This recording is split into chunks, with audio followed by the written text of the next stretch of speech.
Hello, folks. Welcome to another stream. Today, working on the VF-31J Seigfried with super parts. And as you can see by the video, I already built the main body and fuselage and cockpit of this fantastic jet/transforming robot. And today, we're going to build the rest of it. Hopefully, if we can get through it. It shouldn't take too long. It's just these here legs and then the super pack parts that are going to go on it. And I think then we will be pretty much done with it. And we'll go from there. Sounds like it'll be fun. And if we have time after that, a super secret, special, amazing, never before seen on this channel build of something completely new. If I have time and I get through these legs without breaking some C-clips, which I am going to do, is not break these C-clips. That's right, Dipper. Making that declaration right now. I mean, we'll see. I got this, yo.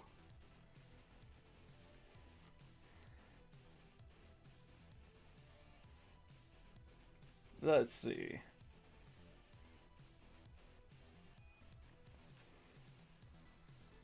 Also, Godzilla vs. Kong, spoiler-free review for those of you who are watching and care. It's fun. There is a whole lot of really dumb people doing parts in the movie that don't make any sense and you should completely ignore. But overall, the movie was enjoyable. I liked watching Godzilla and Kong fight. I thought they did a good job with that.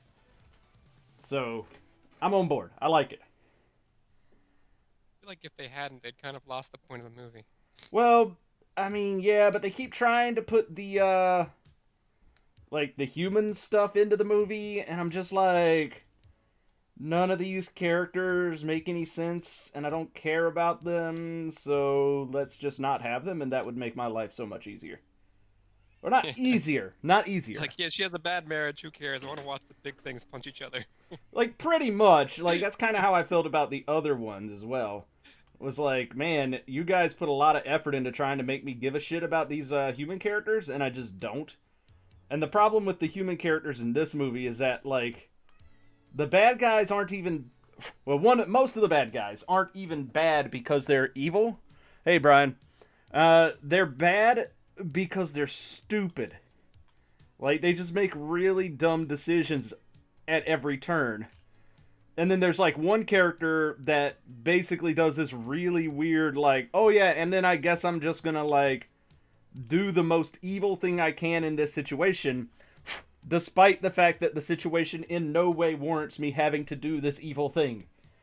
And it's just like, okay, but why? Like, what is the point of this heel turn?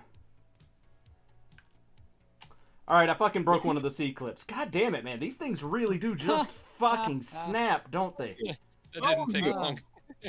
Exactly. What the we said, crap?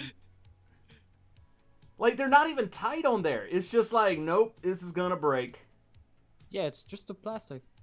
Fucking hell. This is the most brittle gold plastic I've ever seen in my entire life. Yeah, it is. What the hell? Alright. That was like 5 minutes. Shut up, man. Like, shut up. This hurts my Was feelings. the betting flat like 30 seconds? Ah, god damn it. Why is this... And I have to clean off my, my glue here. God damn, it is just... It's just straight up bad plastic is all it really is, isn't it? Yes. Yeah. That is... I don't really know much about the construction. Is it like injection mold plastic, or is it like some type of epoxy resin plastic? No, it's injection mold plastic, but the problem is this particular plastic on this particular runner is like just brittle. GBs. Yeah, it's the same with the old Transformers that had gold plastic. Like, you move it, it breaks. Yeah. Huh.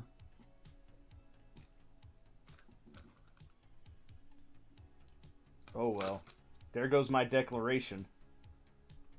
Yes. In my defense, though, I honestly don't think there's much I could have done about this. The question now becomes, do I just want to, like, straight up glue the C-clips on so that they don't move, or... Well, I don't know. Are they needed for the transformation? No, it doesn't look like. It's just holding the feet in. Like, you're gonna lose... You're gonna lose some feet articulation. But, like, that looks to be about it.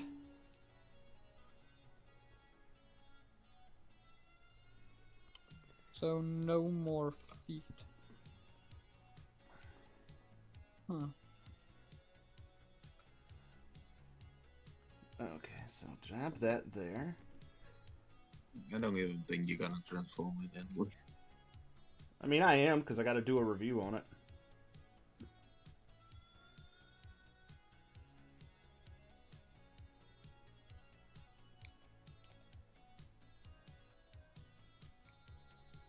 But yeah, that shit just fucking snapped. Like, it weren't even, like... There's not even any... It wasn't even any pressure on it. It just was like, nope, gonna break. Let's see if the other one does the same thing. I feel like it probably is.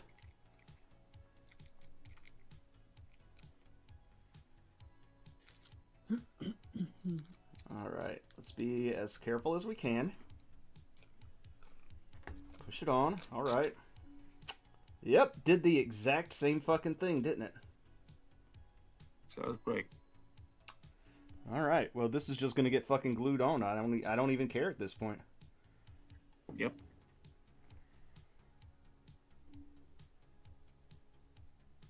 Did they make like aftermarket C-clips or something? Not for these kits. I feel like when there's a gap like that, when there's like a product that's inferior, people usually fill it with by custom making better things. Yeah, usually, but like these kits aren't like that popular. Like they're not the kind of thing people are clamoring for, so but yeah, it did just straight up fucking snap. Like no, not even like a little bit of pressure on it and it was just done. So we are in fact just gonna glue these into place and call it a day, because I'm not gonna fucking fight about it. Like I'll have feet that don't rotate on the ankle or don't rock on the ankle, but I don't think it's definitely not necessary for transformation. That much is for certain. Ah, come back here. I kind of wonder how it's gonna be on the new one. Probably not any better. Although those don't use the gold for this part, so because the Drakens don't have the gold in the thrusters. No, there's still 31 on the new lineup. Oh, there are another 31. Yeah. Hayate too. Oh, okay, yeah. Then they'll probably have the same problem, because I'm guessing they're just going to reuse the same fucking runner. That seems like the very Bandai thing to do. Alright, well, now we have to let the glue dry on those, so... Haha! Fuck you, Bandai. That is the shittiest gold plastic I've ever seen in my entire life. Because the problem is... ABS. Is it ABS? It is ABS. It is a... That's not ABS. There's no way that's ABS, though. Or, I mean, it might be base ABS, but the... Like, the gold that they're using to inject it with has got to be something different. Because Bandai has had gold-injected plastic in the past that has not been absolute and complete shit. I mean, you tell me the whole run is just say ABS. Yeah, it's got to be something to do with the, like, whatever they do for the colors in there. Like, there's no way it's that's... the gold. There's the special chemical that makes the gold, but it also makes the plastic brittle. Yeah. Because, I mean, there's plenty of ABS out there in the world, and it doesn't break like that. Oh, well. In other news, just so you guys are aware, I did get a chance to play the Street Fighter board game yesterday.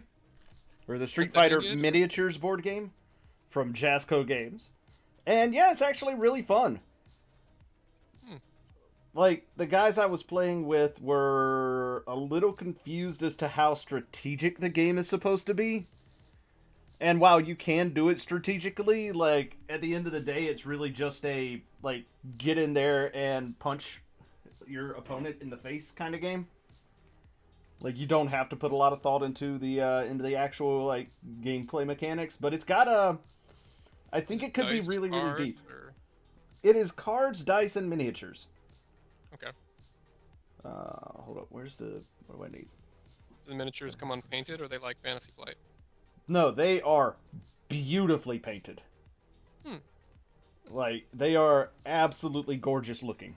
And the actual gameplay... So the basic idea is that you're playing on a set of squares. And every turn you get a free amount of movement. And then you can use cards out of your hands to do different actions. So every turn you get 2 actions. And those actions are draw 2 cards, play a card as an attack, or play an event, or move. So you get a free move, but then you can move again if you want to. So that's all cool, right? And like, when you go to attack somebody, you basically take a card out of your hand, and you set it face down on the table, and you're like, I'm attacking you. Like, with this card, whatever this card may be. Then the defender has to choose if they want to try and block, counterattack, or play an event card out of their hand that's going to do something, you know, for that current attack that's relevant to play at that point. So, if you decide to... Mirror Force. What's that? I activate Mirror Force, I destroy your monster. I mean, no, we're not playing My fucking trap Yu-Gi-Oh. card. But, so like, if you choose to block, then, you choose then, you say, okay, I want to boost my block by discarding these other cards out of my hand that have, like, the symbol on them for blocking. And you get to add a number of defense die to your character for blocking, right? Then the attacker reveals what their attack card was and rolls the number of dice on the attack. You know, then they can modify it in ways that they want based on the attack and all this other stuff. And then you basically roll dice. So if the attacker gets more successes, then you get defense dice, then you take the difference in damage. Pretty straightforward. The cool thing comes when you're doing, like, counterattacks. So if a player comes in and he's like, okay, I put down this attack card and I'm going to attack you. You can try and counterattack by trying to select a card in your hand that matches what you think their attack is going to be. So there's 3 types of attacks. There's projectile, special, and strikes. And if you pick the same type of attack to counterattack with as they picked to attack with, then you basically cancel out their attack and you get to do some other effect back to them. So They have the complete lineup of the basically classic Street Fighter, or is it like more obscure characters or Alpha? I'll get to that in a second. Okay. But like, then you can always do stuff like play event cards that let you draw more cards or whatever. And every character has like a super meter, so they can actually build up their super meter and do super and ultra attacks, and like you can actually spend your attack or your super meter to do EX attacks to get more damage out of them. So it's like a fairly robust little system that works really well. It's really elegant and it works really well. And then you've got a few different types of play modes. Like you can actually play it as a tag team mode or a like a 3 versus 3 or just free for all. And it even comes with a way to play it in classic mode, because like right now it's like the normal mode is just like you got a big grid of squares that you can move around in. But you can play it in classic mode where you've only got 1 row of squares that you move back and forth in. So it's like playing it in a 2D fighting game kind of thing as opposed to a 3D fighting game. So that's kind of interesting that they included that as a mode. But as for characters, this is where the game, in my opinion, kind of falls down. Because it's totally getting into the nickel and dime you sort of situation. So the base game comes with 6 characters. And it's Ryu, Ken, Chun-Li. Bison. No, Bison's not in the base game. They don't have any bad guys in it? Hold Like up. those were all kickers. I'm trying to remember who all's in the base one. There's 6 characters in the original. It's Ryu, Ken, Chun-Li. I'll look it up. Yeah, do. And then if you buy the boss expansion set, which comes with a different map and a few like new objects and stuff that you can put on the map, then you get Bison and one other, I think Akuma. No, Cammy is not in that one. Cammy was a stretch goal character from the Kickstarter. So Cammy's in a whole nother set that I got for the Kickstarter stretch goals, which has like All the ones you 10 said, plus Zangief and Vega. Zangief and Vega. Those are the 2, yep. And then the bosses has Akuma and M. Bison. And then you can get like other add-ons. So like the stretch goals add-ons adds like Evil Ryu, Violent Ken, Dalzim, the Mike Tyson ripoff guy, Gokin. What's that? Bison Cammy. Yeah, Bison Cammy's in that one. Regular Cammy's in that one. Wasn't it M. Bison? No, M. Bison's the like leader of Shadowlaw. That's Raul Julia's character. The Mike Tyson ripoff guy is Balrog, but that's what it is. yeah. So like you get like Ralph 12. Julia was so good at that role. Well, yeah. So you get like 12 characters in the expansion. And then there are like specific game add-ons like that you can get. Like you can get a Street Fighter 3 set and a Street Fighter Alpha set, and I think a Street Fighter 5 set, and like all of these different sets that have characters from the individual games, but they only have like 4 characters each. The only one of those I ended up getting was the Street Fighter Alpha one because I wanted Sakura and Dan, because Sakura and Dan are fun.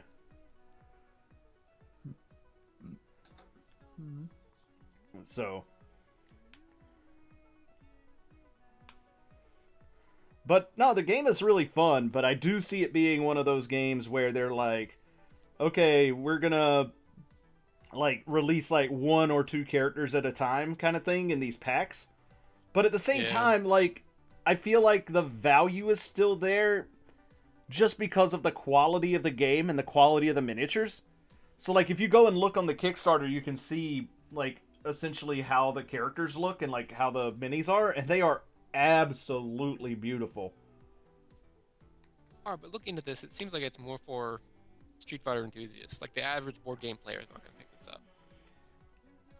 I mean, yeah, but like the average board game player, I mean, define your average board game player, I guess, is the thing there. When you walk into like a board game store, you're gonna see like up front, Settlers of Catan, Dominions. There are board game stores. Oh, yeah. People who play Monopoly. But like the thing I have with saying that though is that like any licensed game falls into that category. Fair. But So I don't think that's a fair criticism, because anything with a licensed IP is going to, like, I'm not going to go and pick up a My Little Pony themed game because I don't like My Little Pony. I don't care how good the game is.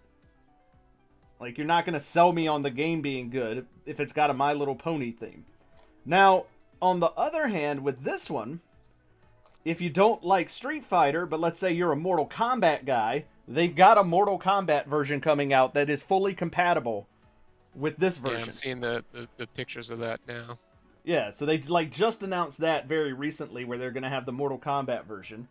And then, on top of that, if you're like, man, I really don't like Street Fighter and I really don't like Mortal Kombat, they have the Dragon Ball Z license that they're going to do in the game. And the Naruto one. Do they have Naruto 2 now? Yep, looks like it. That one I don't care about. But I'm definitely going to buy into the Mortal Kombat and the Dragon Ball Z ones. because I'm a Have you total kept up nerd with like the that. with the more recent like Mortal Kombat game? Nope, I don't like the actual fighting games, but I do like the character. Like, I don't know, I just don't like that style of fighting game. Like, it's the same problem I have with Tekken, where if you don't memorize the combos, you can't do anything. I've Right? just been more surprised. Like last year, they've been releasing DLC packs that are basically like 80s and 90s heroes and villains. So like uh Like Jason RoboCop and Voorhees or Terminator and shit like RoboCop that. or Terminator or John Rambo or like I mean, Yes. it's licenses they can get for cheap that they can easily throw into the game. But like, I like Mortal Kombat as a concept. I like the character designs, like, you know, Scorpion and Sub-Zero and Sonya Blade, like Johnny, you know, Liu Kang, Johnny Raiden, not Johnny Raiden. God damn it. that's another property they're making another movie of sometime soon. It's coming out like later this month, or like in May maybe or Yes. something. 14. Yeah. So, like, but I like all the characters from Mortal Kombat. I just don't like the fighting games themselves because they've never felt fluid to me. It feels like one of those where, like, at a high level play, all you're doing is trading combos.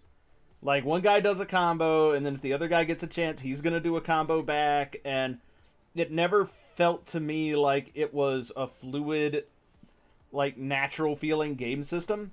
Whereas the Street Fighter games and like Dragon Ball Fighters and Blaze Blue and Guilty Gear and stuff like that all felt like far more like cohesive, fluid fighting games where you could like counter and, you know, do reverse moves and stuff like that to actually, like, you know, if you're good enough and somebody is just unleashing hell on you, you can like time a parry and suddenly like you're back on top kind of thing. Yeah. I don't know. I grew up my two fighting games. First one I got into was Darkstalkers, and then later on, Welcome to the Stage of History. I can't even think of the name of the game right Soul now. Calibur. There we go.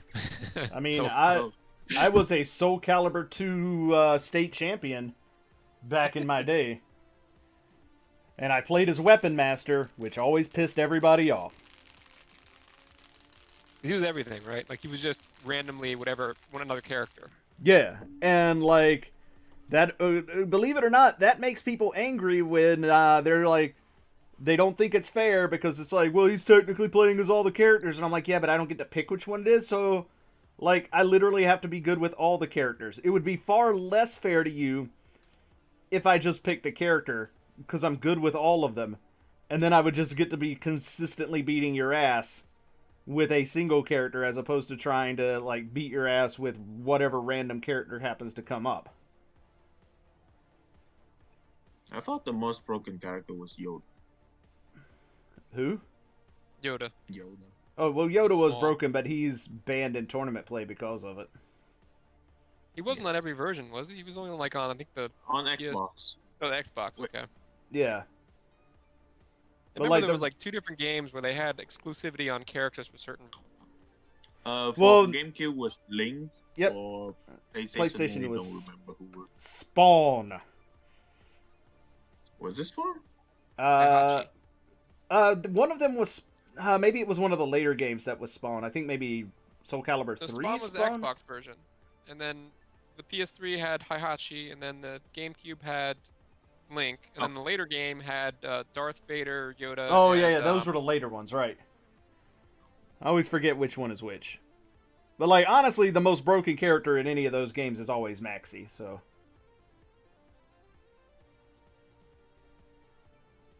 Hmm. I was actually reading earlier this year every now and then I'll watch some of Evo, but it kind of fell apart this year with like some of the organizers being accused of some pretty heinous things and then admitting to them.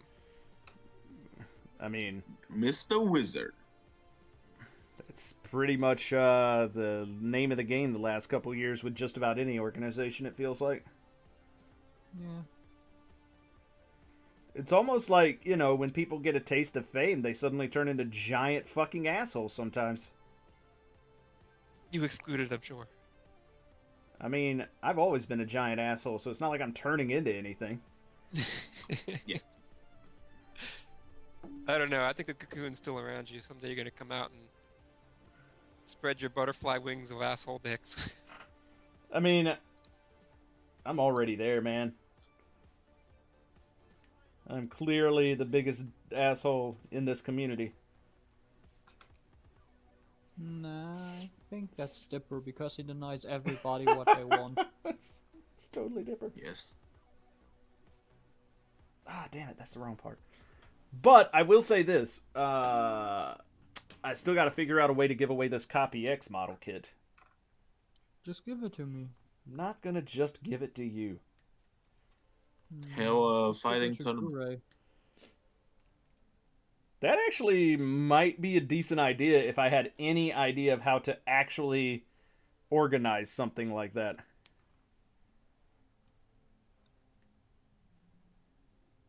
Just Which- you the one they use for Smash. Dude, I'm not going to do anything with Smash. Fuck Smash. No, That no, is- like No, they the invented a software that basically like runs the thing, and Nintendo got all uppity at them, saying like it was ruining their game for using some of their code. Oh no, that was when they were trying to do the GameCube thing. Well, no, they basically online. made like a system online that allowed you to even the playing field, like basically make it so that everyone would have pixel perfect move match across remote play. Slippy. But it required some emulation, and Nintendo was like, emulation, nope, boot you off, cease and desist. Right, that's what they were doing with the online GameCube play for the original Smash Yeah, Brothers. it was Slippy. Yeah. Slippy. No, I was talking about the website that help you like hell tournament or some shit like that. Oh yeah, that's like just like organizing brackets and stuff. Yeah, Yeah. that's easy. But like the problem there is I don't think anybody who follows me is that big into fighting games that they'd go out and actually, participate in a tournament to win a Copy X model kit. Like, I don't even know who even really cares about the Copy X, to be fair. Other than, of course, Math over there, who's suddenly all about caring about it. Alright, I can girlify it, so Sure. But, like, that's the thing. Like, I want to make sure that when I do give it out, that it's going to go to, somebody that I want to make sure it goes to somebody who wants it. Like, I don't want to just, like, be like, hey, I'm just going to give it away to some random person on my channel. Because, like, I feel like at that point it suddenly becomes a, less of a,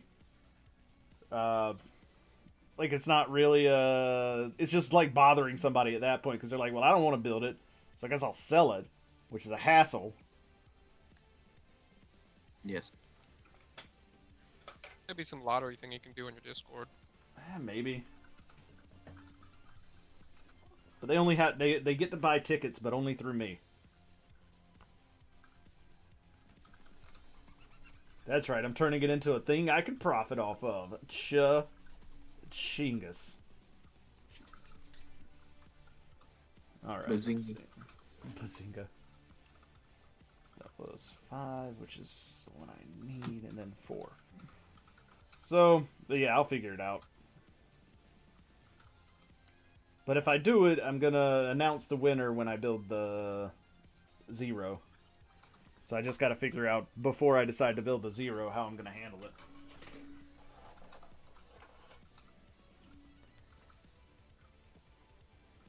Yeah, I know you'd take it, but again, I want it to be some sort of contest or something. I don't want to just give it to somebody just because they're like, oh, I want it. Because if I was going to do that, then I'd just sell it. Not because I want to make money off of it, but because, like, I don't want to give something away unless it is a equal opportunity giving away. Contest. Kumite, Bloodsport. There you go. Who loves me the most? We will hold an actual Mortal Kombat. Show up at this address in this abandoned warehouse. And then fight to the death that's not court. fair though. Why's that? I don't know. Travel restrictions. I mean, Well, we will if make you, sure to schedule it at a time when everybody is available to travel. But then you still got to fight for it.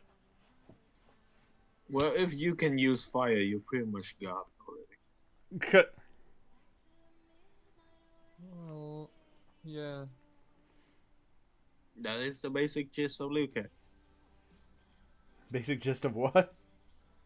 Liu Kang. Instead of having people fight, we should weaponize Gundam models and have them fight. I mean, there's like whole anime series about that exact thing. In fact, No, there's but a I mean, live. actually, like, you wire like LEDs into your thing. Wire like actual like little Nerf missiles or something, and have them fight. Just make them shoot little paintballs, and whoever's model is fully covered in paint first loses. That'd be pretty Or cool. just like when the torsos is hit with a color ball, just eliminate it. Yeah, I'm just gonna bring out real gun. Cut. Hey, you The, can order them online. It's like $15,000 for that one Japanese website. What's that? Oh, The the. actual like, like the walking Gundam exosuit thing they make. Well, there's also like the tank mech thing that has smile activated chain gun on it, or minigun that shoots pellets. And it's like, yeah, I'm not gonna stop smiling until I run out of ammo on this bastard. So that is just gonna happen. Like there is no there's no justice. I mean there's no stopping me from shooting you forever, because if it only stops shooting when I stop smiling, well, guess who's not ever gonna stop smiling at being in a mech shooting a chain gun? Such a good time. Then it's just battle box. It's just what? Battle box. Yes. Although that was one of the mechs that they had in that whole Japan versus America challenge thing, Yes. and it won Oh, the hands disappointing down. challenge. It's just one punch. All right. Like, it just one punch and the fucking USA mech just fall down. Pretty much. All right. So that's that in. All right. So this part goes here. I'm surprised that didn't fucking snap, because this plastic is shit. Don't jinx yourself. I mean, I'm trying not to. Does that actually slide in, or no?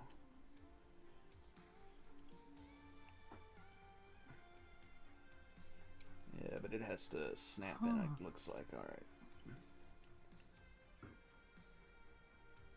There we go. Put that in, and then this comes together on top like so. There we go. Alright.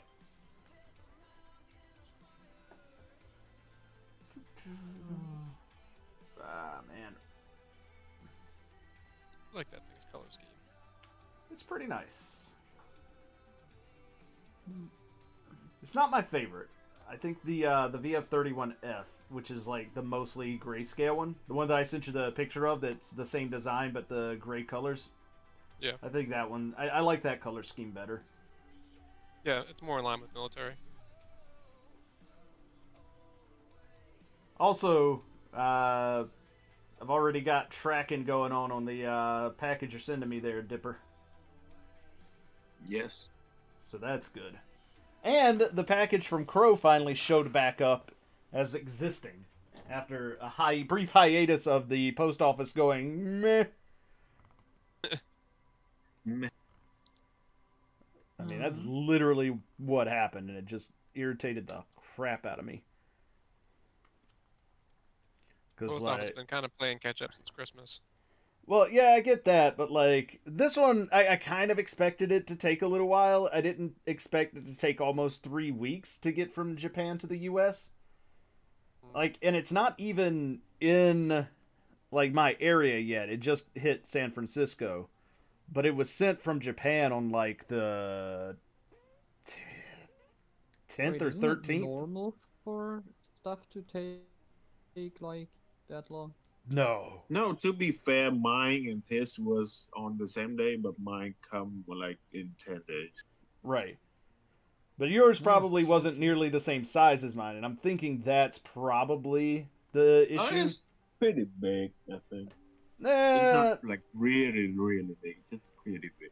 like that's the thing though. Mine is really, really big. Like it was Crow did go out of his way to say that it was the biggest box that he has shipped thus far. Yes.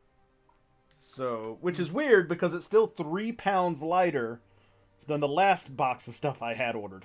So, Perfect grade or It's something? just bigger Great. box like that.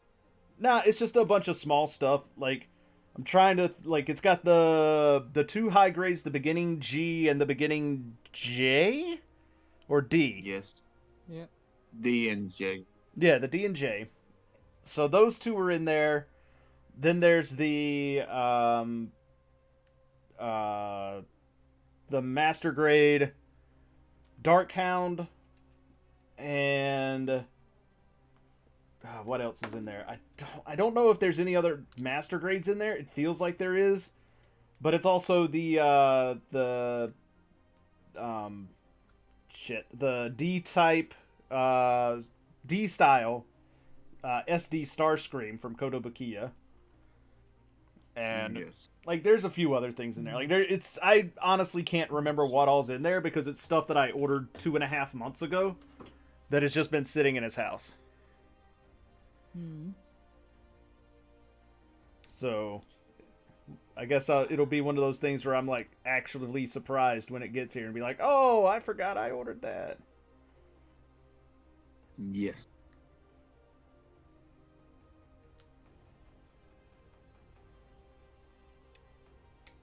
So we'll end up seeing what it is.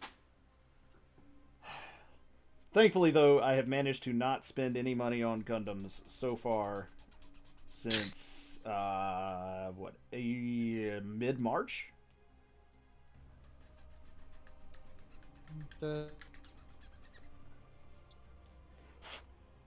Mostly Only because like 2 weeks ago.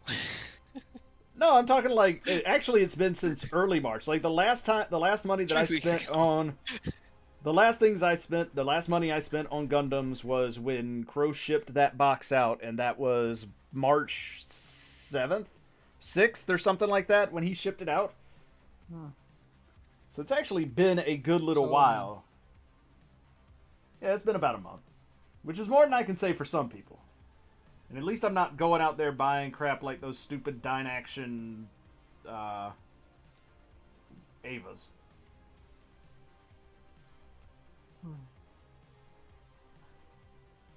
If you want to talk about just frivolous ass money being thrown around, that's stupid Avas.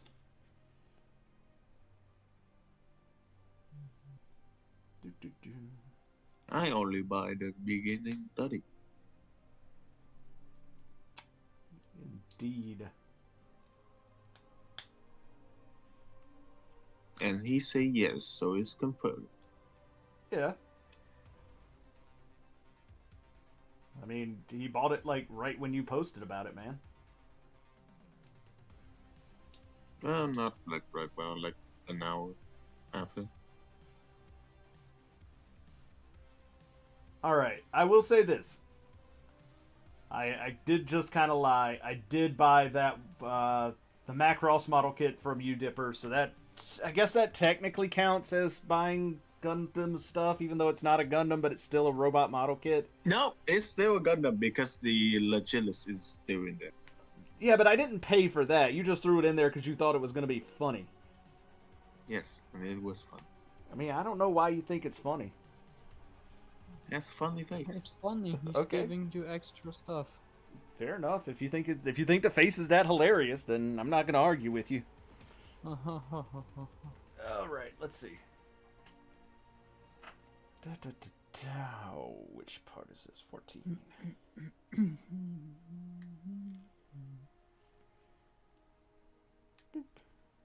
And now I'm just waiting for my PGU to actually ship. Well, for the restocks to come in. Though the fact that even Bandai has said that they're having a bunch of supply issues is not exactly warming my cockles. Yes, you need to buy one. I mean, I already bought it. I just need it to ship. Or I still more have specifically, I need the companies that ordered them to get their stock in. USA Gundam stuff. Yeah, but I mean, nobody in the U.S. has any right now, so. Bandai is having a lot of problems keeping any stock in anywhere at the moment. Yes, too much people buy. That and, you know, you got... people staying at home looking for a hobby, not enough people in the factory working. And it's less to do with that and more to do with shipping logistics, I'm pretty sure.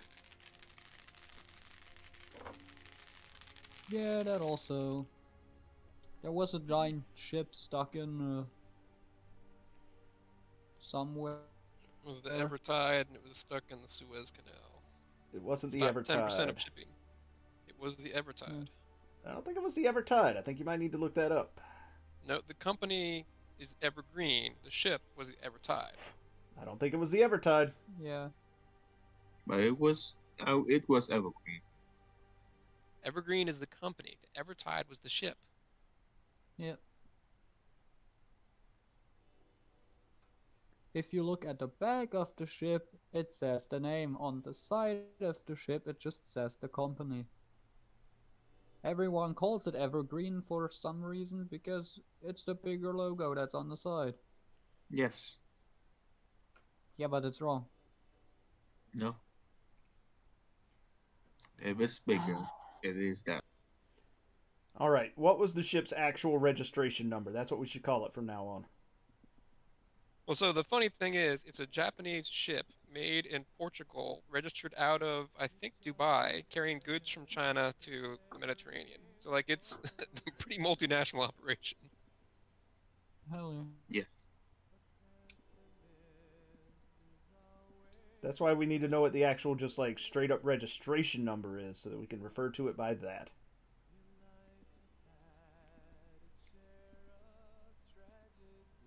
Also, you need to remember that they lost like a whole ton of fucking package at Hawaii. You know. Are you talking about the ship that sunk? Yeah. Nah, wasn't that mostly... Didn't Bandai say the only thing they had on that ship was the fucking Dragon Ball figure that nobody cared about? No, I don't think so. This was supposed to be like a lot of package in there. I thought the only thing Bandai said that they had that was affected by that was the that stupid, like, super detailed Goku figure that nobody gives a shit about. Imagine Works. Yeah, that one. I was pretty sure that was the only one that they said that was, like, massively affected. Like, there was other stuff on that ship, but, like, that was the only one that was, like, coming over because it was, you know, promised to be out on a specific date or whatever. Yeah. Though that's not a... I don't really give a crap about that anyways. God damn it, Zio. That's not a real thing. Fucking... And Forged isn't even here to get upset about it. If Forged isn't here to get upset about it, the joke's not funny anymore. I just think global shipping right now is a fascinating subject. Because there's the whole thing with the empty containers that are just sitting in all these ports. Because companies are like, no, we need to get our money back from all this time that we lost from ship being shut down. So we're just going to ship new stuff, but we're not going to... Like, there's no money in shipping containers back to other locales. So I think that's hilarious. They're like, oh, we don't have shipping containers to ship stuff out because nobody wants to bring them back from, like, Brazil and South Africa. Yeah, that costs money. It doesn't cost money, it's just not profitable. There's a difference. It costs more money to ship that, yeah. Well, no, it's just not as profitable as shipping new stuff. Like, there is money to be had in carrying, like, because companies will pay people to go pick up empty shipping containers and bring them back to different ports. But it's not nearly as lucrative for the shipping companies as shipping new product is.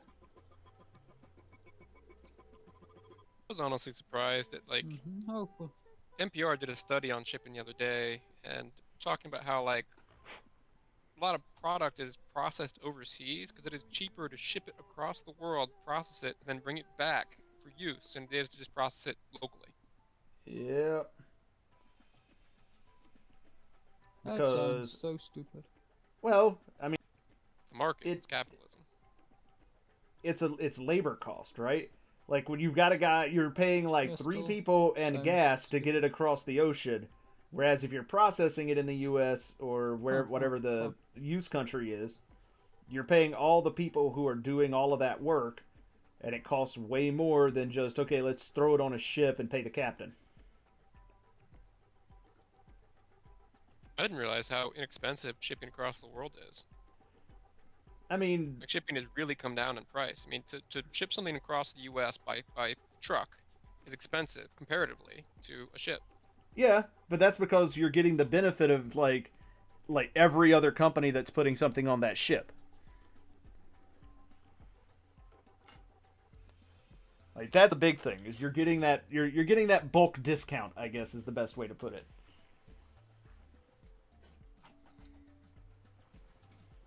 Yeah.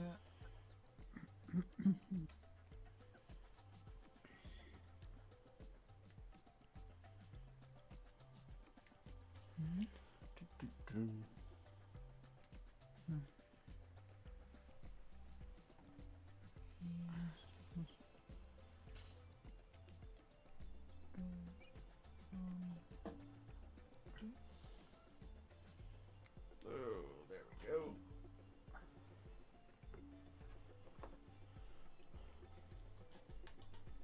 One of the fascinating things, I did time in the Navy and went through like the Straits of Malacca, which are an area like kind of just south of Singapore, but like right next to uh, 3 other countries that kind of claim the same water area. And it's only like a mile across there, and there's so much shipping traffic. Like just imagine a busy highway, but instead of that, filled with boats that are the size of 4 football fields, carrying like 50,000 tons, whatever, of goods, and just as many of them as you can possibly pack on a waterfront. Do you mean Mallorca? No, the Straits of Malacca. Good up. Sorry about that. All right. It's probably the second most heavily traveled body of water in the world.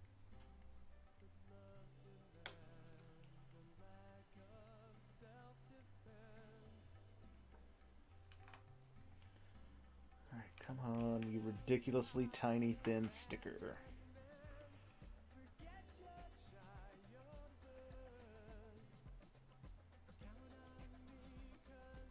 Is it just like regular adhesive back decal, or is it a different type? Nah, yeah, it's just a regular old sticker.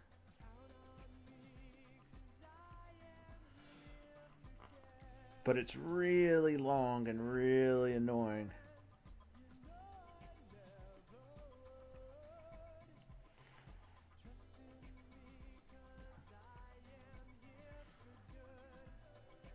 Because static electricity wants to pull it and make it stick where it shouldn't go.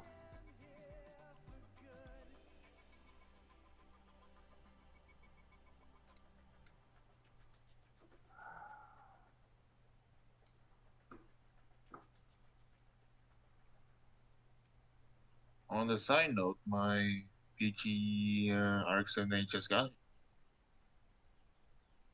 You're what now? Perfect grade. The PGU? No, the normal one. Oh, the The old one. old one.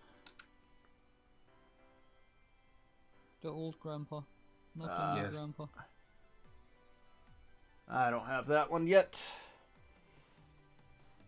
I still have my perfect grade Mark II that I need to put together. We're gonna do a head count. How many do you think you have in your house right now? Who, me? Yes.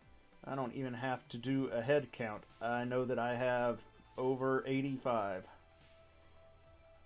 Are you talking about ones that I have yet to put together or ones that I have already done? Let's go with both for now, and then what you've not done yet, what's your backlog? Backlog is around 85. Ones that I've already done is like, if altogether it's over 200. By like easily over 200. Does anyone else in the chat that can beat that? Does anyone have like a larger madness? I mean, I know one person who does, but he's not in the chat right now. But all of his are in a fucking storage container in India, so I don't know if it counts. Just kids in general, or? Let's go with backlog. Who has the bigger backlog right now? He has the bigger backlog. My backlog currently is only 1, 2, 3, 4, 5, 6, 7 kids and a pair of tits. I can say that my backlog is definitely more than 100. What? Your backlog is more than 100 kids? Yes. You have a problem then. Yeah, the problem is not building. The eye's bigger than the You stomach should kind of build situation. something. Dipper, go off. Take a kid and build it right now. No. I mean, I'm not gonna decry somebody that, like, I know plenty of people who collect just to say that they own it and have no interest in actually doing any of the building. And that, to True me, for a lot of hobby stuff. yeah, like you that go to is any Games Workshop, there's plenty of people who have, more figures than they're ever actually gonna paint. They're just gonna have it for someday, quote unquote. yeah, and that's, like, in my opinion, I think that's a perfectly fine, like, way to enjoy the hobby if that's what you're into. Fair. You gotta keep it for a rainy day, Like, sometimes it's just, you don't. There is a thing like having, like, sometimes just owning something is more satisfying than, like, actually working on it, if it's something like that, right? Like, there are kits that I own that I know for a fact I will never ever actually assemble, but I appreciate the fact that I own them.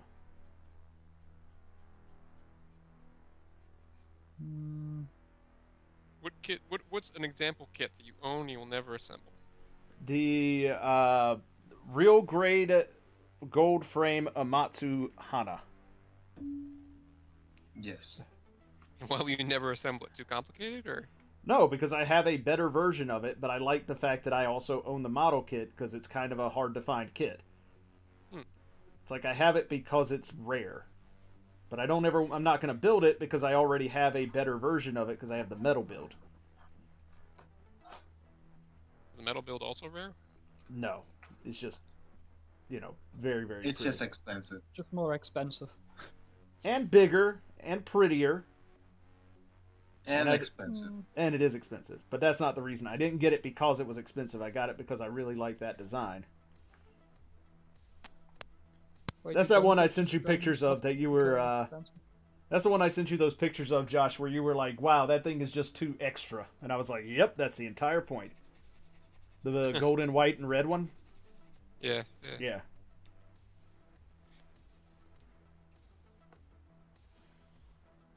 Genuine question from Zio. When do you got those anti-static bands that people use for computer maintenance? Would that help with the static of the stickers? I don't know. No. That is a good question that I think deserves to be answered at some point. Okay. And I might have to look into trying that because, like, yeah, having the sticker, like, especially those long ones like I was just trying to put on, like, bend up to, like, attach to the part when you don't want it to is a giant pain. Would work Just or not? spray Because like water I on use it. those for my job every now and then, and that's like I don't really feel any difference when I'm wearing it in terms of like having static on the back of my hand and preventing something to do. But like it's preventing electrical shock that would destroy small sensitive components. Right, but the question is would it help with, like, the problem I was With the just sticker and having? the static, understood, but Yeah. I'm just not sure it would. It's an interesting thought though. Yeah. I mean, like, it sounds like maybe if you use maybe plastic tweezers that wouldn't conduct. I don't think that would help her. I honestly don't think I that don't would think do that would anything. make any difference. Because it's not the static going through the tweezers, it's the static of the sticker itself to the plastic that also has static. Ah, But if you're Yeah, grounding so yourself, that's the then the question is, does that matter? I mean, you'd want to ground the plastic. Or wait. Right, but if you're holding the plastic and the sticker and you are grounded, the question is, would that transfer? Yeah, should. I don't know about that. Like, that's a tricky one to answer, in my opinion. That sounds like it This warrants isn't a the video same exact investigation. I mean, yeah, I'll next time I go out to, wherever it is they sell those things, I think I can get them at like Target or something. I'll grab one and give it a Yeah, shot. if I was home, I'd send you some. I'm like 5. Oh yeah, because you're way more into computer hardware stuff than I am. I got out of the hardware game a long time ago. Nope, I fell into it with a career, so And yes, Forge, there are static on the stickers. You know this as well as anybody else, so don't even act like you're surprised. He's gotten too used to it to realize that's different. Actually, now that I think of it, I haven't seen I don't think he's made that many. I think he has like 2 or 3. Who? It's like that Macross Delta. So wait, that's like 5 or something. What, of the Macross kits? Yeah. Basically. This isn't just a problem with Macross kits, like, this is on just about any Gundam. 9. I think I've only experienced this once, where I put it down and it starts to lift up. No, it's not about lifting up. It's when you've got, like, the really long, like, stickers, and you're trying to position it, and then it It's just, a like... combination of gravity and static energy pulling it together. Right, that's the problem. Like, you can just have a spray bottle and just spray it with water. That helps. Yeah. Also, dude, what the fuck did Generic just say? I don't know, what are you talking about? Check my old venting. I just drove all the way home from, like, around my school is. My nerves are, like, fucking shattered right now. Yeah, I don't know, I'm not looking at that channel. I'm in my own channel, doing my own thing. Yo. Wow. Wow. Yeah, Okay, have that okay, channel Mr. muted. Selfish. Okay. There for all of you. I don't think he's a shellfish, he's a human. I am definitely not a shellfish. Wait, you're... Yeah. Oh. Wait, how do we know this, Ambassador? How do we know? Because if you want to, because I'm not Crit Crab. Crit Crab is a whole different YouTuber. look like crab, talk like people. Crab people, talk like crab. No, taste like crab, talk like people. Oh boy, You are- cost rails. You are the How crab much does people this on kit top. typically cost? I am a crab person, yes. Ambassador, how much does this kit typically cost? This one, shit if I know, $50 ish. Oh, okay. I don't know. I didn't pay for it, or at least I didn't They pay gave it to you. retail. I bought it off Crow for like 30. Nice. Well, I'm gonna go check on lunch, so... Alrighty, enjoy. Please. Lunch? You mean dinner? Dinner. This snack bar Fuck. was Depends on what part of the world you're in. very nice. I mean, he's in Germany, so. But no, I bought this off of Crow for not retail price for sure. Oh yeah, I want to buy the SD God Gundam. I was telling my mom about that because I need to get some stuff with how I spend dealt with. And my mom's like, why don't you just buy it off of Amazon? Because I was talking about how there might be flat rate shipping that might or might not double it. And I was like, why don't you check Amazon? And I just checked it, and maybe I should buy it for $22. Maybe I should. I mean, most of the time, if you're buying something off Amazon like that, it is like the shipping Third that you're party. gonna, the shipping's included in the price because it's prime shipping or whatever, but you're still paying the shipping. Yeah, and I don't want to do that. It's USA Gundam store, which I'd much rather be using. Just Tequila Gundam sticker. I mean, that is the big reason to order from them this month. That is for sure. For what? They've got a Tequila sticker of the Gundam Tequila sticker? Gundam. Every month they have a new sticker, and anytime you order from them in that month, you get a copy of this sticker. Oh, the Tequila Gundam. Yeah. Yeah. Dude, I love that artist. I follow his Twitter. I've showed it to my mom before. He does like the best. He does good work, but yeah, this month's sticker is the Tequila Gundam. It's not the Tequila Daniel custom, but I think I can live with that, somewhat, a little bit. So wait, should I get? I want to get another SD, and I want to get God Gundam, but it's also going to be very painful because like the blue on the skirts is a sticker. Man, I don't know it's how a to paint it or not. it's an SD. Like literally any color is going to be a sticker. I mean, fair enough. I mean, honestly, the only ones I've ever seen that are not just like basically held together by stickers are like some of the BB Senshi ones. This is a BB Senshi one. Oh, then yeah, it should be okay then. I already have the Shining. Just don't get the anything that's SDEX. Those are absolute garbage. Yeah. Right. Let me check. What are some of these? Oh yeah, those. Oh. I mean, you can just go back and watch my stream where I did the SDEX unicorn, and it's fucking painful. Wait a minute.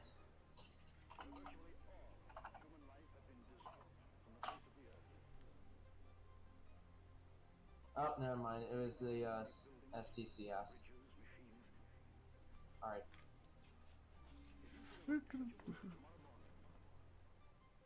What has those hands? Oh my god, I fucking hate those hands.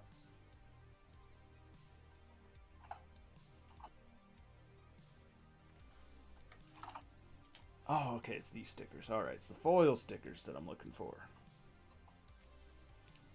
I will admit the EX of this one looks far better than the CS frame RX. Oh god, I can see the stickers. Oh god. No, man, the CS Frame RX 78 is really good. I really like it, but I just have like certain amounts of pain towards it. Why? It's like there's barely any stickers on it, and it's a really good kit. No, it's my painting experience with it. Also, I really don't like how the raised details work. Oh, okay. Like, I don't understand why like so many of it's raised when they could just be panel lines. I mean, why not? Just panel line. I did panel line it. Then, And then- there you go. Shield. So I'm trying to understand why you're complaining about it then, if you did the thing. It still said it wasn't exactly fun to panel line. It's never fun to panel line. What do you mean?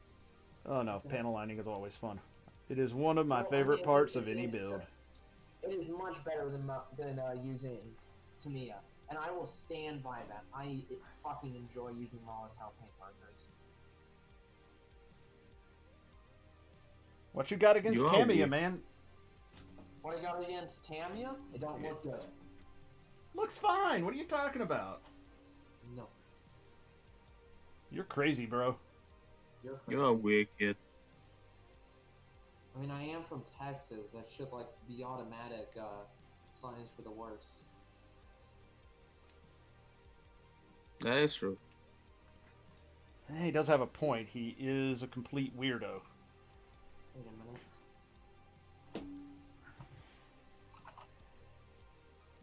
What sticker are you talking about, Zio?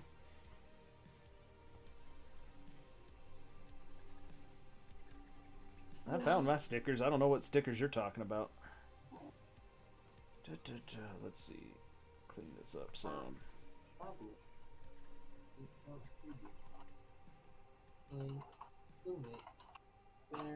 Noises.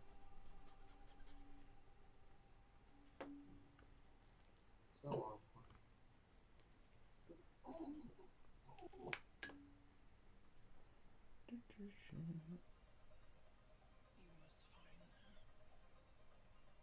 Oh, there goes generic. He just Okay. hard news for 12 hours. Oh, the tequila. Yeah, it's USA Gundam store, man. If you order anything from them, you get the tequila sticker. Though I think you can get. I don't know if they're selling that one in any of the packs yet, but they can check sometimes right sell the now. packs. Yeah, if you can check, because like they sometimes just sell them as part of like sticker packs, where you just get the stickers. From what I can tell, I only see the 2. September, October, November, June, July, August. Huh? Weird. Yeah.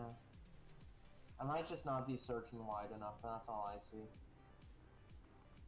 Yeah, RX, Barbados, G-Self, Sinanju, and then wait, what was the other one? It was Goof, Messer, Wing Gundam, and Dynamis. Oh, you're right, because the new ones, it's gonna be Mark V, and then Tequila. Because that's what I... Yeah, let's see. How That's did what I I end up have. getting that Oh. wrong? Oh, wait a minute. This should be the, I think if I'm right, I think most sticker packs are 4. So I think this might be, Yes. next month Yes. will be the new set. You need 4 stickers to make a new set. Oh, yeah. 'Cause let's see, we have, Garazulu, Mark V, Tequila. Okay, one more month. The next one's gonna be vodka. It's gonna be what? Vodka. This. Faka Wolf? As in the German airplane? Vodka. Okay. Vodka. Just vodka. I think he's saying vodka is in the potato liquor. Oh, vodka. I couldn't understand. Nobody ever understands Dipper. And you should.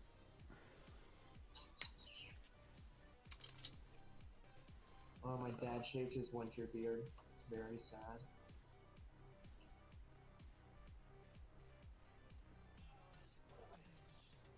You were saying he is Amish now. Oh, you're right. He didn't keep it for 3 days like he said, but he did send me a picture of it. And God, he looks like it's a horrible mix between awesome and really bad. There we go. So really, just my dad in general. No, it's just when you save your beer, you look different, you know. I know. He only keeps it for like 2 months. Yet Jesus, I can't get used to it.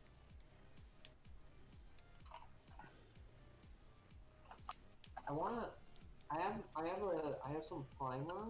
I wanna save it for next month when we hopefully do MSV May. I wanna see what high grades I can find for maybe this month. I mean, almost anything in the origin lines are. MSV. Yep. That's MSD. Oh, MSD's nuts. Ha! God damn it, Herb, you're so fucking 14. Just, oh god. I'm 15. I have a learner's permit. I'm mature. I'm gonna disagree with that mature thing. Oh hey, Titans colored core Gundam 2 for $12. wow. That's want it. nasty. I mean, I do want it, but I also have like no armor for it. Don't Why need don't you armor buy for an it. armor for it? Just buy the... I don't know. Buy the Saturnix armor, I'm pretty sure that looks stupid together. Are you just trying to like get me to shell out money for stupid shit? Yeah, of course. Yeah, that makes sense. Buy I mean, what else would we do? the purchase stupid shit. Alright, That's the only thing we can do. there we go. That tucks up in there quite That sounds nicely. So sad. There we go. It's not Because like we it is. use it for food and everything, you know. Nah. There we go. What do you there we mean go. food? Had I to have rearrange food. some shit, and there it is. Fantastic. I have me I have my daily portion of instant rum right now, so... No. You don't understand. Math doesn't need to eat food. You're fueled by the female, by all the girl tits you get. It fuels your way to. It fuels your body to live. Mm, Okay, that's just Her. some. You're so fucking 13. Every time I make something stupid, do I just like unevolve? Yes, you Like a default. Pokemon. How's it going, Andy? Hope you're having a good day. I hope your day is brightened by the fact that this is a world that we live in where Godzilla vs. Kong exists as a movie. I mean, how was it? I liked it a lot. Like, okay, all of the plot stuff, and I'm going back because I already talked about this, so those of you who were on the stream earlier, you can tune out for a little bit because we already heard about it. All of the plot stuff that had anything to do with the people that were not the actual main plot is dumb, and they spend way too much time on it not doing anything. And some of the characters in the main plot are also really dumb and are evil just for the sake of being evil for no reason. And I'm not going to go into spoilers on it because I'm pretty sure nobody wants spoilers. But the main idea behind the plot as to why they end up fighting makes sense. And the overall like core idea of the movie is fine, but they do a lot of really dumb shit to get there. But at the end of the day, all you're coming to do is watch a giant monkey punch a giant lizard a few times and then figure out who would actually win in a fight, which they do actually show. It is a definitive, this is the winner. And then Mechagodzilla. Yes. Can you DM me who wins? I want to know. I mean, I'm not going to tell you who wins. Yes, who wins? There's why is that a question? Who wins? Human There's versus only lizard. one answer. Yeah, because Everyone the who says other one King Kong beat is a fucking monkey. because there's the only other one one way. who beat the shit out of the other one. Wait a minute. If I It's order probably the steak- one who has a fucking atomic-powered laser beam. Like, at the No, end of the I day, want they human do have a monkey. definitive winner. It is it is unquestioned as to who won that fight, which I think is very brave of them because they could have gone middle of the road and been like, nope, we're not, it's just going to be, like, they're going to get interrupted by Mechagodzilla and you'll never know. But nope, they took a stand and they're like, here's your winner right here. This is the giant monster that gets to beat the other one's ass, and that's done. Like, that's it. You know who it is now. And I was very proud of them for taking that Fans are stance. okay with it. Alright, right. I mean, I haven't heard It's anybody an complaining American about it. movie. I have heard, Considering it's an American movie, maybe Monkey wins. like, I have heard nobody complaining about the outcome of that fight, even online. I was gonna Cause say something. That was just. so not gonna be good. Well, I was okay with the outcome of the fight for sure. okay.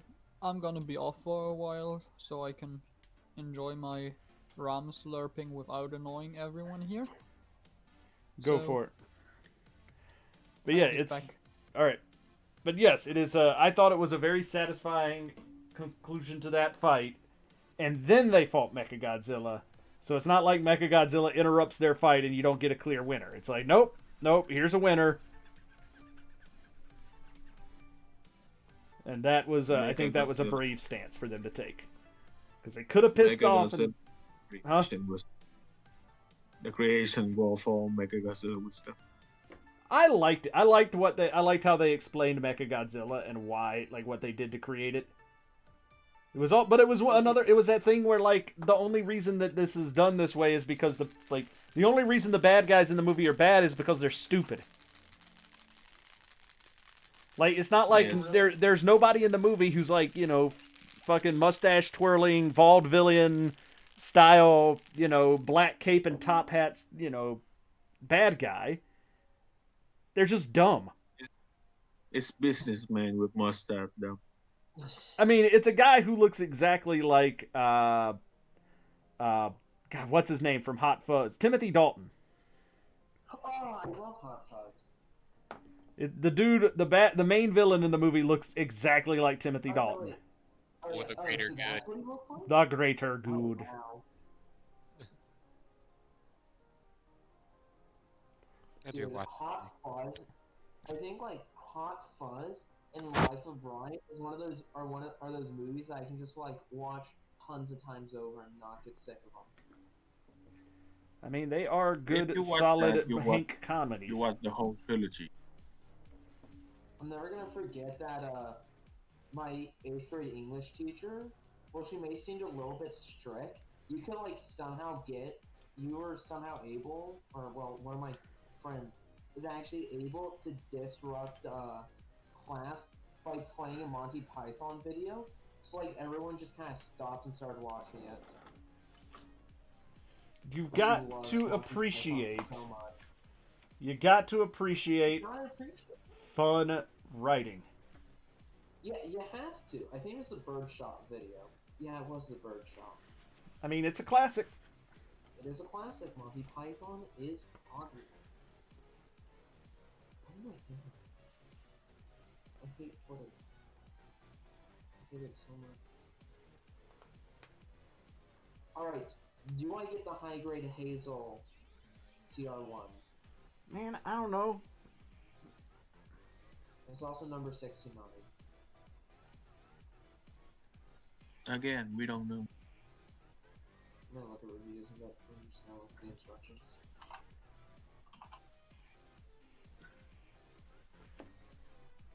Sweet. I mean, it's an advance of Zeta kit, ain't it? Or It is. oh yeah, Wait, then no. Oh yeah, no, it is. yeah, it's the Hazel. It definitely It's is the advance of Hazel. Zeta. Which Wait, means, is in it? my personal opinion, you should not get it because I think those are all stupid looking. But that's my personal opinion. Your mileage may vary by what you want. Basher, I'm gonna unsubscribe from your channel right now. You go right ahead, bro. I am not going to care because I think the Advance of Zeta stuff is god awful. Yes, I can attest that. Yeah, most designs do kind of suck ass, but the Hazel is a solid little guy. Yeah, because it's just a Mark II with extra crap piled on top of it. It's not even the Mark II, it's a Gem Quell. Wait, is it? Jim Crow is a Mark II. Wait, no, it is the. Wait. Shit, now I'm getting confused. That is not surprising. Listen, I might be 10, but I know how to work Discord. But, like, the base model kit is the Mark II with extra crap thrown on top. The chest is like Mark II, but the legs are Gem. Gem customer. It's still Mark II. Yeah, the Jimco was based on the Mark II model kit. Wait a minute. Oh, God. Because the Jim Crow has nothing to do with the Mark II 2.0.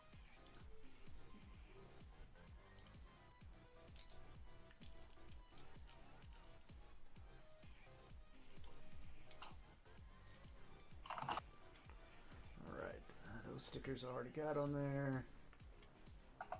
And those come in up there. Alright, cool. Yay, stickers! Of course, the actual good-looking TR1 Hazel custom is out of stock. The white one. I don't really care. I thought you wanted to get the Advance. Random question, Ambassador. What's your opinion of Zoids?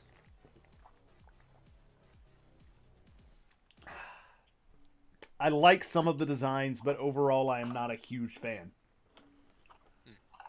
Like, I don't like the anime, and I don't like the Liger, and like the ones that are... Like, I don't like those, but at the same time, some of them are really cool. Like the Gojulus, I think, is probably one of the cooler designs I've ever seen in a model kit. But, I mean, it's a giant T-Rex with a bunch of guns, so it's really kind of hard to go wrong with that. Fair. I see you. But, like, I also like the little scorpion one that just came out.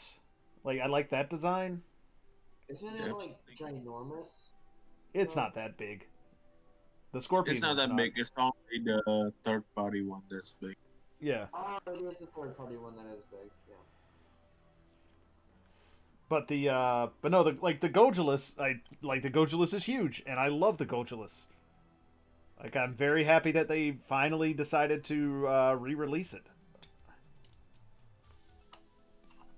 And yes, buy the monkey and like Godzilla vs Kong. Yeah. I'm not buying the stupid monkey one. That one I don't like.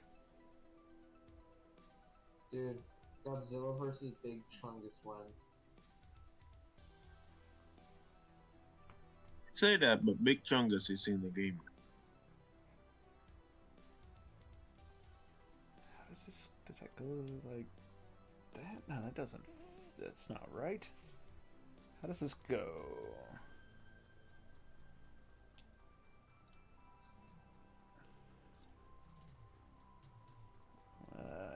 It's got to go like that. Okay, makes sense. All right. But no, like, I don't know. I never really got into the Zoids anime, though, because it just seemed, I don't know, I think maybe it was the American localization of it just never appealed to me. It was definitely, yeah, it was not as great as many of the other animes of the day. Yeah. I just remember the designs of the Ligers or whatever standing out some. Yeah, but, like, I don't know. I just never really liked the design of the Liger itself, so.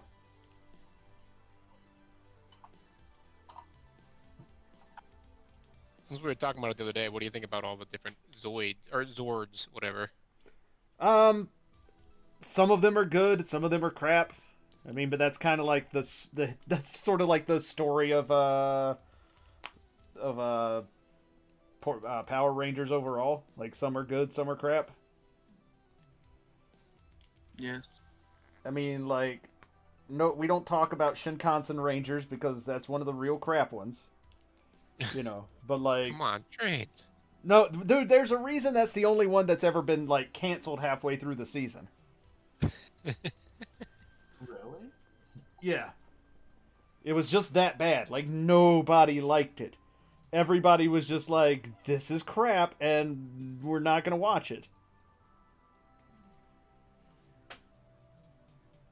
Like, it was just bad. Like, and Japan usually has a pretty high tolerance for tokusatsu stuff. Especially the Go Ranger and Super Sentai things. But that one, everybody was like, yeah, this is a dumb idea.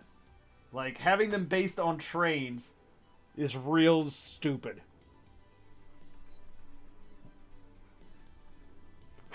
Like, that one was never even brought to America in any format either because of it. They were just like, nope. We're gonna forget this one exists. Which one? Shinka Ranger.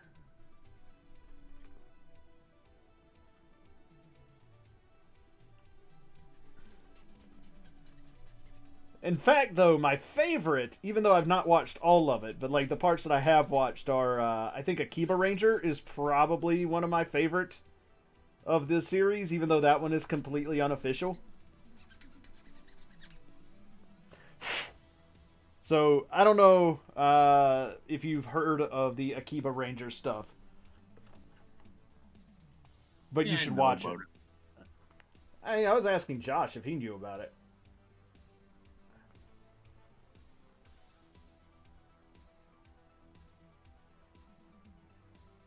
But he's not talking to me for the moment, apparently.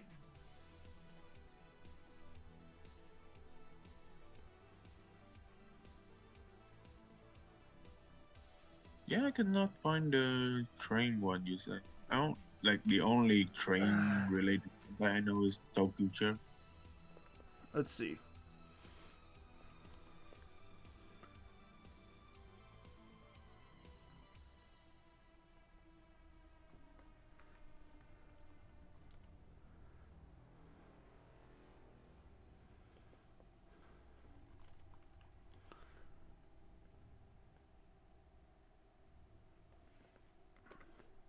Like that is the only one. Chikatsu Sentai Shinkasanger. That's a name.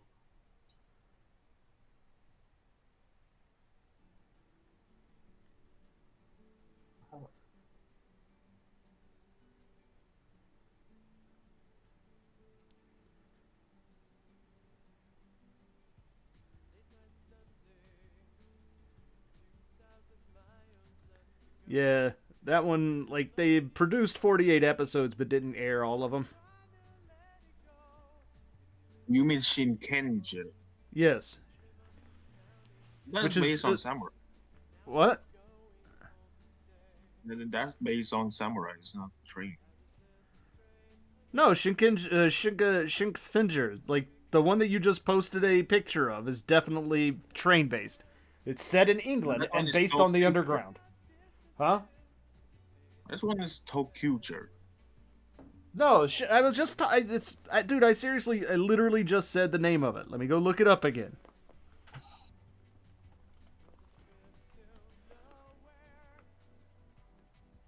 Chikatetsu Sentai Shinkansenger.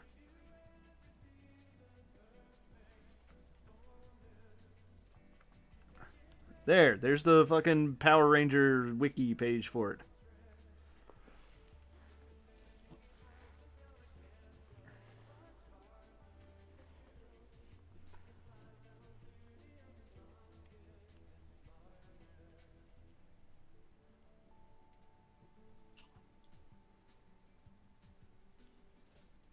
I got booted off for a second, but yeah, I'm all about Voltron. Well, I was trying to ask you when you got booted off. Did you have you ever seen Akiba Ranger? No, I don't think I have. Akiba, I've never really been like too big into these. It's mainly just like kitschy, kind of like watching it for laugh's sake. right. Well, Akiba Ranger is not an official Super Sentai show, and it's basically like what happens if you give a like nerdy anime fan who spends way too much time in Akihabara Power Rangers powers. Okay, I think I have seen that. He doesn't really have like a Zord or anything. He just transforms into the costume and runs around Akihabara. Yeah, and like he's got friends who also do the same sort of thing. Yeah.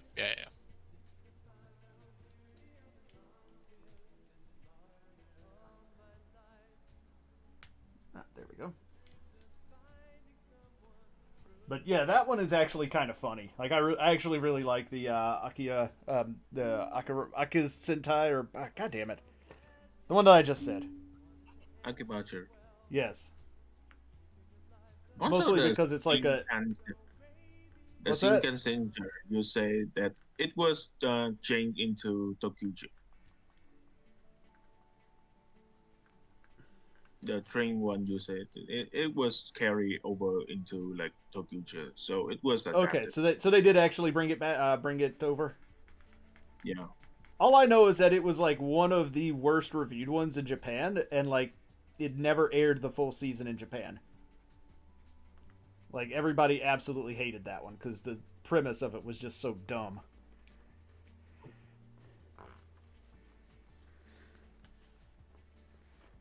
But to be fair, the mech is pretty dumb. Yeah, I mean that is true. I don't know. I just like like other mech shows, like even stuff like Galgai Gar and things like that. I just never really got into. Yeah, Galga cards, like, you gotta watch, like, the first couple episodes to get interested into it, I'm gonna say. Because for a bit, it's just kind of like the exact same episode, but with a new monster. I mean, that's a lot of these kinds of shows, really. Yeah.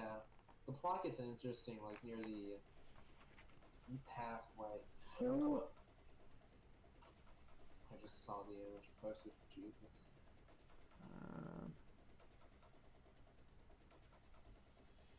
Please tell me that's not from the actual anime.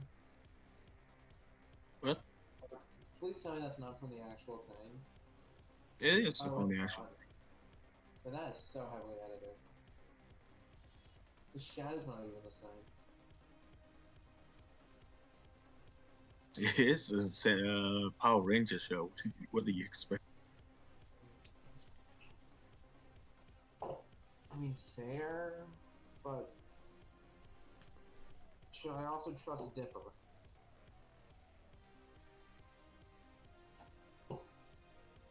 What you see is a guy in a suit with a big dick, I guess.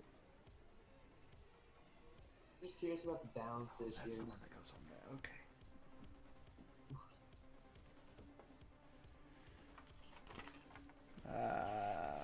Right. What is that actually? C7, alright.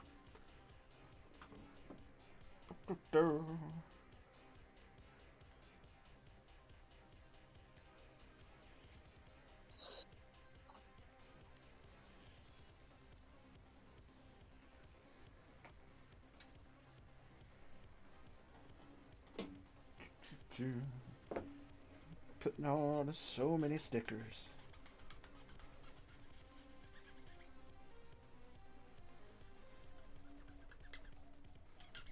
That's still a lot for you to put. I mean, that's a shit ton of stickers.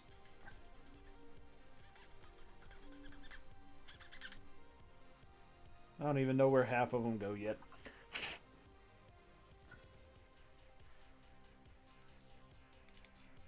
I don't think you have much left. Maybe not, but we'll find out. Alright, so how does this one go now?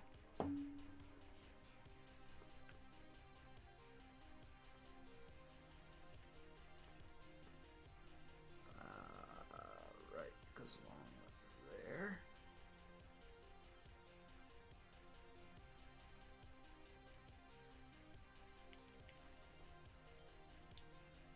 Down to there.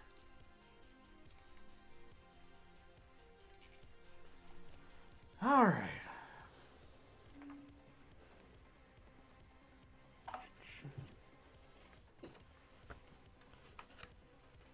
Oh, Andy's text here. What's that? Andy's text in chat. I mean, yeah. Looks like he's putting some decals on his RX 78s, which is pretty cool.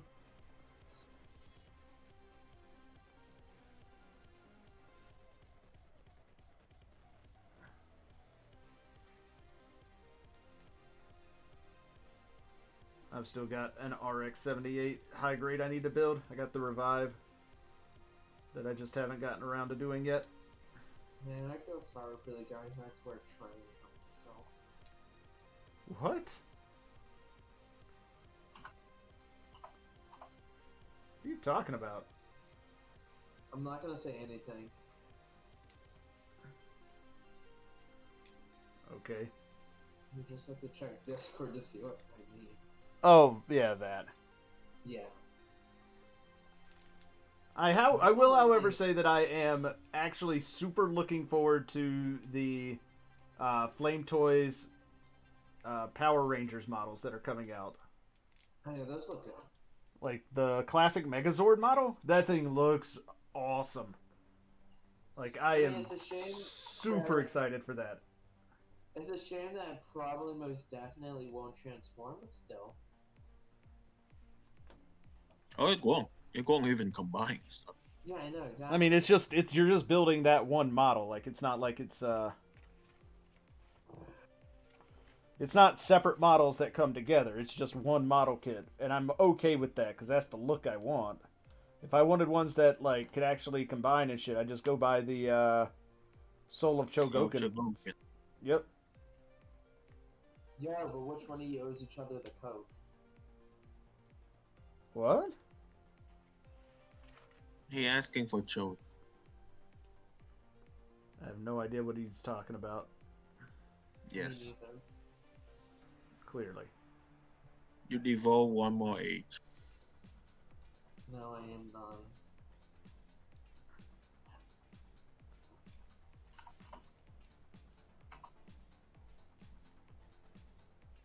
Oh, god damn it. Okay, so let's go there, but then there's... Zartan's out of stock. Why?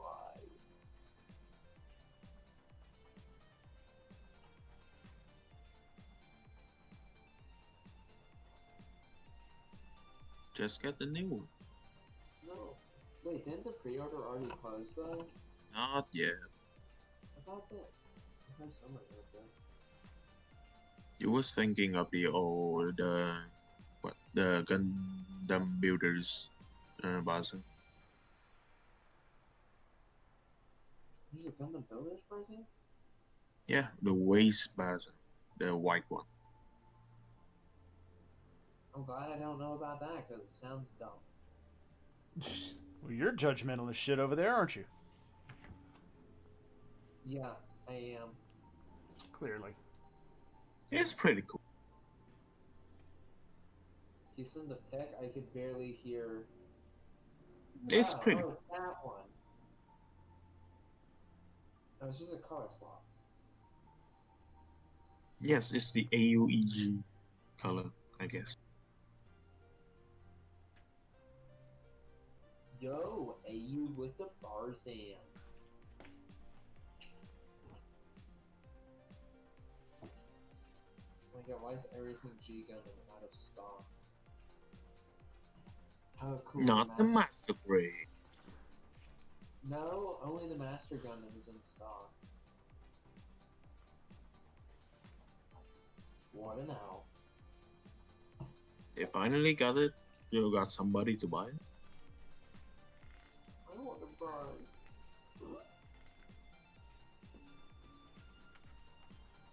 Only the Master Grade what is in stock? A Master Gundam? Yeah, Master Gundam.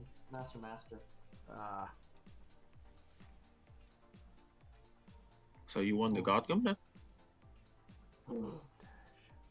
Yo, Bah. That's the wrong one. yeah. You want to buy one? Huh? What? You want to buy my master grade God Gundam? I'd rather Shining. Oh, you want the shine? I'm a slut for the Shining. What can I say? I need to pick up the high resolution Master God Gundam at some point. I do too.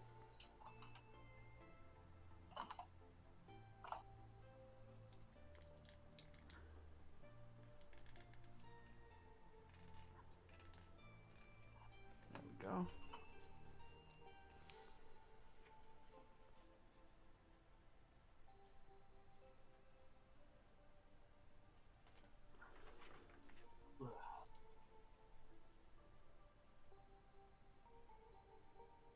Oh my god. Almost like what was that?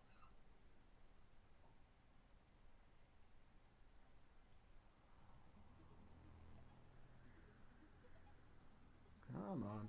Come on. Close enough.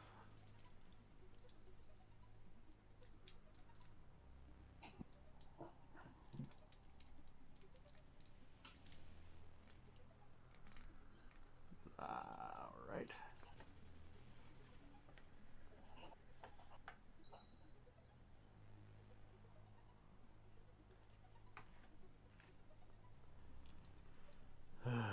Hate putting on stickers that have to go on very, very precisely. Don't we all?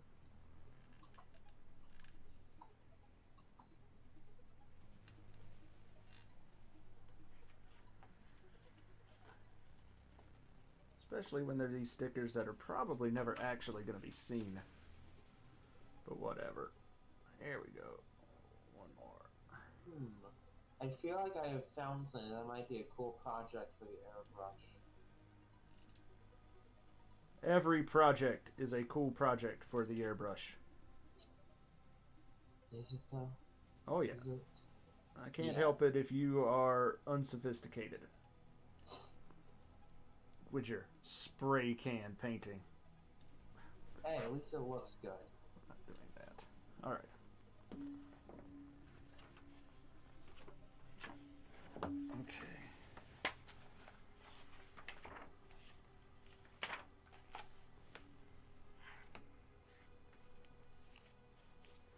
Alright.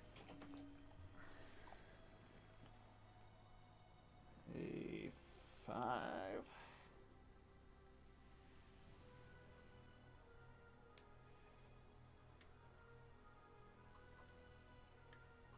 I'm hoping next week to start on one of my mini projects that I have going on. Which is? The Tiamat version of the general, girl, MS the MS General. General girl. Yeah. Oh. But I do need to pick up more paints because I need to get different colors for all the different dragon heads. Oh, wait, isn't that the one that Sonic built that he really didn't like? He never said he didn't like the model kit. He said he didn't like having to build the necks of the dragons over and over and over again. Which I can totally sympathize with, having built the dragoons on the fucking perfect grade strike freedom. Oh. That sounds painful. I mean, it took me almost 8 hours to get them all done.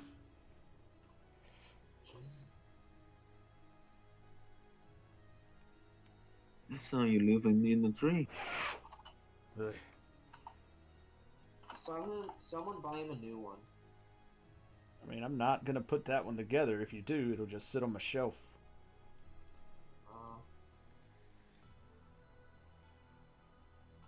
There we go. One leg completed. Ooh, yeah. Does it have a bend on the legs?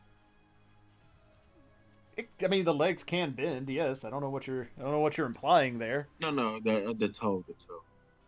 Oh, I mean, yeah, I can bend the feet, but I can't like rock them side to side because I glued that C clip into place. Because fuck that thing. Well, how could you? No rocker. Yep, I disabled the rocker. R.I.P. Rocker. Because it's broke. Hello. Hello. Hello. Good news, my appendix did not spontaneously combust. Well, that's good. Hey, I mean, I would hope it would not spontaneously combust, but we were worried about it bursting. Yeah, pretty much the same thing. No, I mean, spontaneously combusting means that it, like, catches on fire and all that. Well, no, that's the same term for explosions. It is.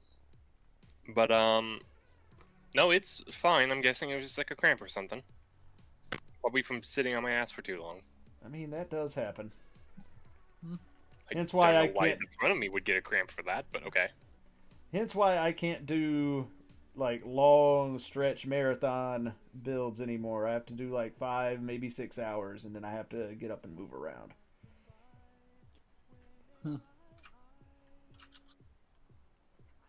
2 nights ago, I got a Charlie horse in the middle of the night. It was like one of the worst paints imaginable.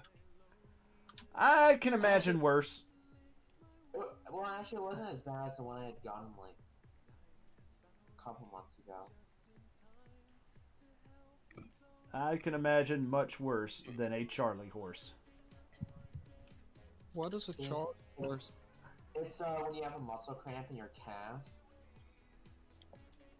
Huh. So it looks and feels absolutely horrendous. It's mostly happen when you wake up. Yeah. Oh, so it's a Friday. What? What? Nothing. In fact, the more painful Charlie horse is clearly the one singing the song that never ends. Which one? Nah, that's... It just I goes. had enough of that during elementary school. I It just goes on and on, my friend. It's the wrong Charlie. The Charlie horse you're thinking of. Okay, is the one look, I with the think Herb is Leopardon. too young to know what that is. No, his name was Charlie Horse. It's Leopardon, Charlie. It's a Leopardon, Charlie.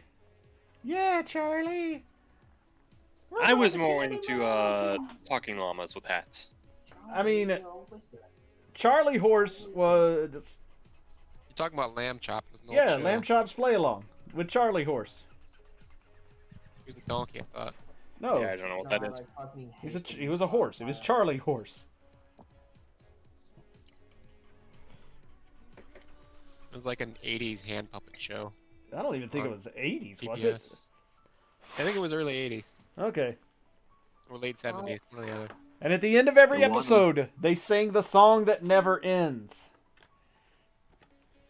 The one on Sesame Street? No. It was a kind of a Sesame Street-like show. It was not Sesame Street, but it was very similar in some ways. I mean, it was like HR Puff and stuff, like all those shows. Captain and Tennille. No, not Captain and Tennille. Captain Kangaroo. Captain and Tennille is a HR Puffin stuff singer. scared me. It was just creepy looking.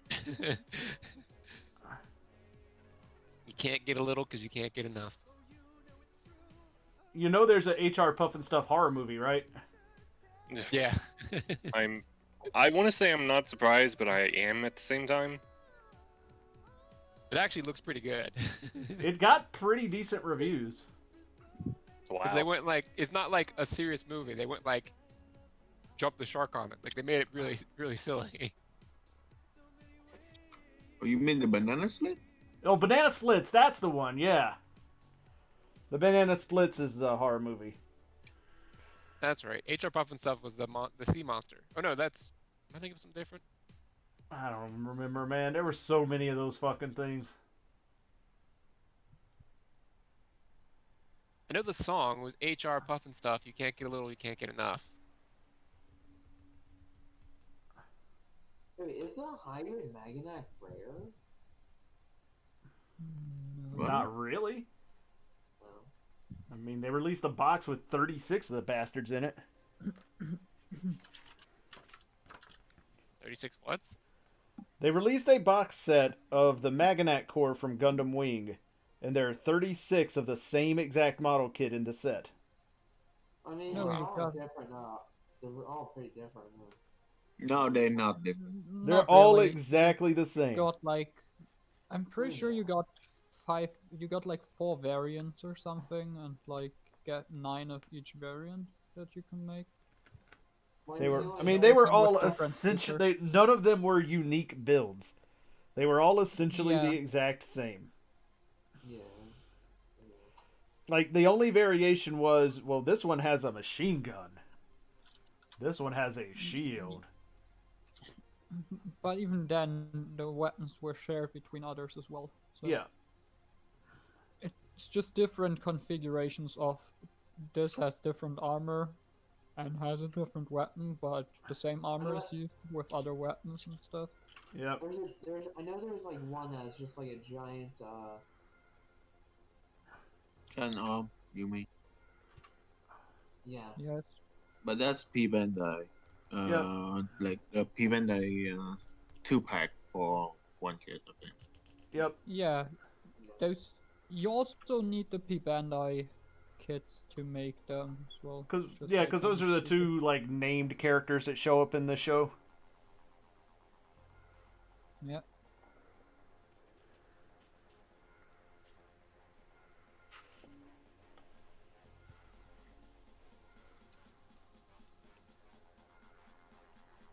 What the fuck am I doing?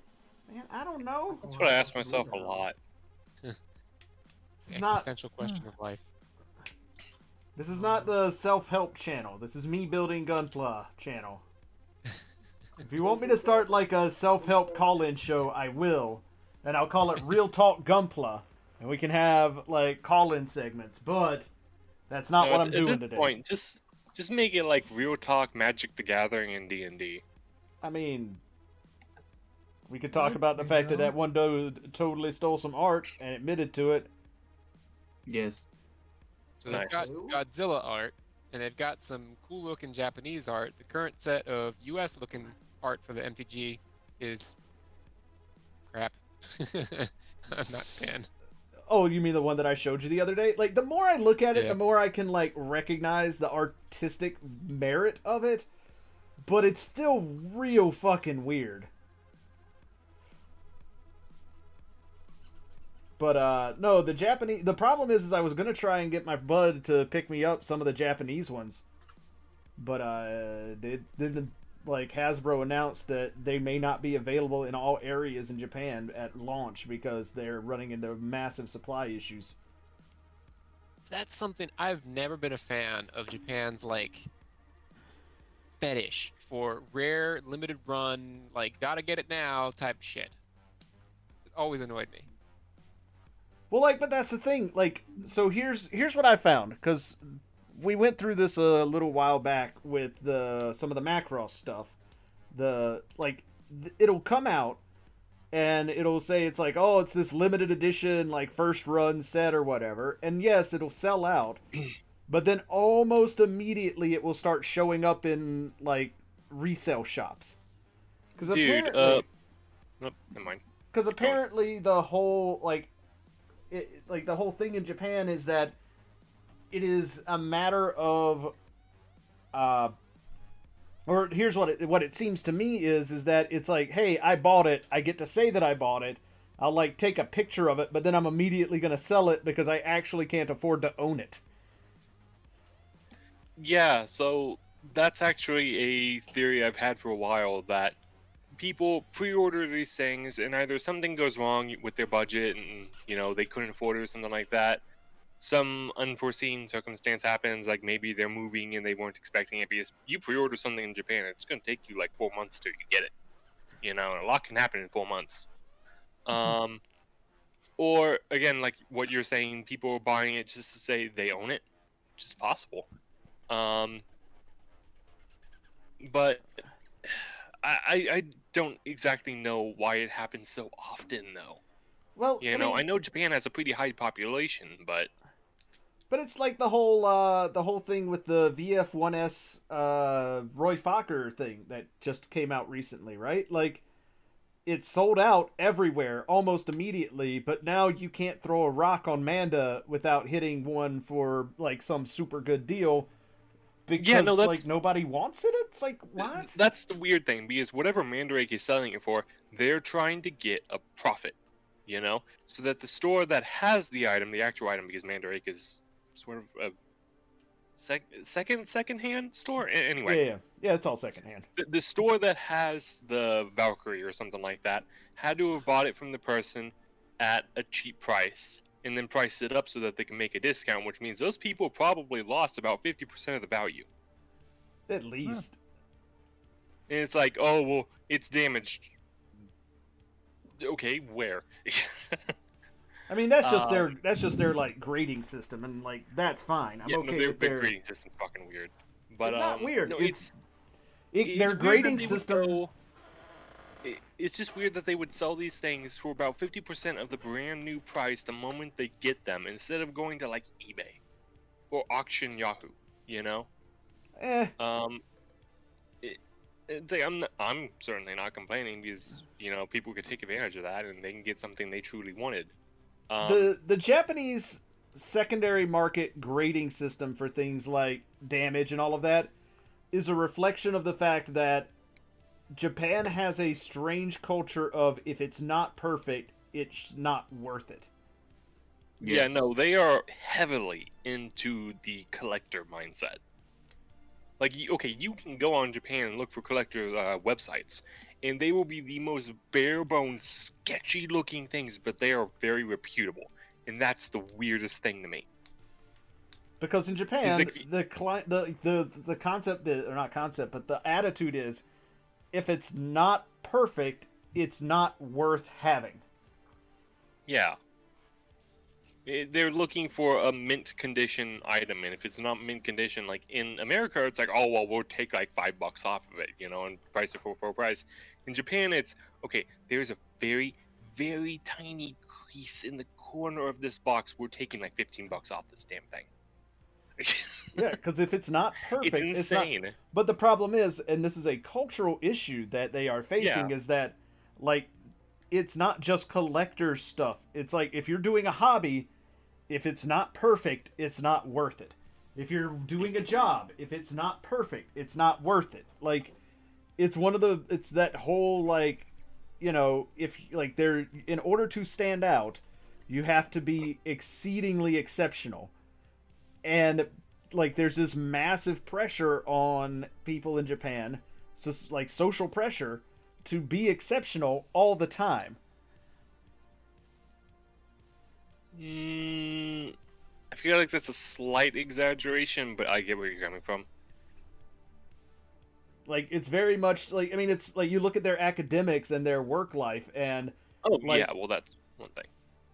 They're Like- expected to work, study, get the best grades and stuff like that. But that's just an Asian thing in general. It's a Japanese culture thing. Like, it's kind of bled over to Korea as well. But it's the whole also, idea of like No, everybody that's not is just bled over to Korea.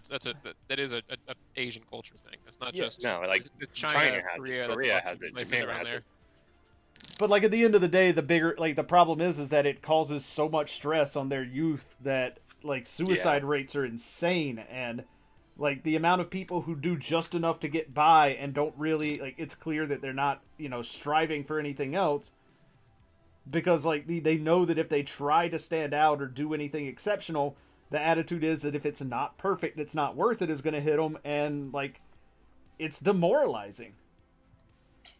Like, it's hard to enjoy something if you know that you're going to be judged against like the most exceptional standout person that's doing the same thing. The weirdest thing is, this is something I've actually found out, I think about a year ago, is if you compare what Japan does in the workplace to American, things are drastically different, because you see them working, they're at home for a very small amount of time and working, they're working their asses off. But if a Japanese company hires an American that was like in the country at the time for a desk job, the American will get all that work done in a fraction of the time and then just be sitting there doing nothing. Yeah. Because to Yeah. Japan, what they do is rigorous work, but to America, it's like this is almost a part-time job. Because Americans work even harder than some Asian cultures. I wouldn't say harder. I'd say sometimes more efficiently. Possibly that, yeah. Well, again, my feeling on that is that that's got more to do with the culture of like trying to stand out. So if you're working, you have to be standing out, and you stand out by working harder, like, and showing more dedication to the company. Yes, Which I in would turn- say showing more dedication, not necessarily working harder, but showing that you participate in after work like group gatherings. And Oh you yeah, no, that's in the an meetings, like, absolutely there's- massive thing in Japan. Like, if a boss says, let's go out to drink, you go to that fucking drink. If your boss wants to take the floor or the small group of people out to lunch, you're going to fucking lunch, whether you like that place or not. Right. That So- is just the thing. You are going there. Right. So if the person next to you is, behind on a project and burning the midnight oil, and you're not, and you go home but they don't, then you, despite the fact that you had no reason to work that late, you are going to be seen as not being as dedicated to the company because the person sitting next to you was at work while you weren't. Another way to look at that is you're also expected to help your coworkers in Japan, especially if they are a senior in the company. And I mean, like, even if they've been there for like 2 months longer than you, you're expected to help them. That's just, how should I put this? I don't know exactly how to phrase this, so I'm probably gonna fuck it up. Japan has a very strong sense of respect. Oh yeah. When it comes to people who are older than you, who have been doing something longer than you, you respect them no matter how long they've been doing it for. I mean, it's not necessarily that you have to actually respect them, but you have to treat them as if you do. Yeah, no, you have to show respect. You have to help them when you can. It's so people who just see someone working late and they go home is actually a very rare thing. Unless they have been at the company for a shorter time than you, in which case that could happen a little bit more often, but Americans are pretty much just like, oh dude, it's time to clock out, I'm getting home. I mean, That's your issue. Yeah, but then again, we also, as a society in America, have a lot of problems with, like, glorifying the, like, not taking vacation. Like, so there's a problem. There's Depends on definitely where a you work, the- 'cause I don't glorify that shit. I Well, take you vacation don't. when I got vacation. Right, you don't, but like as a whole, the American ideal, whether you agree with this or not, is 100% if you're not working yourself to death, you're not working hard enough. Right? Like, you've got to, and it's not a dedication to the company thing, it's literally like, so compare the amount of vacation time that the average American worker gets versus the average vacation time that a like, let's say somebody in Europe gets, or even Japan for that matter. Like, we are, as a culture, America is vastly behind the curve when it comes to treating workers like they actually have an outside life away from the company. Like, Japan's pretty bad about it, but even in Japan, you get from Europe on that. But there are plenty of places where we are ahead of the curve, that have, like, and for instance, not to knock on Japan some more, but they treat women like shit in the workplace and are often expected to, like, get pregnant, leave, and so they're not going to be a worthwhile employee. That is slowly changing in Japan as the older generation is starting to die out. You know, the grandparents and the great-grandparents, and the younger kids are starting to realize life could be a little bit more casual about stuff like that. Yeah, they're also getting more influenced by Western. Yeah. No, they're getting more Western. I just think a the little U.S. bit, should take. It's going to take a very long time for them to do that, but yeah, like, of course it is. seeing them ease up on a few things is pretty nice to see. I just wish the Yeah. U.S. It's not would like take a much hugely more easing up. It's European. very slight. It's still there, you know. I want the U.S. to take a much more European approach to vacation time. Of course, anyone would. How many days vacation do you have per year? Oh, me personally, as many as I want. Like, but that's. No, I'm just meaning in general because. Like, I mean, it varies from place to place, but like as a general, the U.S. military gives 2.5 days per month, so you get 30 days vacation a year. Yeah, this is the U.S. military. But the U.S. military is also way more generous than most U.S. companies. Like, I know most U.S. companies only, like, when you are starting out at the company, like, the max you're gonna get is like a week's vacation per year, like 40 hours per year. Mm-hmm. I got 10 days when I first started out as a junior IT person. 10 days a year. Yeah, no, the American military is massive. This could basically be a cultural thing for us. You fucking respect veterans. You know, you give them time off. You give them raises. You know, their positions are pretty good in the company. That's actually not absolute bullshit. No, that is not. The few veterans I know have had it pretty good with jobs. So, like, as a veteran, when I was in Korea, in Korea they have mandatory conscription.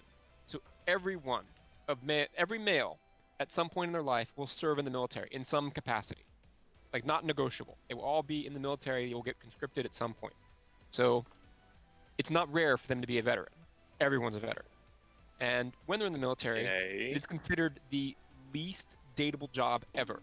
And so when I was over there with my contemporaries, like when I was U.S. military member working with Korean military members, I told them, like, in the U.S., people bought me shots. I've gotten upgraded to first class for free. They thought it was a lie. They're like, dude, that's no way. When I tell people here I'm in the military, they're like, you know, I was talking about the American side of the military stuff, not foreign, right? No, I understand. But I'm saying that, like, as a culture, we hold up our military as special. Whereas in other cultures, they look down at it. Like in Korea, they see it as like a prison sentence to be in the military. Yeah, no, that's what I was saying, that we really respect and give bonuses and shit like that to our military. And that's that more seems than that, to we be glorify mostly an American thing. And military service. Like, we hold up as like a thank you for your service is like an honorific we say everywhere. The same way that Japanese say, like, you know, thank you senpai or whatever. It is a almost knee-jerk reaction. Yep, because America is the most stupidly patriotic country in the fucking world. China's mostly in on that one as being patriotic for. Yeah, but that's because if you're not, like, in China, it's different, because in China, if you're not patriotic, you get sent to a camp. Yeah. In the U.S., if you're not patriotic, people are just, what, you don't like our troops? No. Fuck American. Yeah, meanwhile in Germany we're struggling to get new recruits in the military. Well, there's a career opportunity for you. Germany's been kind of fucked for the military for while now. Yeah. I'd argue they're doing some good things though. I've done some work with the German military. There's some pretty on I'm point not guys. saying they don't do good things. I'm just saying Yeah, their but military's again, been in a rough place history. recently. Just like history stuff, and Yes, yeah, not a lot of understood people there. want to go into the military because, yeah. Also, when you look into the news and it's like, oh yeah, there's another Nazi group in the military, we're like, again. Oh, and today's also Tuesday. It's kind of the yeah. same thing in Japan, actually. Japan doesn't really have a military to speak of. They have a self-defense force. But- Yes, with their masers. Well, after World War II, the U.S. kind of neutered them, and we're like, nope, no offensive military for you, no more carriers. Yeah. But as a country now, they kind of frown on the military.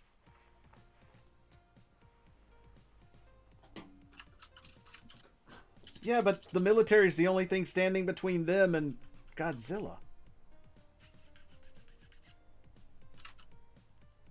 They got their maser tanks for a reason, bro. Actually, they've got more U.S. troops in Japan than Japanese troops. I know, it was a joke. Yeah. Joke. When I said maser Godzilla. tanks and Godzilla, you should have figured out that that was a joke. It's Godzilla. Godzilla!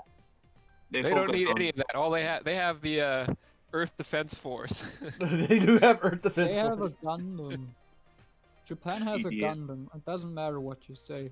They will always win. They have a Gundam. I don't know, man. Mechagodzilla beat the shit out of Gundam in that one movie. It didn't. If the Gundam was given like 2 more seconds, it would have decapitated the damn thing. That was the most Yeah, robbed win I okay. had seen that year. So that's kind of stupid to compare that because Oh no, there's the aliens coming Gundam is out like of the a ship. 1-minute up. The Gundam is a 1-minute upgrade, and Mechagodzilla is A a permanent giant thing, yeah. robot that's permanent. Yeah, which well, is that whole movie stupid was because stupid why the because, fuck like, would that be? why is the It Gundam was not fun in a few permanent? ways. Admittedly, it was fun in a few ways. Other things were absolutely ridiculous, like someone who doesn't know what a game is tried to describe how a game works. But Earth Defense Force 6 should be coming out hopefully very soon, and I am totally looking forward to EDF. it. EDF! We all love To it. save our Mother Earth from any alien attack. From vicious giant insects who have once again come back. Oh, fucking. God damn it, that's such a fun game series. It's absolutely stupid, and I love the entire thing. God, okay, trying to remember the Walking lyrics Fortress now, Bottom, any mission with that damn thing that I could spawn it in, I would. I don't care what level it is. If I could bring in the mech, I'm bringing in the fucking mech. That Trying to first remember the level, lyrics to the yeah, I'm song bringing in the now. mech. What'd you say, Josh? Dude, I love We're Valve. the infantry. Well, the fact that that's EDF 5 good. had the every like group had their own song was great. Well, I liked how you started the song "The Troops Would Follow Along with You." Yes. Oh, yeah. They would that was echo it great. back. And there was actually one part that I couldn't get to trigger in the game. There was a second half to the song. It's like the later you get in the game, they add more to it. Oh, No, really? there was buttons to, like there was like a button. Well, to no. I know the look button different. thing. I could get people to listen, like follow on with the song as I did a certain line. They did one. I did a line. They did one. But to a point, I couldn't get the next part to trigger because it required NPC chatter, and I could never get that to happen. Ah. Because like one You played person it would through scream, all like I watched a 110 video, missions. and one person should scream, "Stop that depressing crap!" And then some guy goes, "Well, how about this one?" And then they start the next half of the song, and I could never get that NPC banter to happen to start that next half. Well, in 5, it was all based on like how far in the game you were. Well, yeah, no, I've beaten the game. I just couldn't get that part to trigger. I don't know why. That's okay. EDF 6 will be out sometime very soon, and we will all be happy. Well, they're doing I don't know if it's voxel gonna one be- soon. I don't know if it's gonna beat 4.5. I think it was. I mean, I think 4, 6. 4.5 I think is like the definitive one to me. I mean, like Earth Defense Force 5 was really fun, And I'm definitely on board for playing 6 as soon as it comes out. So. Let me see. Was it okay? There was Earth Defense Force Iron Rain, which It's terrible. Yeah. Earth Defense Force 4.1, Earth Defense Force 5. Yeah, 4.1 to me is the best one. 5 had a few changes I wasn't fond of. I did like the mecha in that. I was Well, not that a was just fan of walking the- of Fortress the- Balam, but with a mining helmet or mining aesthetic. Well, no, in 5 they had mecha. Well, yes, I Variety know. of 'em. So did 4.1. Okay. No, 5 was a prequel, wasn't it? Yeah. So it had the Walking Fortress Balam, but it was named something else. It was orange or yellow and had less weaponry. Oh no, we're just talking about the ones that you can unlock in the game and just use whenever you wanted to. Ah, okay. I don't know any of Yeah. those yet. I I know never there was played like it because this thing is mecha later on that 60 you could use, bucks. Yeah. I never played it because it was 60 bucks and the other one was 20, so but guess which one I got. I mean, I am super looking forward to 6 because I think it's going to be super fun. the one What thing about the those games, I could never make the helicopters work. Like Okay. they were hard as hell to pilot. The controls were bad. That was always the problem. My god, TF2 is getting an update? What is? Apparently you got a short-lived event April Fool's update For what? from April 1st to April 19th. For what? TF2? Team Fortress 2? Yes. Oh, I don't give a shit The about thing Team that never The gets game updates. exists. That still exists. Yeah, it's still, No, it's it, still going it strong. still actually. does. It's still massively popular. Yeah, it's still one of the most popular games on Steam regularly because it'll Really? play on a potato. Yeah. I haven't heard of that game since Forever. 6, 7 years now. Yeah, I don't follow it. Yeah. Like, if people are still playing it, good on them, I guess. It's a classic balanced shooter. There's always a market for it. So people still play, the original Doom and Unreal. So Well, mostly the people playing the original Doom are, like, doing speed runs and shit these days. Yeah. Oh, sorry, I meant Quake. People still play, like, Quake as a shooter, competitive shooter. Oh, yeah. But that's... I mean, Quake Japan's pretty popular, I guess.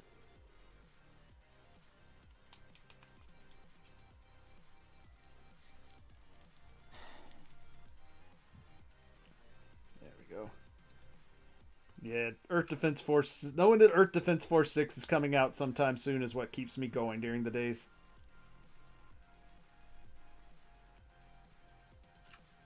It'll be a fun game, but it's not what's keeping me going. There's other things I'd rather look forward to. No, just Earth Defense... If Earth Defense Force 6 gets announced to be canceled, that's it for me, guys. I'm out. Not even your like In- piles of mecha in the mail. Or Nope. sorry, your I Gundam. don't want to live in Don't a care. universe where an Earth Defense Force game gets canceled. We are the valiant infantry. I need it.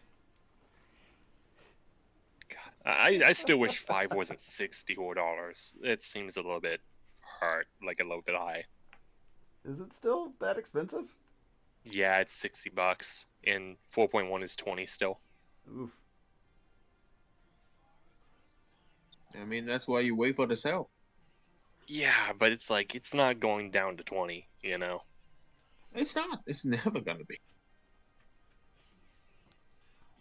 If it went down to 20, I consider it because they basically have the same amount of content. So, paying 3 times the price for a very similar game is kind of I can't justify it.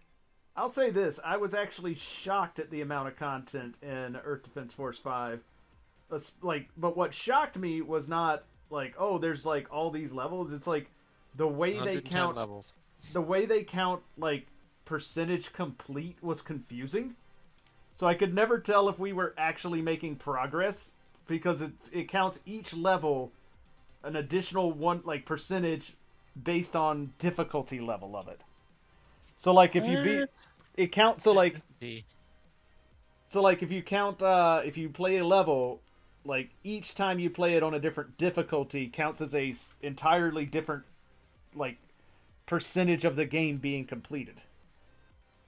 Okay, so let me see if I got this right. If you started a brand new save file and you played the entire thing on easy, Yep. then it would take you longer to complete the game than if you played it on very hard. Correct. Correct. Because it You would counts. only Because get if 20% you of the reduces game the done amount on of easy. missions you have to play. what's that? Beat So very hard reduces the amount of missions you have to play. Well, it to counts get, out. to get the maximum number of percentage complete. Correct. So Yeah. if you beat the entire game on easy, there's 110 levels. You completed 20% of the game, as far as it's concerned. Right. Oh, but if you wait, no, it says that. Okay, but if I you thought complete meant, it on like, medium, you to get 100% credit. in each difficulty. But you do. So- But the thing is, if you complete it on higher difficulties, then you get credit for the lower ones. Okay. So like beat if the you entire thing on super difficult, I forget what the name of it is, then that's how you complete the whole game. That's how you 100% it. right. Okay. But you get different complete. But like if you don't play on easy and you just go straight to medium, then you get the credit for having played it on easy. You know, looking at the game on Steam right now, it's making a recommendation. Because you play this game, you might like this game. I think this game would marry perfectly with Metal Wolf Chaos. I mean, yeah, Metal Wolf Chaos is great. Metal Wolf Chaos is a good game. I feel like it is aging a little bit harder than Earth Defense Force.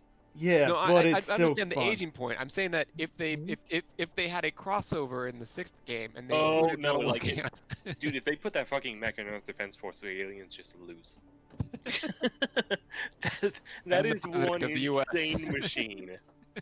Like, everyone talks about, like, real robots and stuff like that. I think Earth Defense Force has a pretty realistic depiction of mechs in some ways.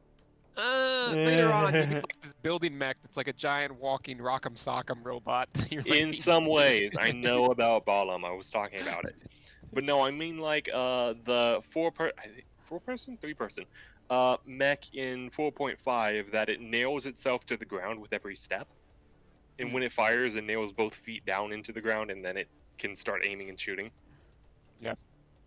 That some seems like of their something you tanks are could a little actually. ridiculous, like the gigantic death happening. rays and. Well, like the alien tech is insane, Yeah, but it's no, it like giant, like having to fight fucking giant Pepsi Man as the final boss was great. is. What? Did I miss something? In Earth Defense Force 5, at the the final boss is a giant like glowing dude Oh, okay.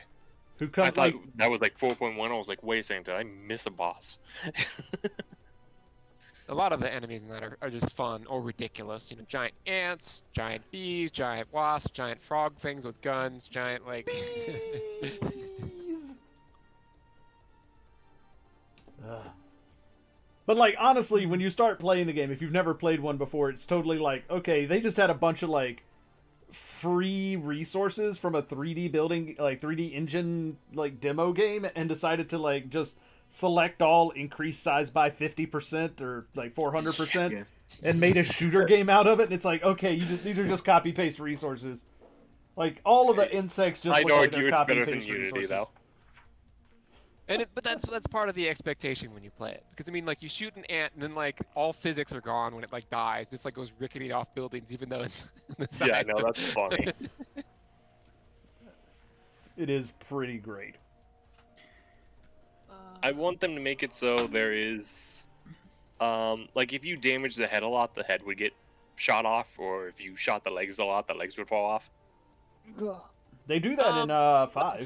Some specific Oh, enemies damn, are like okay. that, like the walking lizard things and whatnot. You can In shoot their legs 4.1, off they and just kind of ragdolled or curled up and died. Oh no, you can totally shoot the legs off the frog guys because they will regenerate. Well, not just Oh, like wow. there was a bunch of like walking aliens where that would happen. Yeah. Where you could shoot out their legs and they would literally start crawling after you, trying to grab guns and stuff. You had to really sort of kill the center mass to get them done with. Yep. Shots to the head. But shooting their arms off that are holding the guns was always a viable strategy because, like, they can't shoot back at you now. Because some of them had like artillery weapons that were bothersome. I mean, bothersome is the polite way of putting it. OP and a giant OP pain in the ass is the actual description for those fucking things. It's not that bad.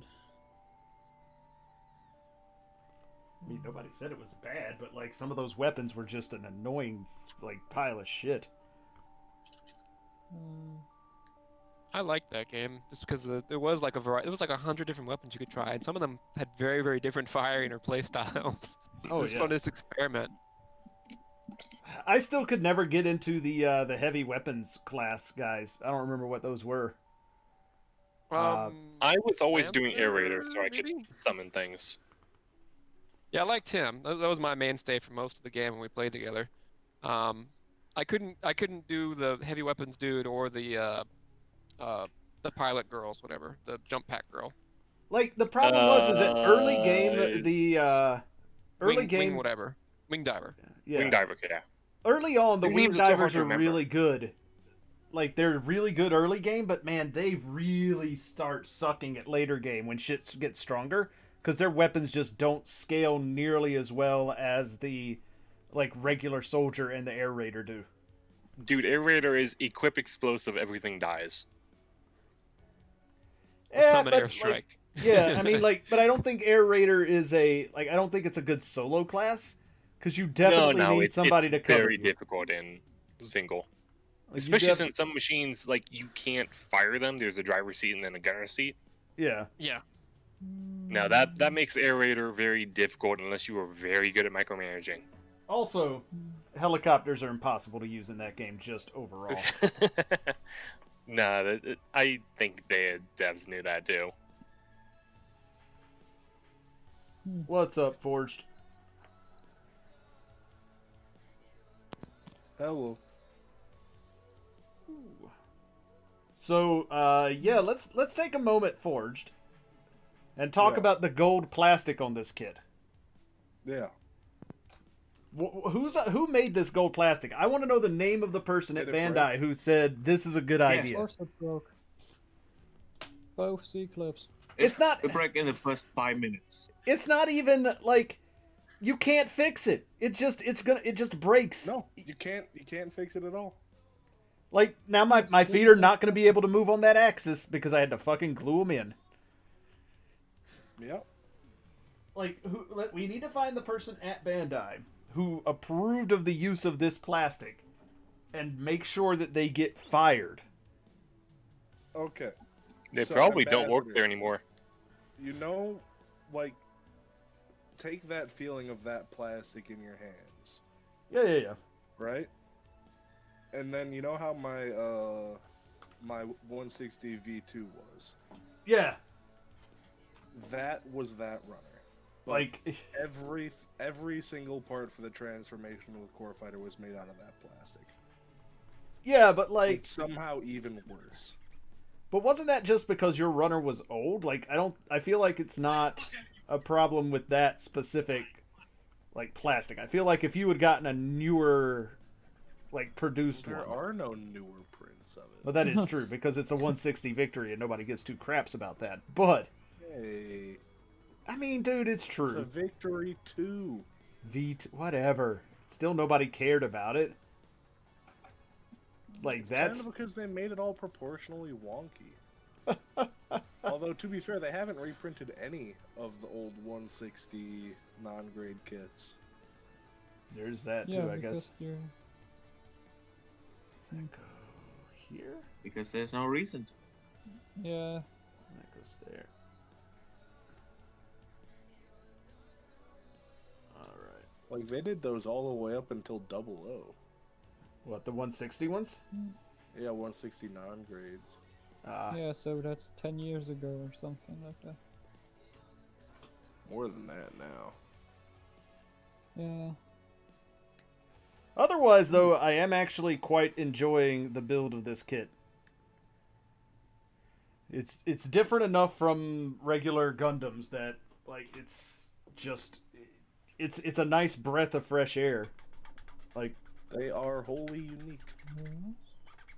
I even went so far as to get the Super Messiah from Dipper, so I'm gonna be doing that one sometime. The Ozma Okay, custom.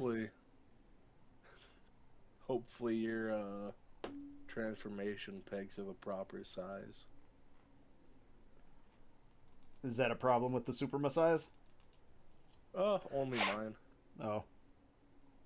It was for the armored. Ah. Because I got Something the... about the VF-25s just hated me, so... Oof. But I still love them, so it's fine. Fair enough. It's like a love-hate situation with you. Mm. Like, they were definitely abusive towards me, but...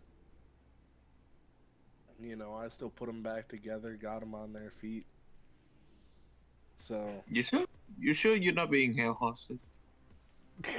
Nah. Maybe a little bit, but not that bad. So do all of the weapons actually store in the weapon pod? I believe so, yeah. Okay. Oh yeah, so that's the piece I was wondering about. So yeah, Oh, it you're does almost that. on to final assembly. Yeah. Alright. And then you gotta make the super parts. Yeah, but the super parts are kind of a smallish box. I don't think they'll take that long. Yeah, the only annoying bit I think is that you're gonna have to transform it to put some of them on. We'll find out. Speed 31. Or at least partially transform it. Alright.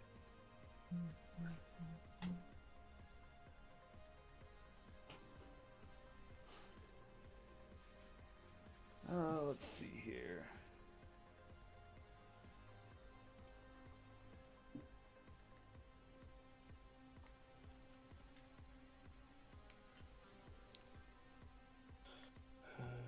Turn that off. So, Controls. the Super Messiah can be built as just the regular 25, right? So it's basically the VF-25 plus all of the armor Yes. parts. Yeah. Alright. I didn't know if it was one of those things where they're like, they changed it just enough to accommodate the super parts that you really can't do it as the normal. No, it's not like the Master Grade Age kits. Right. Which is really bizarre. It feels like you, like, why would they have done that with those kids? Like, it really feels like you should have been able to build a normal with all of them. Right. They decided to swap it up. Yeah, don't get that. I mean, that's why they twice the price of the H1 normal.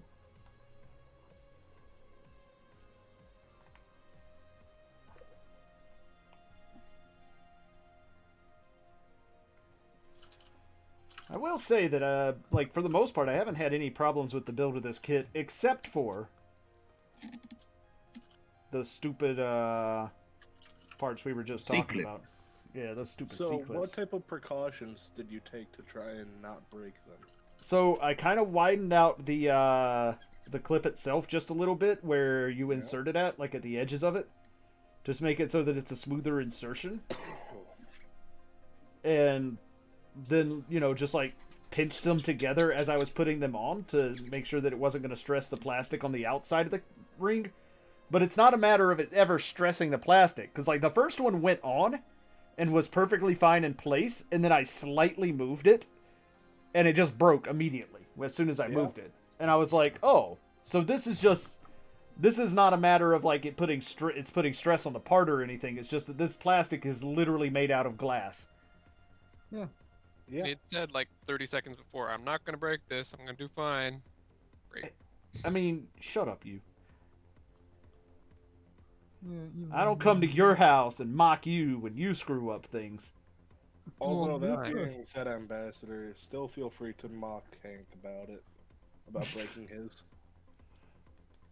That's okay. I'm still going to mock Herb about breaking his front skirts. Even though he gets real upset about it, I think it's funny as hell that he gets upset about it. About his, Beyond Global? No, it was the entry grade. The entry grade that he painted. The one that he did in like That's pseudo Beyond real. Global. I don't think it's the BG. It might have been, but I thought that was the entry grade. It's a Beyond World. Oh. Either way, the one that he like broke the front skirt off of, and it gets real touchy about it. And I'm like, man, don't be touchy about it. Just learn from it. But like There's every this time thing you, called blue. but like every time you, well, he lost the piece is the problem. Mm. But like every time he tries to like make fun of somebody else for doing something wrong, I'm gonna bring it up as a reminder of like, you don't like it when people make fun of you for shit that you did wrong, so don't do it to anybody else. How did that even happen? He never went into detail about it. Yeah, I don't I'm know. sure he's kind of ashamed or embarrassed about it. As well, he damn well should be. Oh, Considering how young he is, you are not going to get that information out of him. I just lost an entire arm. How did you manage that? I gotta hand it to you, that's pretty dumb. See, hand it to you, because No, okay, arms. It's not an arm. I was lying. It's just a hand. To be precise, one half of a hand. I really gotta hand it to you then. It's like the size of a master grade hand, so I don't even understand how the fuck I lost that. It fell on my floor and disappeared. That's what happens on floors, man. That's why I installed large LED lights on the bottom side of my desk. So when I drop something I can't find, I just hit the lights and find it. I should do that. I have a motorized desk, so I have wires down Yeah. there already. But the thing is, it's not under there. It's just not there. Yeah, it's probably it like metal on the by any bottom chance? of your shoe or under your chair. Nah, they're not metal. There's a little one scratching at my door. Give me a second. But so whenever I little drop one. like a computer's piece, I always just grab a magnet and then just wave it around until I find it. What is it? What is it? No. Alright, there we go.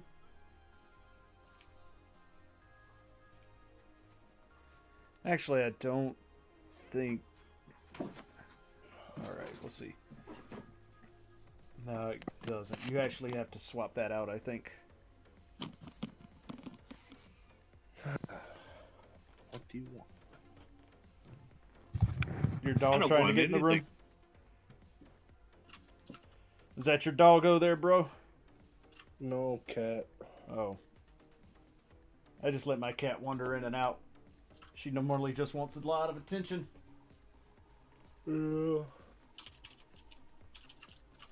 Alright.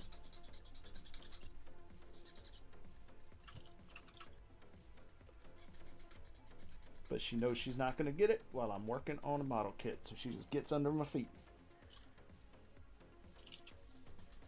You should set her up some like perch nearby that she can be up high and watch. Oh, she has that. Okay.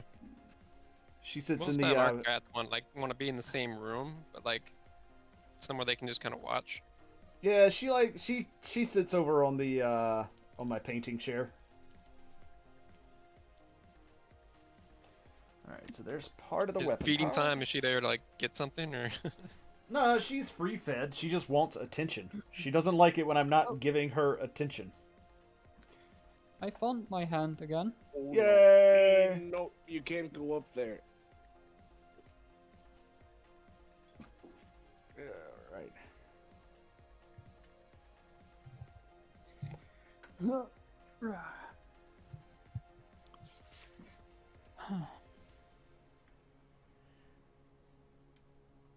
But no, she just... My cat likes to be touched a lot. And if she's not being touched, she acts like she wants to be touched. Yeah, same. And then you touch her, and she's like, keep doing it until I say stop. That's just a cat. Yeah, that's every cat everywhere. Yeah. But my cat is very insistent about it. Like, she follows me everywhere. She refuses to not be in the same room as me if she can help it. Is she in the same room right now? She was a second ago. So Yep, about the she's thing over you on said. the she's over on the painting chair. Like she normally Mhm. does. doing the cat thing where she's licking herself on my painting chair. But she's a very particular cat about some things. Like if I go to the to the bathroom, to the little boy's room, she will follow me over there and sit at the door and like watch. Like I keep the door closed, but she's sitting there watching the door. And then as soon as I'm done and I come out, she acts like she wants to go in and investigate, but then she takes the smell. But no, but then she walks in and looks around. Because, like, I don't think she has, like, object persistent memory. Like, I think she just assumes that if she can't see something, it's, like, it's brand new. So, like, she always just seems surprised that there's nothing Just interesting in the moment. bathroom. Yeah. But, like, she always seems surprised that there's nothing interesting in the bathroom after I come out. And I'm like, what did you expect? What did you think was going on in there? There you go. You Like- had an affair with another cat. You didn't leave a model kit in Obviously. there. You were taking so long. Let's see. Where's the piece I need? Maybe you have a big litter box in there. Human litter box. I mean, she just like goes in and like looks around and then walks away, and I'm like, why did you need to do that? What point did you think you were? What did you think you were going to achieve? Also, I think So I let me tell you figured out- something. Did you know that cats are curious? I mean, anyways, Wait, cats are curious? I Have you think never heard the I- phrase "curiosity killed the cat"? but satisfaction brought it back. I've never heard that one. Yeah, I haven't That's heard What that do either. cats That's have to literally do the with entirety of monarchy? that quote. No, I've Curiosity- never heard that. Curiosity killed the It's cat, but always satisfaction stopped at brought him back. Curiosity killed the cat. Yeah, because people don't like. People like to use quotes out of context, but it's curiosity Dude, you are killed the older cat. than my dad if you know what that is. If you know the full thing. It's got nothing to do with age. It's just got to do with actually doing some research into the origins of gotta. saying. I've You're never old. heard my You're grandparents old. say that. That's because most people never did the research into the full phrase. Or maybe you were just that old. I'm not that old. You're You old. keep going like, I'm older than everyone in the server. I feel like an old man. Blah, blah, blah. Yeah, but I'm not that old, so stop trying to make me feel old. I don't want to feel old. You make yourself feel old by bringing it up constantly. And being old. Shut up. You ain't exactly a spring chicken yourself there, bro. Keep in mind, Ambassador is both an admin and a moderator. I mean, I own he, this he can server. ban me if he wants. Yeah, I can't get rid of this guy. He Fucker. just gave you permission to. You have no power over me. Yeah.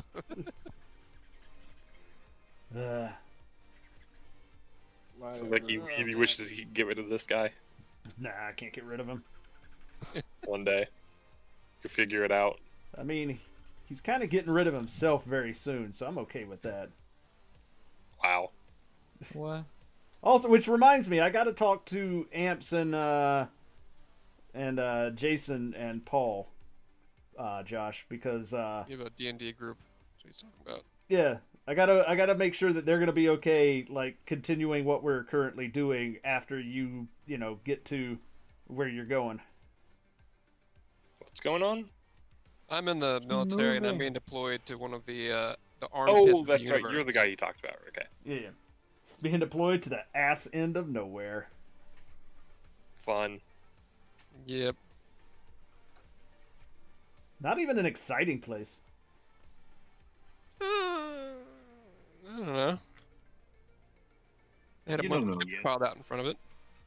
What'd you say? Anyways. Nothing. On that note, like I think I'm gonna go for All right, now, man. but is there anything going on tonight? I know Amory's not gonna make it. I mean, depends on what time I get done with this. I might want to like hang out and do some stuff, but like nothing official yet. Okay. No worries. All right, talk to you Peace later, out for dude. now. See ya.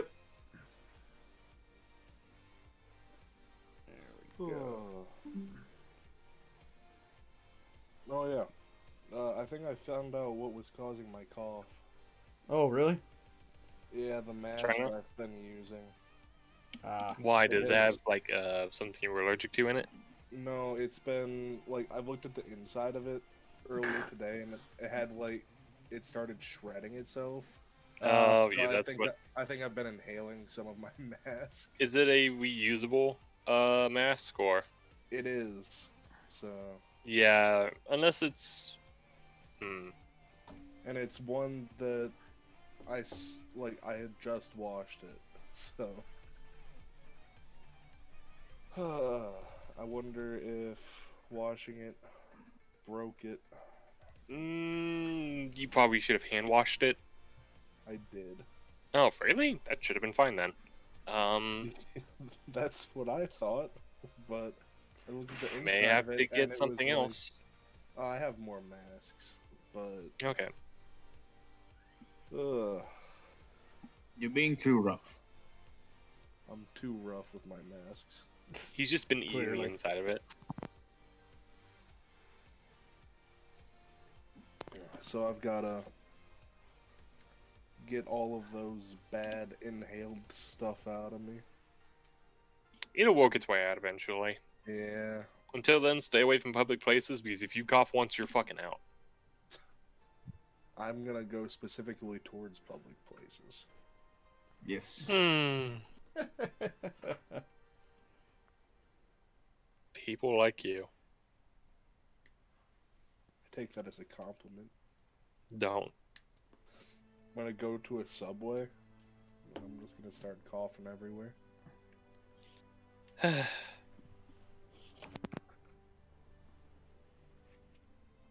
Ooh, right.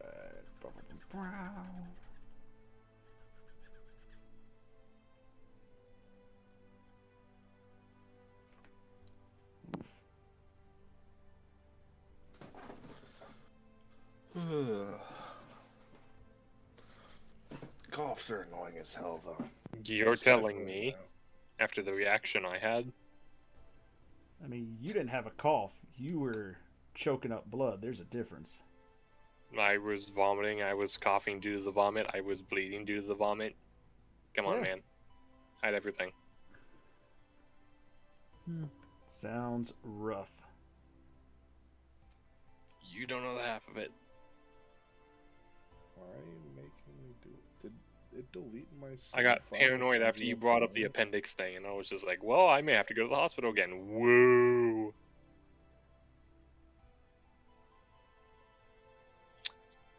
Oh, and I tried ordering some of the Vonsenol, or whatever you called it, and they messaged me.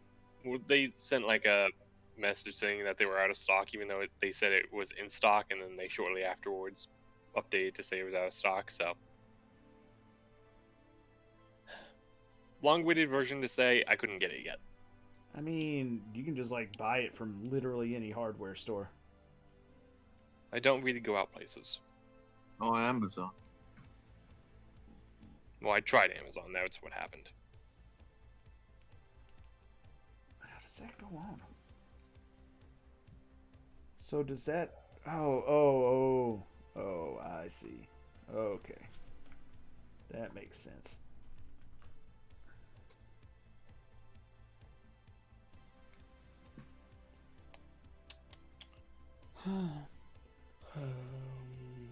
Turn Okay, down to the last hand. Yeah, last hand. Oh, Mafi, did you paint the hands on your VFG? Yeah, I painted the gloves The black. gloves, Yeah, yeah. but I don't know. The plastic or rubber they used kind of sucks, and the paint keeps chipping off. Yeah, because it's flexing. Like every time I move the hand or like I touch the hands, it's just like, up, there's the paint gone again. So Yeah, because it's rubber. It flexes. Unless you harden it up, it's going to keep doing that. nah, she's just not gonna move anymore. She's just gonna sit there, maybe be thrown into the closet because she can go with the like kit itself is fine. It's not great. It is Aoshima. Jet is absolute trash. Trash to you. mean, it sounds like you just don't like it. Well, Very astute observation. its wings keep flopping up and down. The stickers fell off like 2 hours after putting them on. Nice. Like if I go for girl walk mode, the legs just start spinning on their own. And the hands are weird and also super loose. I don't know, the entire kit is just loose. And the It sticker is held. Hiroshima. Loose was never one of the problems I had with mine. And I had a lot of Well, problems with mine. Girl is fine, but like the jet was entirely loose, and the stickers are a fucking pain in the ass to get on. And once they're on, they won't stay on because I never tried fuck it. transforming mine, so Well, I did. It doesn't matter if you're transforming it or not. It's just the stickers, even on the arch straight surfaces. The stickers were just nope, gonna peel off. So it took me like a day until I ripped all the stickers off of it again because they all peeled. Oof. And like the cockpit stickers that make up all the details around the cockpit. Yeah, they just started sliding around on the cockpit, which was not great. There we go. It's one leg on. the 31s are not the best. Yeah.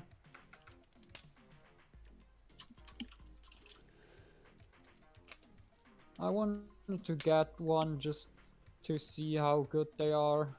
Well, I now know.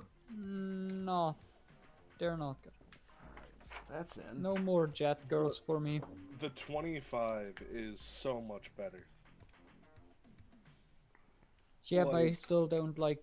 It is I such don't an like the amazing way they step up. made the girl.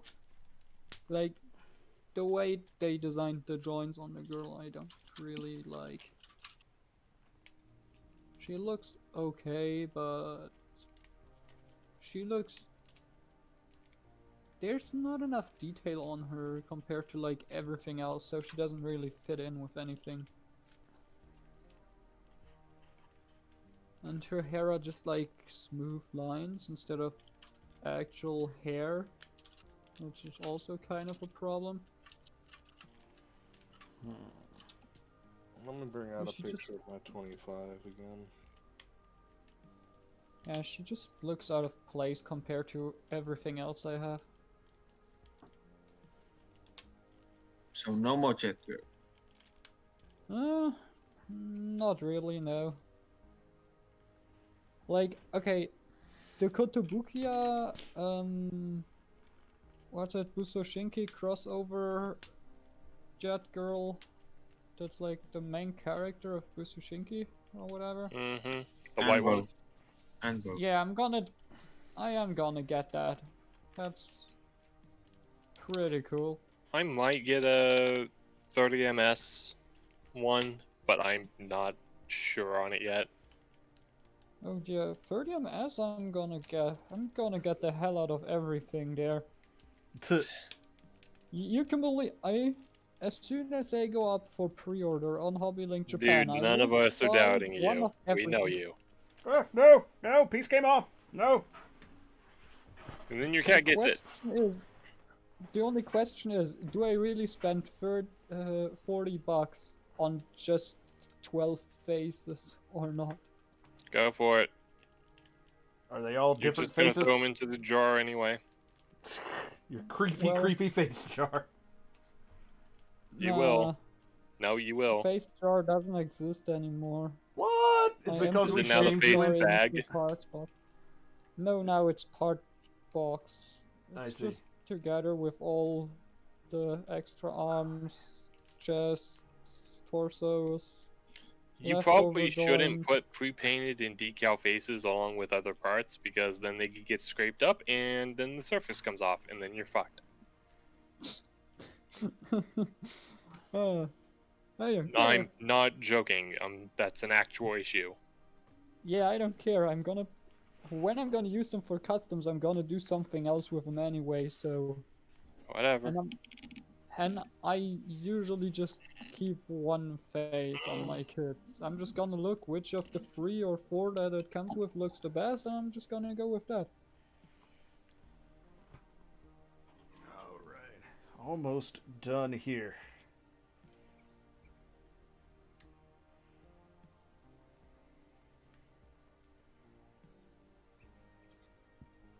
What did I spawn with no ammo? I don't know, man. What are you playing? Metal Gear Solid 5? Did you forget to put ammo in your travel bag this time? It should just go automatically. So he forgot. Well, no, I didn't forget anything. It just didn't give me any of my tranquilizer ammo. Nice. So supply drop ammo.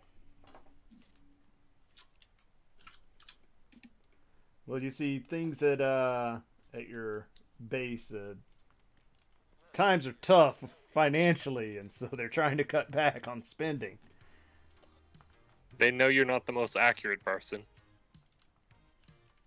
I can tap in there, bro. Okay, well I'm getting a supply drop.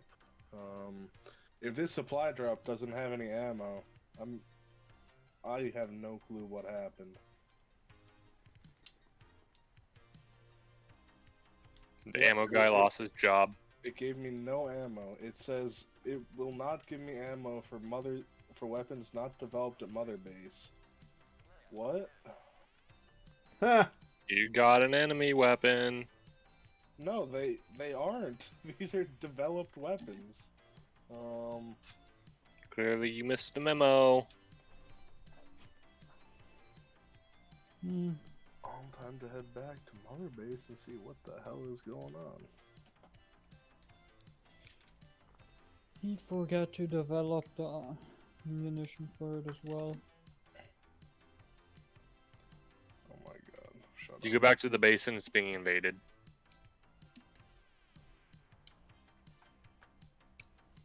No, it's just forcing me to go through all these annoying tutorials in here.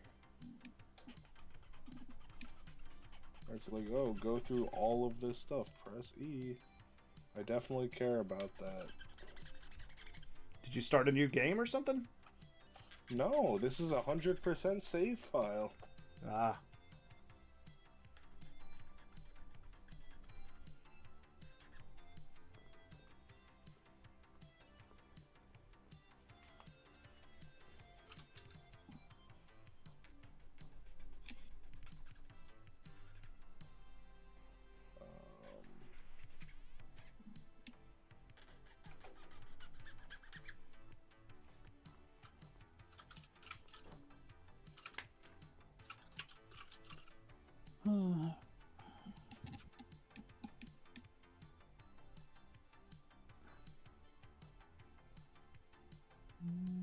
Something weird is going on. Was there like a recent update to the game that added new features that it wants you to be forced to use? I don't think so. Maybe from using a 100% save file, you missed the context of something and now you don't understand how it works. No, I've beaten this game multiple times. That's why it's a 100% save file.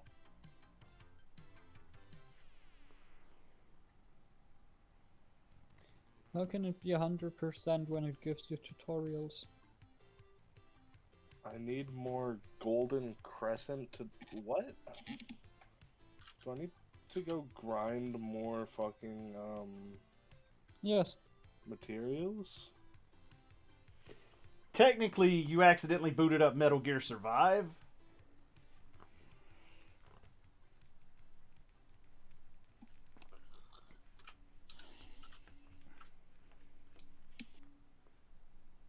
Which the fact that you own Metal Gear Survive should just be a warning sign in and of itself. I don't, though. Can I buy this instead of just selling it? I don't want to go out grinding for this. If I have to grind for it, I'll just have to go fully lethal then. Yeah. Which is fun, but not very useful. Murder is fun. You know I mean, what? it Sure, is. fully lethal. Keep Forged away from me. It makes the game more fun, but Pew pew pew pew pew pew. I'm not a big fan of going fully lethal in Metal Gear games. Huh. Not since No. Metal Gear 3 punished you for it. Huh. Okay. MGS3 did punish you for it. Very true.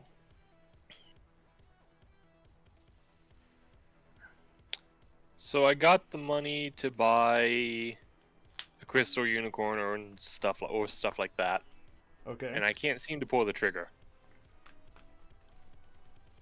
I mean, just like do it, yo, if you want one. I do. It's just it's a lot of money to spend, and it will add up. And the shipping in Mandrake isn't the nicest right now. I thought they were back to.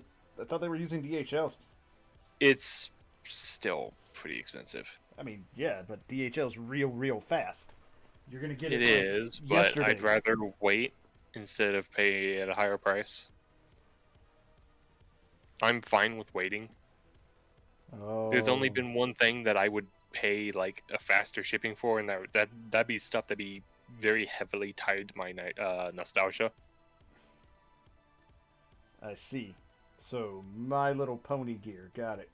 No, like the only girl figure I have who's based on a character I made in Phantasy Star Online 1 when it was like 2001. That was something I paid a higher shipping price on because I wanted it fast and I wanted to make sure I got it. I see.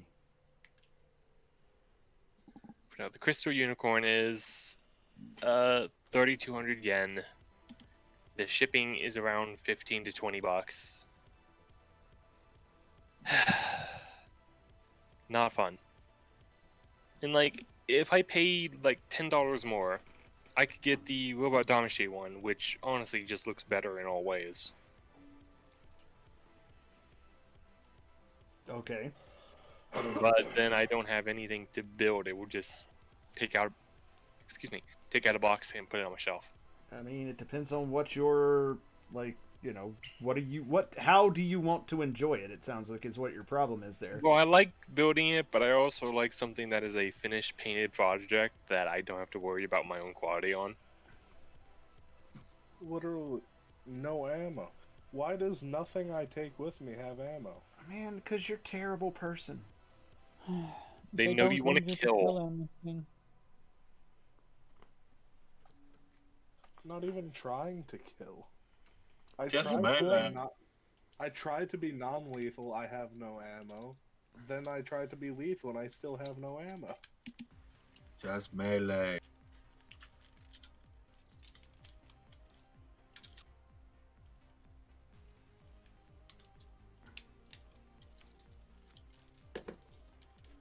Screw you, Metal Gear Solid 5. Go away. You won't let me do my missions.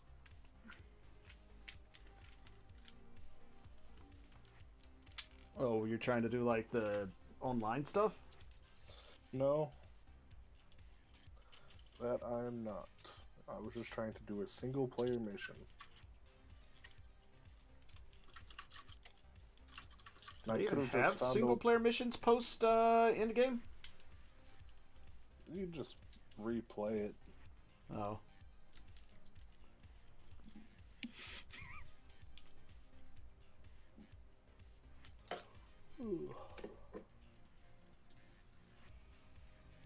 Yeah, I'm done.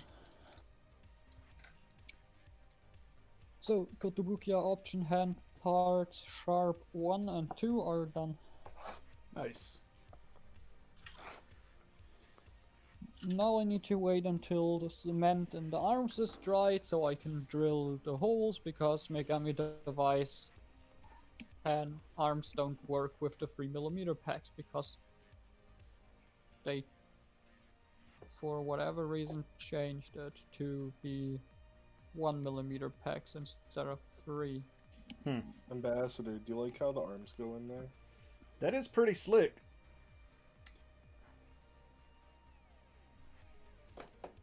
Kind of. Yeah. Like, when I was building it, I was so confused with that gap on the underside of the wings. Yeah, like that's kind of where I was too, and I'm like, there's got to be something that goes there. But then, like when the arms went in, it was like, oh, It's the arms. makes sense.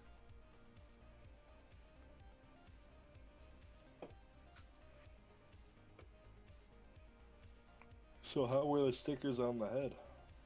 I mean, I just kind of cut them and formed them around the way that, so that they, looked half decent.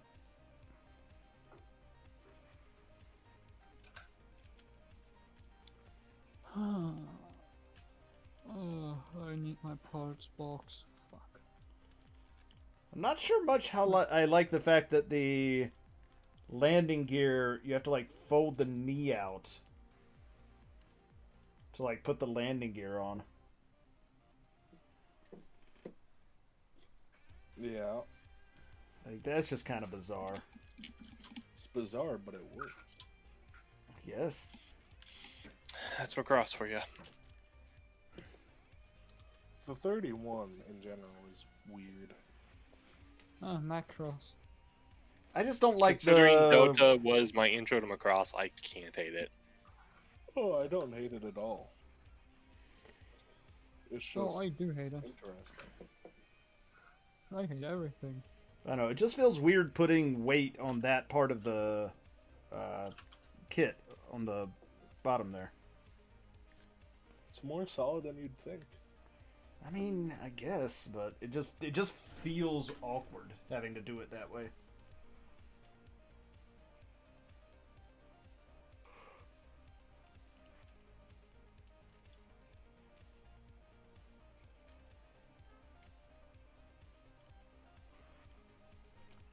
The 31 was designed for style over function, so Clearly.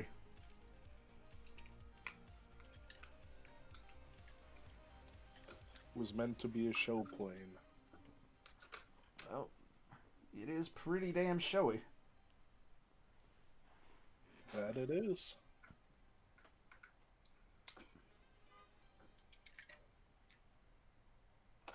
It's not as showy as the YF-19 Excalibur Kai, but It's very or the true. VF-19 Excalibur. But Alright, so when you transform it to Gerwalk, or not Gerwalk, but Batroid. Yeah, okay, so you actually do have to replace parts to get the full weapon pod extended. Okay. to get the whole thing extended, yeah.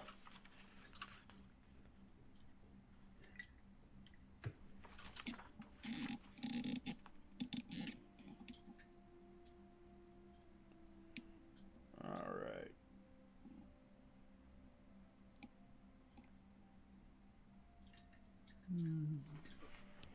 Okay, so let's put on the last few stickers that I didn't put on while we were building it. So that's fun. Let's see here.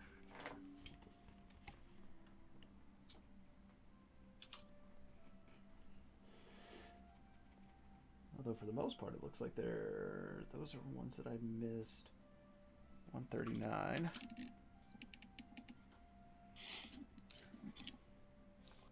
Stickers do look pretty good, though.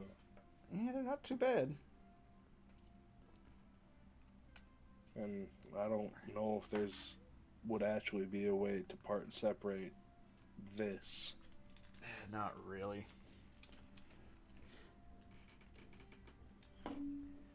Oof. Okay. So we're going to unpeg that and swing this down a bit. Oof. Oh man, that's tight joint there. Does not want to slide. There we go. Also, be careful when you're extending the feet out. Oh yeah, I mean that's yes. Come on. Because that's the other use of the gold. Yep.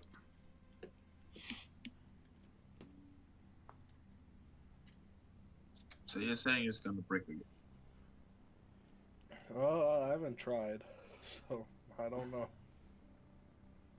Oh, so you haven't fully transformed it? I don't really have... The only model kit that I've transformed is the 25 armored. Ah. And every unicorn known to man. I don't usually transform my unicorns. You have. My perfect grades. All my other ones, not really. But I'm talking specifically Macross kits. Or things with proper transformations. Like, the unicorn isn't really a transformation, it's armor sliding.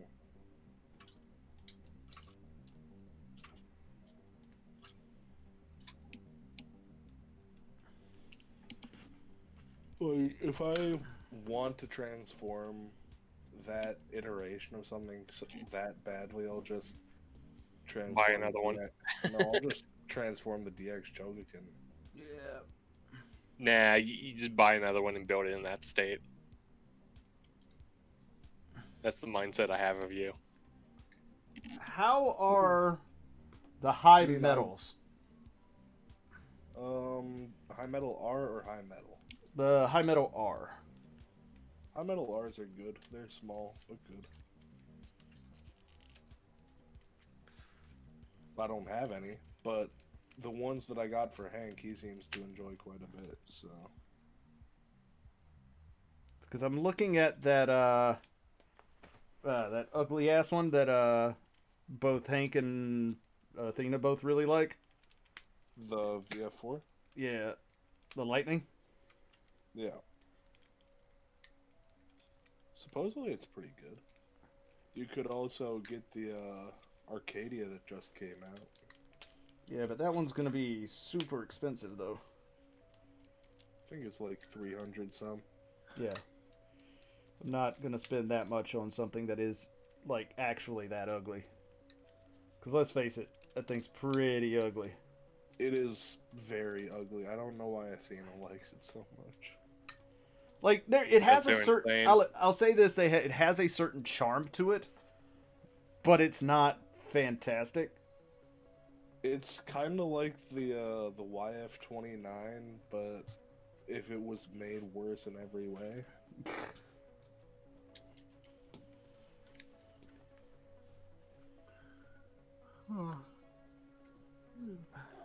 I've been really considering getting another DX YF-29 though. Why would you want to? Because I have the Isamu one, which is the tan one, but I also really want the red one. Oh yeah. How did I forget his name?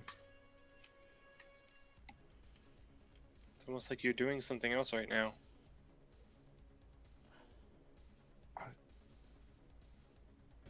I can remember every... my brain is going dead. Okay.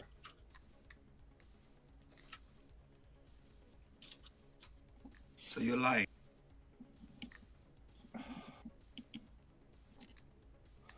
Every other Macross pilot's name has come to my head except for him. Maybe you just don't care about him.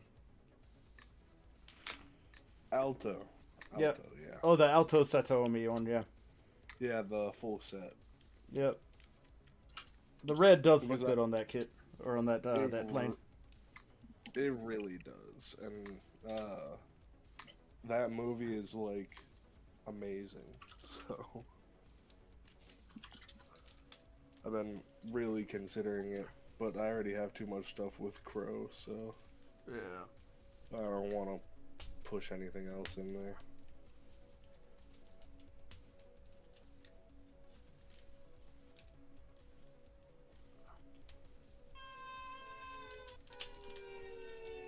The hell is going on there?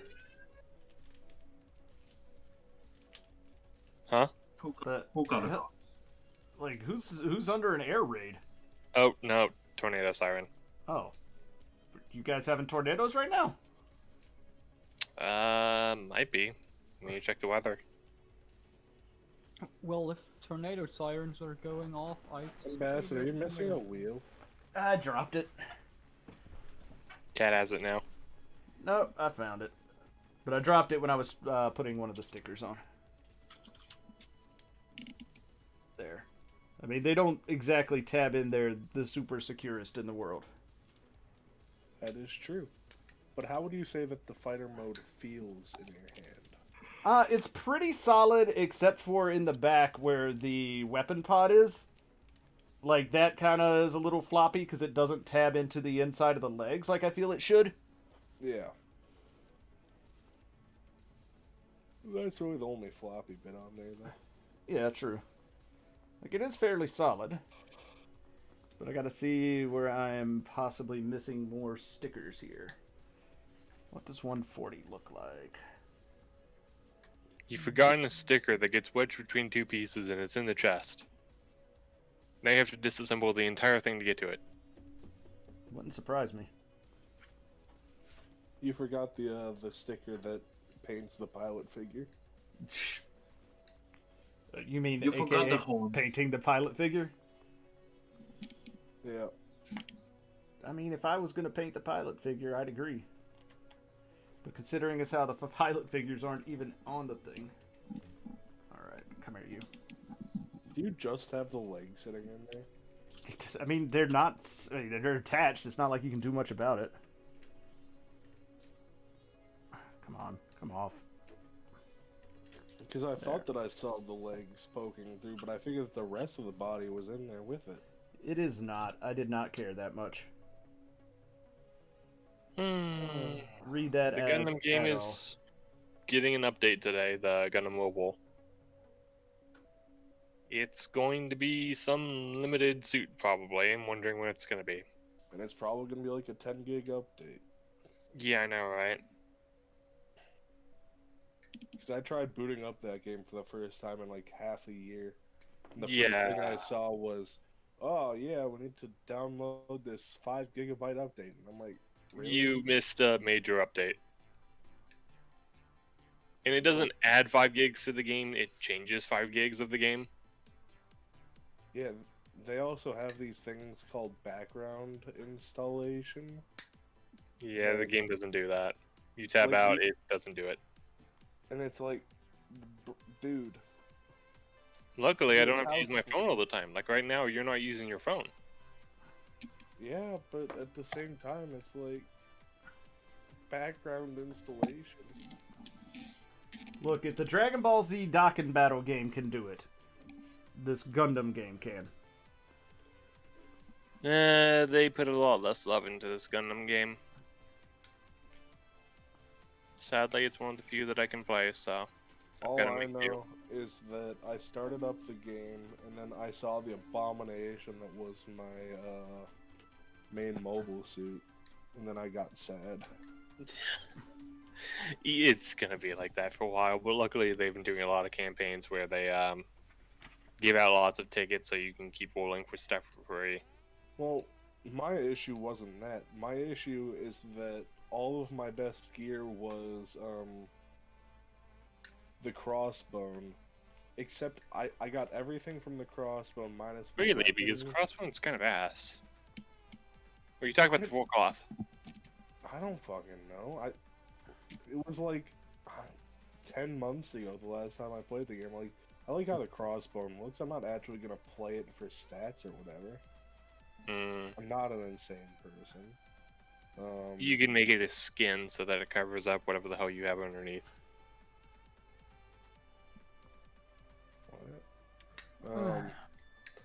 But I got everything from the crossbow minus the chest, so my chest was the double Zeta. And it's like... You had the enhanced double Zeta, I assume. It was the enhanced double Zeta chest, and everything else was the crossbow. And I'm like, this just looks so wrong. Yeah, no, I did that for a little bit. I had Turn A legs, Tryon 3 chest, HFX arms, Pale Rider head, and Gujin Rebake backpack. If I had the Tryon 3 chest, I think I'd probably just delete the game. The Tryon 3 chest is unbelievably powerful at times. I don't care. The only thing is, it takes like 10 seconds to actually kill anyone with it. It's literally the ugliest thing I've ever seen. Yeah, it's not for everyone.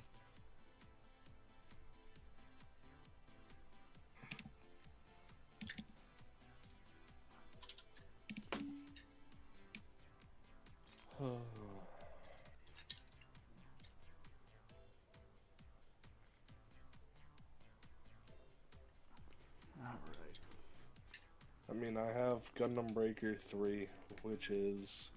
Yeah, no, if you have Gundam Breaker 3, why would you play anything else, really? Because new Gundam Breaker has more stuff in it.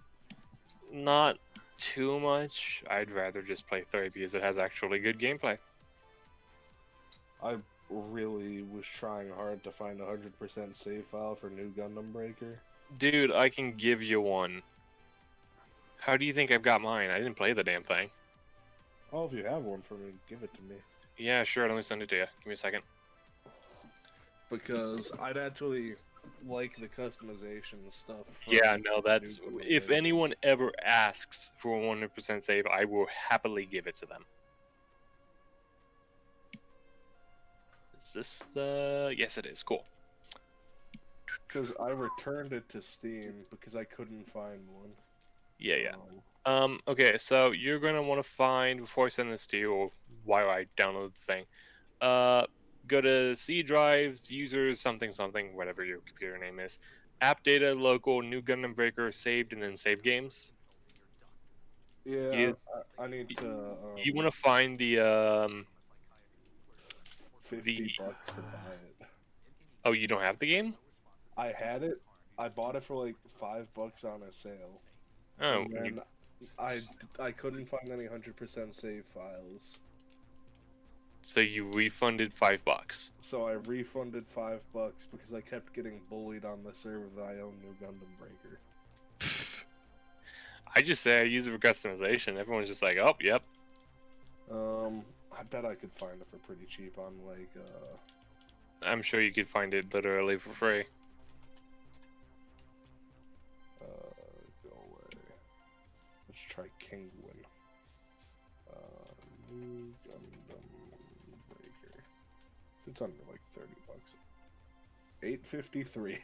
All right.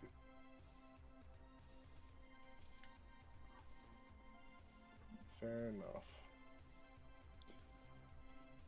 Okay, so here is the RAR.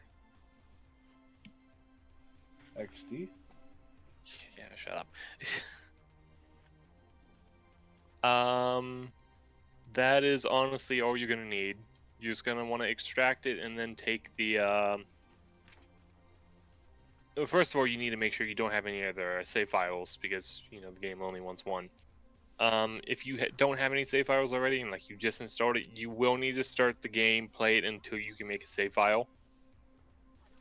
That's gonna be pain. But once you do, you want to bring it to this should be, or wherever the new Gundam Breaker saves are. Yeah. I'll be able to find that pretty easily. I've done enough. This is basically where mine is, so.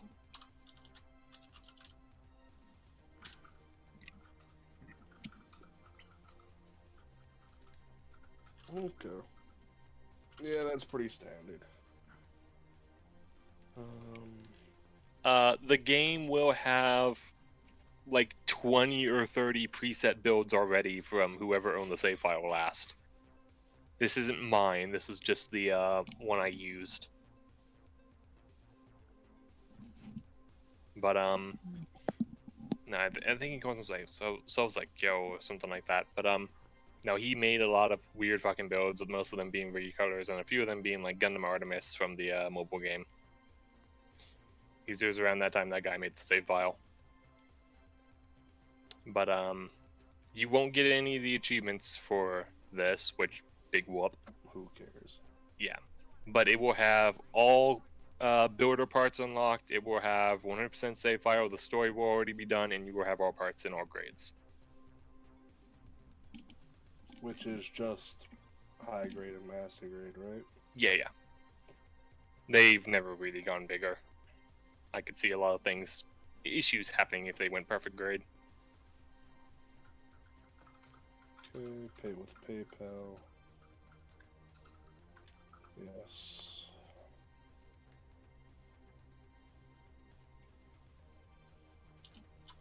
Come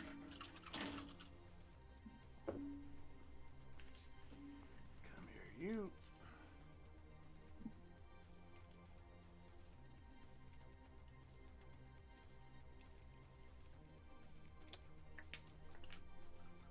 And go to here.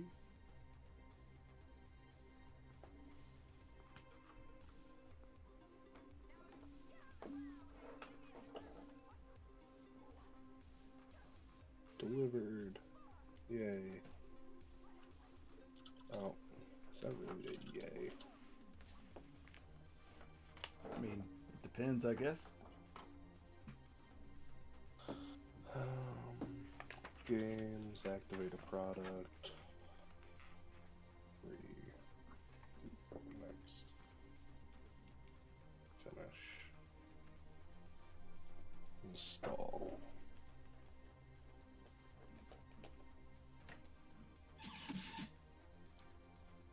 $10 buckaroos after tax. Did you get it on GOG or something? Kingwin. Uh, So it's probably a pirated key or something. probably. But you know what? It's new Gundam Breaker. They don't deserve my money anyways.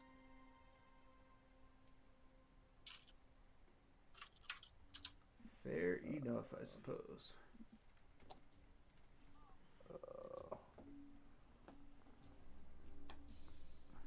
What game genre does Gundam Breaker go into? Fuck. Bad ones? I don't know. RPG? Sure, I guess. Technically? Mech. I don't know. I'll just put into MISC. Why is GTA 5 under this? Oh no, that's open world. Definitely not open world. It kind of is. I mean, not It's at definitely all. the old definition of open world. Well, there's levels or whatever that are open.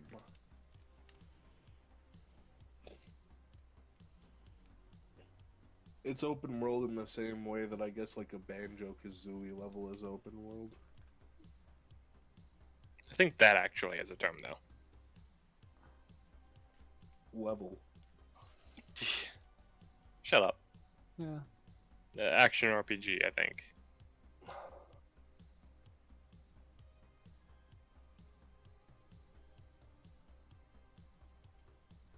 I really should try and figure out what I have with Crow right now. Yes. You have yes. Because I have an Ausla, a full armor,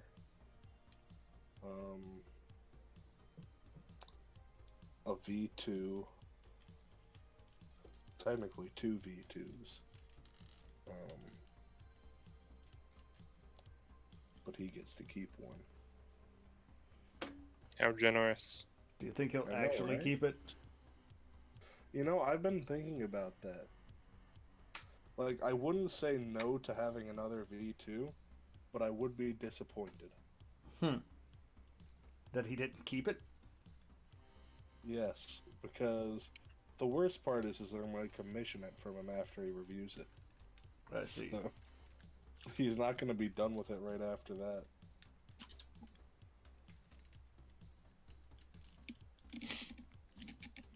My jaw hurts. I should not have laid on it the way I did. I mean, probably not.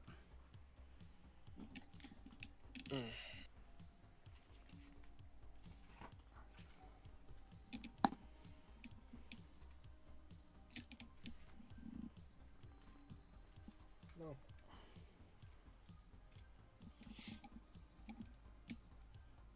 I'm so glad that Xbox Game Pass for PC is a thing. What? That doesn't make So much- sense. What?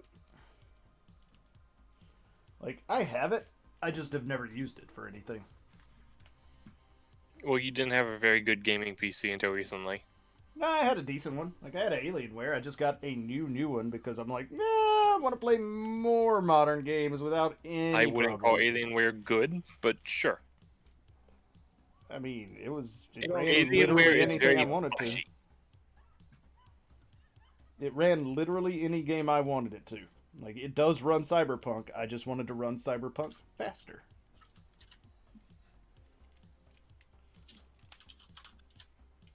But, Mafi, why were you saying that doesn't make sense? Because it's for a console. Why is it on PC? Why is Because it it's called? Because most Xbox Game Pass for PC. but because most Xbox but games are actually just PC games,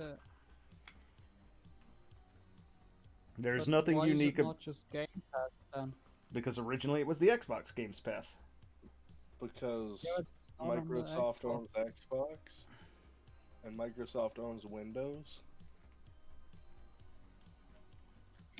So, why wouldn't it be called Xbox Game Pass?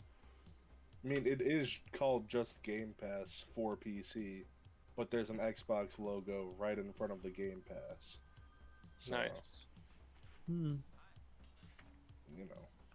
But I mean, if I really wanted to, I could install Microsoft Flight Simulator. Which I don't want to. You can play that for Because 24 hours. I don't want to do a real-time flight between here and Japan. But But no, it's nothing like it was the old Microsoft Flight Simulator that got modded a lot. So you had all of those people that would like do all sorts of like fun, like you'd have people that work as like tower like controller whatever.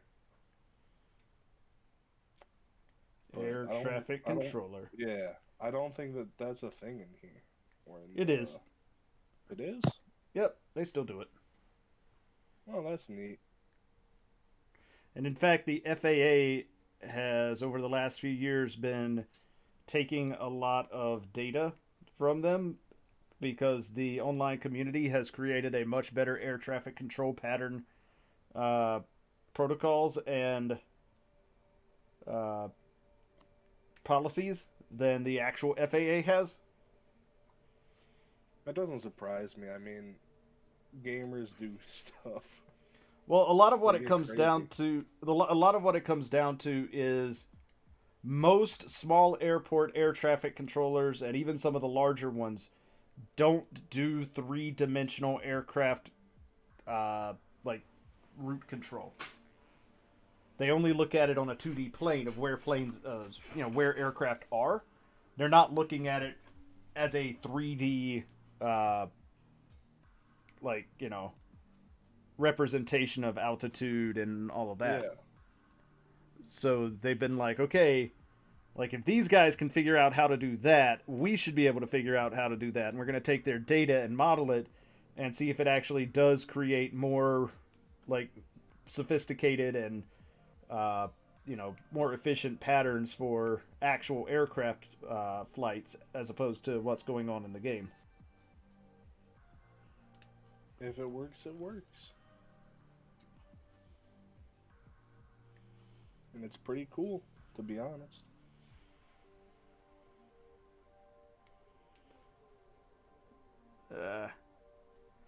If I was going to get really heavy into the flight sim stuff, I'd want to get my own full cockpit setup, but those are pretty fucking expensive. Yeah, and I don't know what variety of planes they have in that game. Almost every single plane that you could ever think of. Yeah, but they don't have military planes, do they? Nope. It's only commercial and private. Correct.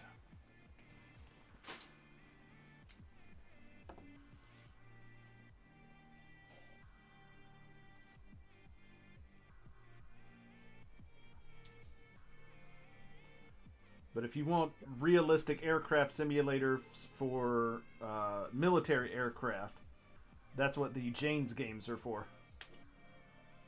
Very true. But that also doesn't have a 1-to-1 scale Earth.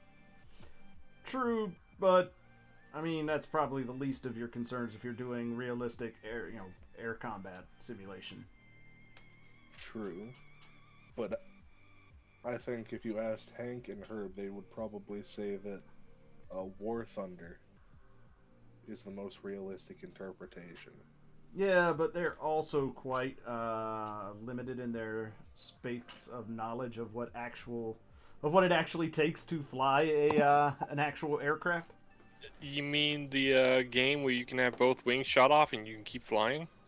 Yes. Yep. Because they like War Thunder Realism. too much. I don't know if they like it too much. They like it a lot. They do. They go on about it a little bit too much for my taste, but whatever, to each their own. I'm not going to tell them to stop liking the thing they're liking just because I don't want to hear about it. No, Oh, tell you them. should. Do it, Ambassador. There we go. Alright, so the main jet is done. I didn't get all the stickers on, because hell if I can figure out where most of them actually go. Well, that's the problem that comes from putting them on as you go. Well, that's the thing. I'm looking at them, I'm like, there's a bunch of these that just don't seem to go anywhere. Put the 05s on the edge of the wings, and then, or on the stabilizers, and then that's all you really need. Yeah, but there's a lot of these color correcting ones that I'm looking at going, I have no idea where they're supposed to go. On the bottom or on stuff like that. Probably.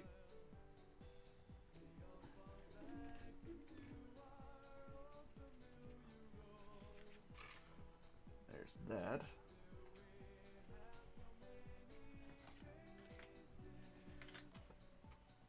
And it goes on both sides. No, there's not another one for the other side. Yeah, there is. Is there? I don't see a reverse one. It's not reversed. It's the same thing. Right, but it doesn't look like it would line up correctly. I mean, it's not supposed to go directly against the thing. It kind of just goes in the middle of the white space. Oh, that's kind of lame. Which, now looking at yours, I can see that you did line it up with the blue thing. So that makes sense that yours wouldn't want to go like that. Whatever. I mean, the other side is fine. I agree. Because there's still a way to make it work and look correct. There we go. There.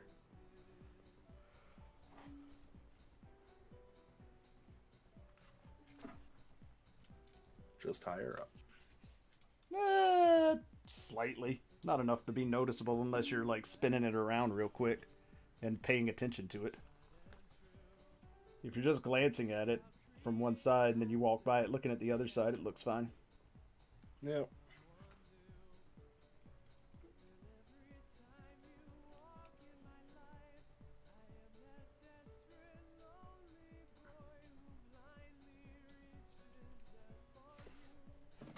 I think most of what you have left goes on the bottom. Yeah, and I'm not like most of it's like the bottom edge of the wings and everything, but I think it's fine without. Yeah. I'm not gonna worry too much about it.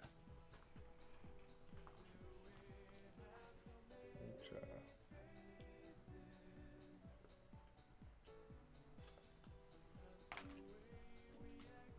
Why does New Gundam Breaker have anti-cheat? Because they had no other fucking idea how to do it. Oh no, a co-op game! We don't want people to cheat! Sadly, the cheat engine will slow down the game. It's one of those. It's absolute crap, everyone hated it. The moment they saw it, they didn't like it. I believe they've had negative reviews removed from the Steam page now. But, no, absolutely no one liked that. It was stupid. So basically, even if the game did work well, it would slow it down anyway. How did they take that much of a back step from Gundam Breaker 3? Brand new team because, and this is the fun part, apparently the previous team walked out with the game engine. That is kind of All funny. right. So it was literally not possible to make a Gundam Breaker 4 because they took the engine and all the models and shit. Though they could take the models from the previous game, they couldn't remake the engine. They had to use a brand new team, which was very unexperienced, apparently.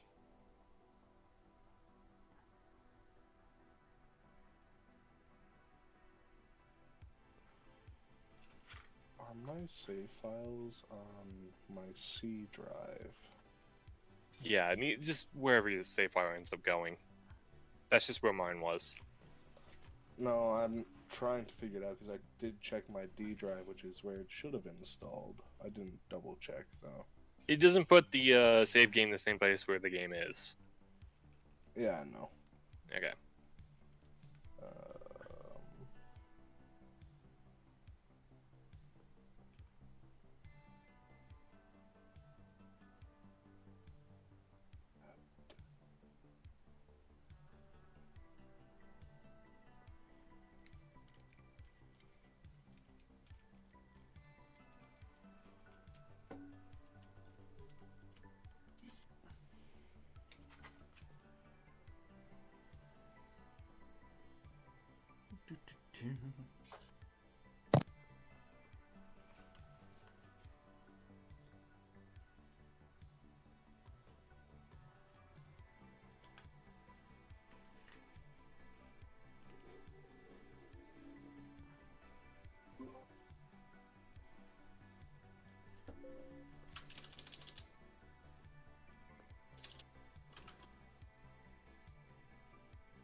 What the shit?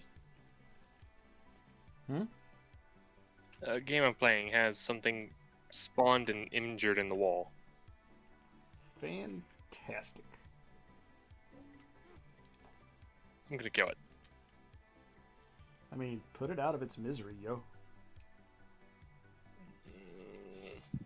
Well, the fact that it's not responding to any explosions, I think it's just kind of stuck there.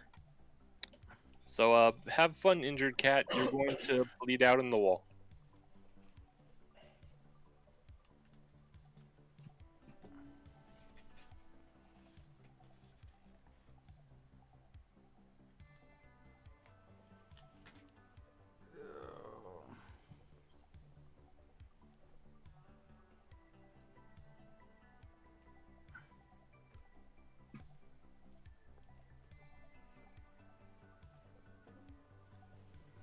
There, got some of the decorative markings on.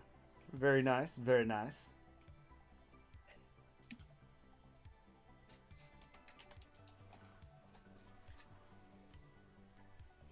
Although one thing that is kind of weird about this is that there is no like pilot name that goes underneath the canopy.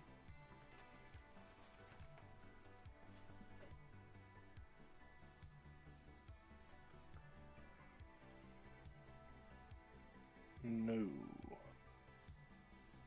Maybe they just don't do that in Japan. Who knows? Anyways, I'm just gonna say that I'm done with these stickers because there's a lot of fucking stickers. That is fair enough.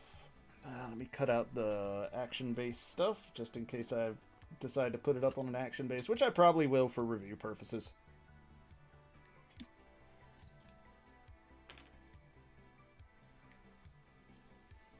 You need a specific action base.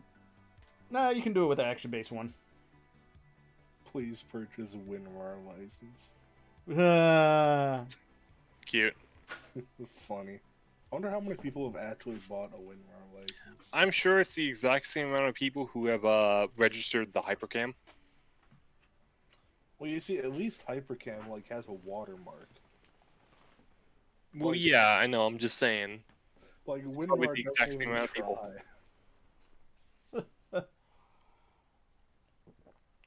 Can I just extract straight to the destination? I'd assume that I can. Does that push in? Feels like it should. Yeah, it pushes in. Does it lock in place? Not Okay. fully, but it's good enough. Alright. Yep. Then I have to boot Steam in offline mode, right? So it doesn't try pulling from my, What are you doing Steam offline for? So it doesn't try pulling from my cloud save? Just turn off cloud save, Well, like for that game, and then turn it back on after you have the new save file. It will overwrite it. it's a lot easier to just do offline. It's a single Okay, button. but then one day you have it on, and then guess what happens? No, it Alright. like all you have to do is boot it up in offline mode, and then as soon as you close out, it'll like register that data as actually yours. Okay. Good! Look at there! More gold plastic. Woo! Is it the same gold plastic? That is the question, isn't it? Everyone loves a good gold plastic. Speaking of which, what was the kit that had the gold injection plastic that just disintegrated over time? It was like 10 years old.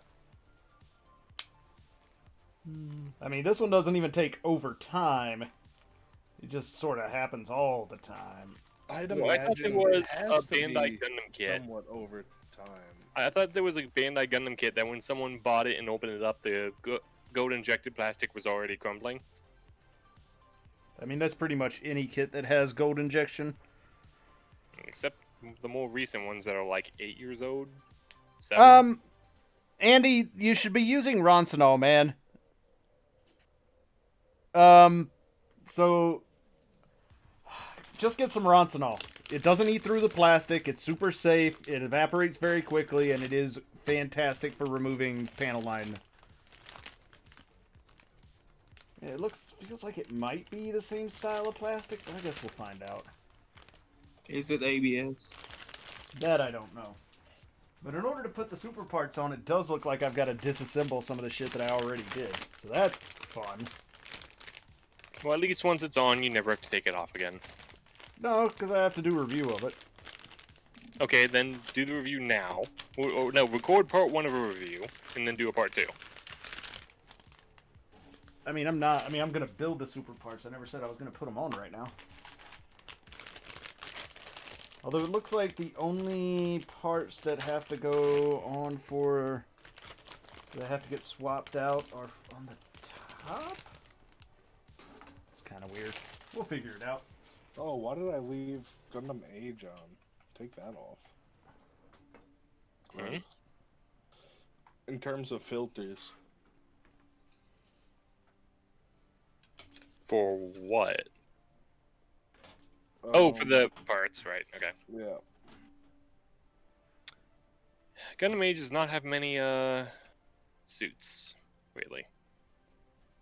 Mega beam rifle. Why does that look so undersized? Probably because it is.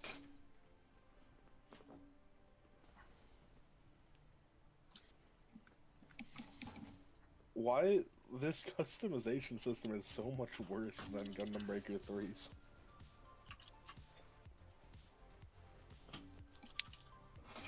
Okay, there are some parts about the customization that I feel like they kind of fucked up, mostly about positioning builder parts. For whatever reason, it doesn't feel right. There's something they screwed up.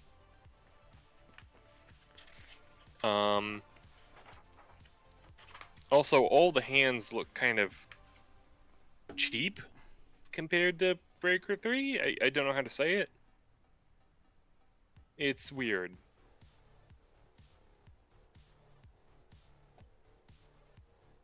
Oh, let's see. Now I need Argon Crystal. Yay.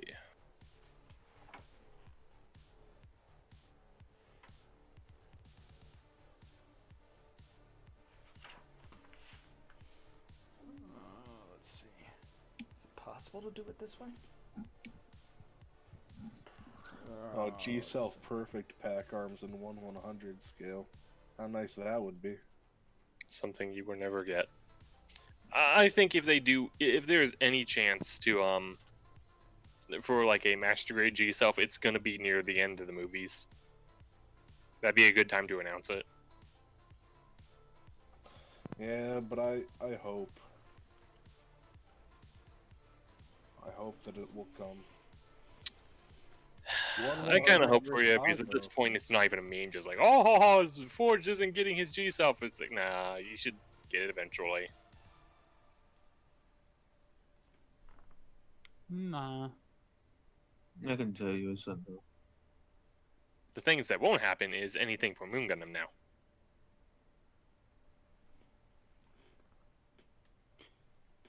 Never gonna fucking happen. Okay.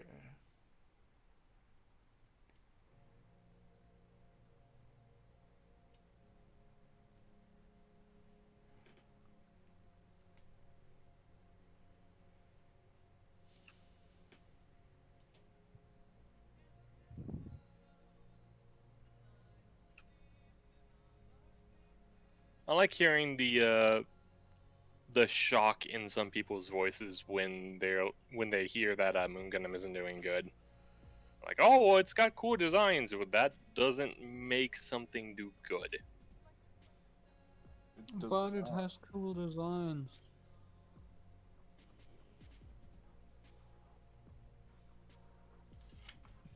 So is that different? Whoop, and I clipped into the map again. Oh yeah, because those. Oh yeah, because it does it without having those on. Hmm.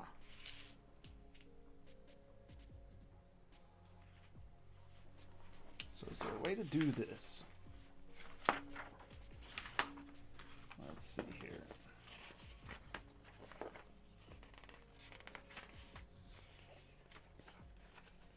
Alright, so we're not doing the super parts on this thing. Because you literally have to build it with the super parts on. You can't just attach them. Yeah, you would have to pull it apart. Yeah, so we're not doing I that. say All right. record part 1 to the review now, and then record part 2 after you put the parts on. No, it's not that simple. You can't just put I them know on. you will have to disassemble it, but I'm saying that's why you can get a part of the review out. No, you've missed the point. I'm not doing it. Okay, what are you gonna do with the parts then? I mean, I'm going to put them back in this box and probably buy Throw 'em another away? one. No. Oh, you're gonna buy another one? Okay. I mean, I might, there's ones that come in different colors, dude. I'll just buy a different one and put the super parts on that one. Because, like... Or, you could buy the same one again, decide which one you like the most, and then sell it to me for a discount. Or, no, I'm not going to do that at all. Oh, But... come on, I like that one. Then buy it! But it's expensive, and it's a lot of work, and you've already done all the work, so... Well, then it builds character, so you should totally be doing that on your own. I don't need character, I need psychological help. Build it, that helps psychologically. Yeah, the fact that you Building actually helps have to, you. like, build this... like, you can't, damn. Because, like, the thing is, if I start pulling this apart, it's going to ruin all the decals. And you actually have to have the decals from that one to put on this one. Cut the decals in the on the seam lines. Yes, but the problem there, like, when you're trying to pry the parts apart, like, it's going to fuck them up. Alright, so I guess we're just not going to do any super parts. Oh, well. That's fine. I still own them, so I can do them on a later kit. But I'm not doing them on this kit, because I'm not going to, like, pull this thing completely apart. Because, like, you literally have to build it with the super parts in mind, or you have to completely disassemble the thing. Like, literally every piece has to come apart. And I'm not going to do that. So...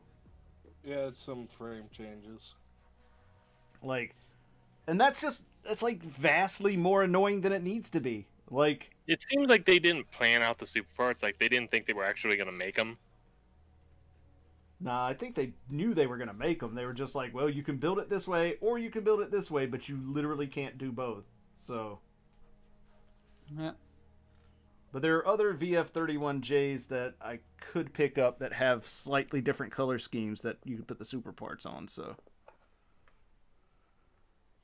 Well, let me tell you what colors I like. No, I'm kidding. Let's see here.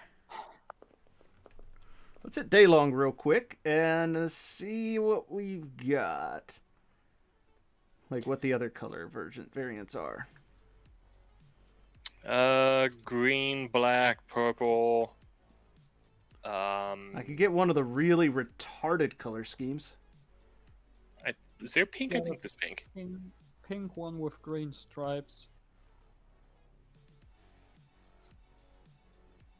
That's a Draken 3. It's a Draken 3. So the 31C and the 31F are the only other two. I could see building the 31F with the 31J super parts. Yeah, the colors just will match. That's the only thing. I mean, but it would be like matching the gray with blue. Like, I think that would be fine. Because, like, the only things that are blue on the 31J super parts are the parts that go up on the front of the chest. And like a couple of things on the boosters on the bottom.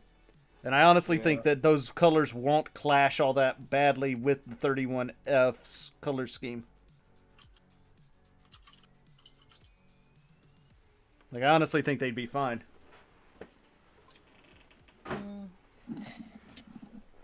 So that is a future project. Because, like, the 31F already has that big-ass blue sticker that goes in the top on the middle. So I think it would actually look fine. Because they actually do have a picture on Daylong of the 31J and the 31F side by side with the 31J having the super parts on. And, like, if you look at that, I think it would actually complement it really well to have the extra blue on it.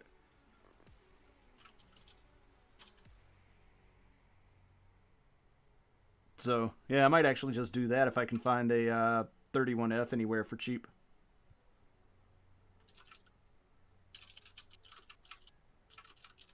Yeah, the fact that you do have to, like, basically assemble it with the super parts in mind is kind of annoying. But that doesn't mean I'm going to leave all of you viewers hanging out there. Because you came here to watch me build more than just the finish up this 31J. So we'll set this bad boy aside for the moment. Yes, you did. I would hope. Well, what is it, Great Ambassador? What gift do you have for us today? Boom! 1/24 scale Governor EX Armor type Quetzal. From Hexagear. Well, I certainly wasn't expecting that, but it's Hexagear, so you could end up having quite a rough build. No, man, Hexagear stuff's really nice. I've never had a problem with Hexagear. I got a friend in Chicago who ordered a humanoid Hexagear, one of the small people, and one of the ball joints was too big and oblong, so the shoulder popped off at a certain rotation. I mean, I've heard some people have some problems with the Hexagear, like from the really early ones that came out. Yeah, but, the older ones. Like the older ones because stupid stuff, but yeah. But yeah, The this older one ones is. also use like a rubber part that is like one solid rubber part that's the And entire the- torso, and it just goes over a skeleton part. So Yeah, and this is more That- like a that more was not- traditional style. yeah, that was not fun to do, by the way. It took me like an hour just to assemble the torso, which is 2 parts, because the fucking rubber piece wouldn't fit on. Right, but this is just there. There does not appear to be any rubber pieces in here. Yeah, no, that's only for like the The old older ones. kids. But even then, the older kids now got re-releases with Yep. plastic torsos, so that's not a problem anymore. Yep. So we're just gonna build this here Quetzal.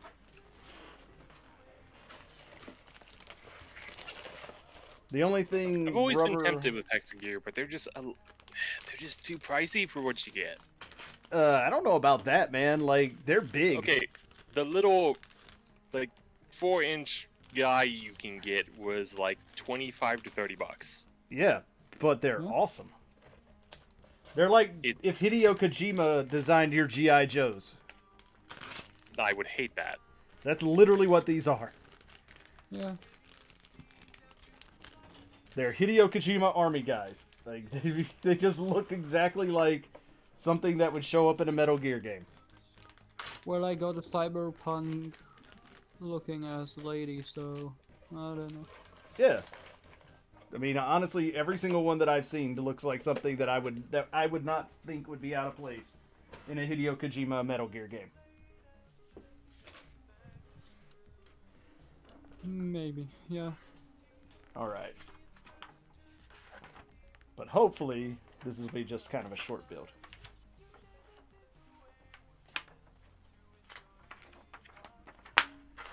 All right. Should took like 5 minutes. I don't think it's going to take just 5 minutes, but hopefully it won't take very long. Well,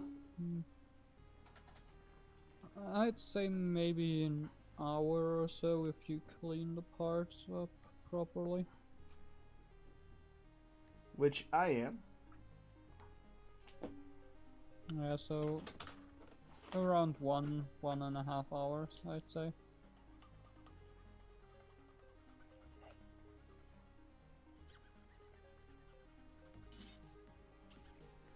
But like the actual mechas from the Hexagear line are just phenomenal kits as well.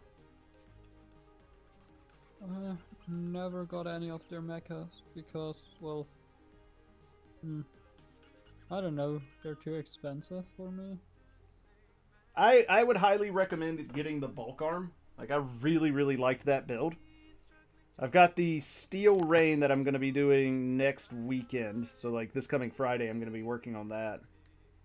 So Yeah, thing is, I'd rather get a girl kit. I mean, you would, but I'm not talking specifically to you, Mav.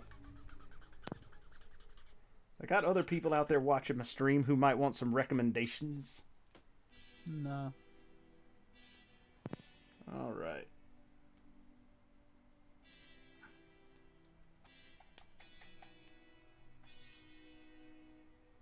There we go. Ponytail's already put together. We're almost done, y'all. Yep, that is how long it takes to make a Hexagear. That isn't a mech. I think it's this one here.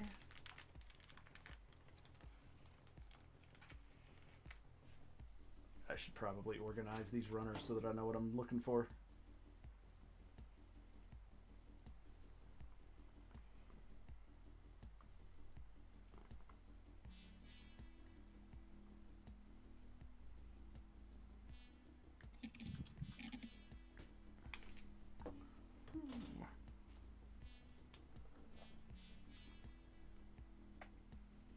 Yeah, I was not aware that when you are building these Macross kits with the super parts, you have to actually just build the super parts at the same time. Like you can't, they don't just plop on, and that's I annoying. don't think that's the case for most of them. Oh, hello. Howdy. Hey there. Well, the VF-31Js or the VF-31s definitely are like that. Shame. Oh well.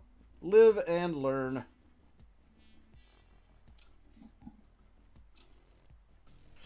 I'm so Live, confused. learn, and sell to Eclipse. Why would I sell any of them? Subliminal messaging. I, on the other hand, that's K. Where's my H runner? Howdy, Hank. How's it going? Not much. I just spent less on shipping and paying for 2 items than I did on just shipping the Aldebaran. T-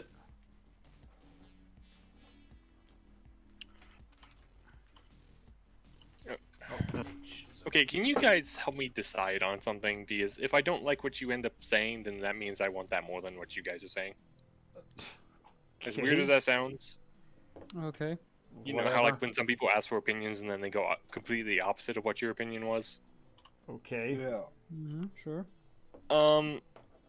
Okay, which one of these, and yes, only one, should I order? An HG Crossbone Gundam X0, either the HG normal one or the 4-cloth when it comes out. The Luminous Crystal Body Unicorn, also HG. The Narrative Gundam C packs, titanium finish. The Narrative Gundam B packs, or I think either the Converged Devil Gundam or the GL's before version.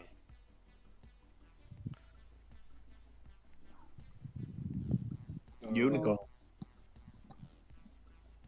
Because I'm trying to think about what one is more limited, as weird as that sounds. The one that, like, once it's gone, it'd be really hard to get in, the price would just jump upwards.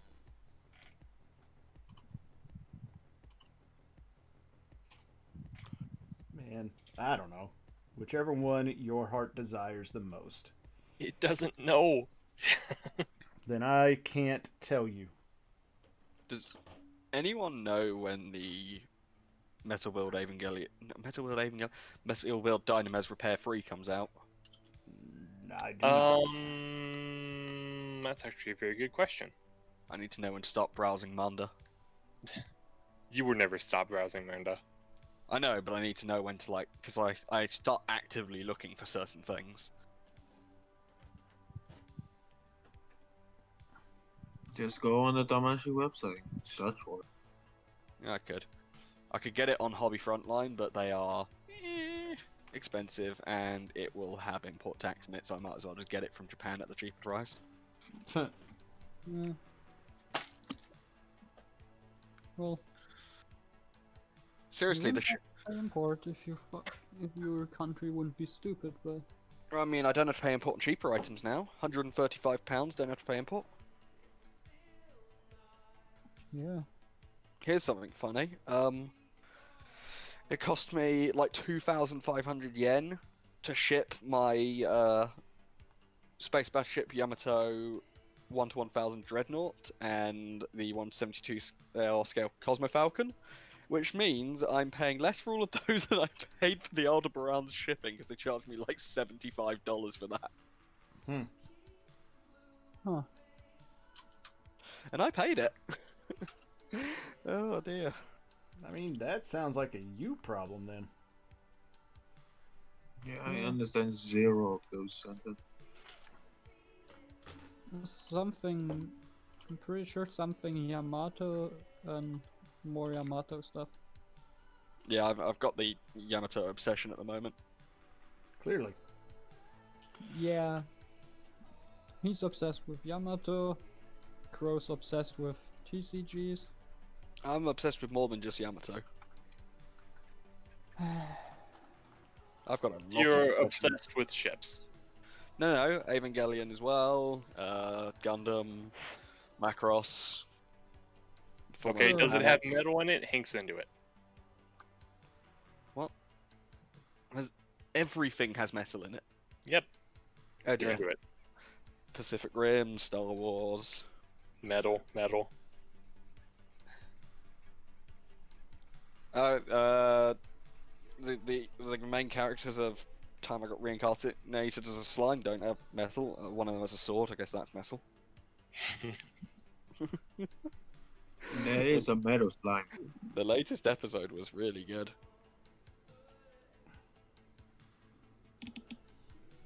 I think only Forged watches that one. Oh, and they finally announced JoJo Part 6, so prepare for that to become the height of memes. Ah, yes, Anime Florida. What do you mean, Yeah, Part 6, what? yeah, the Stone Ocean is finally getting animated. G.I. Joe. I Wait. can't wait for a JoJo thing to come out in modern day and have to be related to Oh, Florida. This is gonna be great. JoJo's Oh, you Bizarre thought I said Adventure. G.I. Joe? Yeah, and I was like, what the fuck are you talking about? Fucking G.I. G.I. What? JoJo. God, do you remember when they made a G.I. Joe movie with Channing Tatum and he did a bunch of and the movie ends quite happily, and then they made a second one and within like 5 minutes it offed Channing Tatum's character and it really pissed him off because they basically just replaced him with Bruce Willis. Pretty much. It was just like, yeah, we got a slightly higher class actor. Here we go, we're replacing you. Nice. And he was not happy about it. I know, like many people would be, because you just lost your job. Not only that, but he was playing like the original main character from G.I. Joe.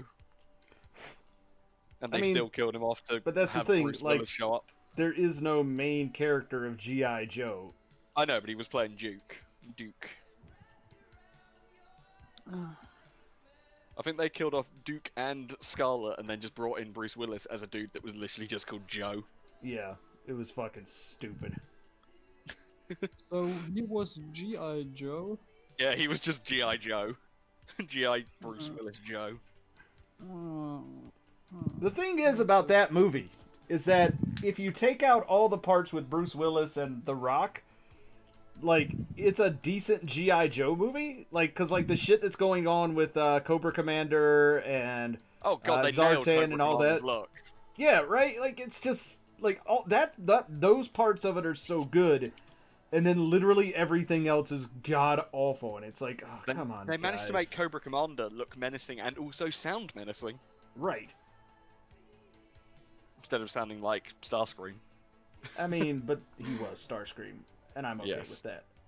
But I mean, like, oh god, it's so depressing. I mean, the only characters that don't even get like completely like offed in that film in just like really embarrassingly stupid ways are the mighty merchandising ninjas. I mean, yeah. I mean, Storm Shadow was literally like cut straight through the middle and fell into icy waters and floated down, and he's just alive in the second one. Well, yeah, because he, sells, like, It's ninjas because are they cool. fell into water. If someone gets hit and they fall into water, they don't die. Yes, that's the rule. They get frozen and come back like Captain America. No, I was just saying if you don't see them perish in a horrible way, then they didn't die. Yes. I mean, you see him take a sword through the stomach. You think that's gonna kill him? I don't know. I don't know He's- with G.I. Joe. He's I a just know ninja, much and worse ninjas... things. He's a ninja, and ninjas are cool, and that's kind of the problem. Is that ninjas are cool. They're too cool to kill. Damn right. That goes under there. Be right back. And this goes... like... I cannot wait for the Snake Eye movies. Why did they make the assault shoulders so fucking big in New Gundam Breaker? For what? They're way bigger than they're supposed to be. The V2 assault shoulders. Oh, I don't know. Stylized look. I hate it when people do stylized things of things that I think have superior looks elsewhere. It's just weird.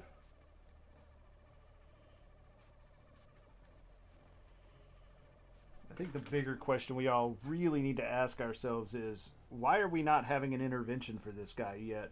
He's out here playing New Gundam Breaker. We need the intervention Fair channel again. enough question. How is it?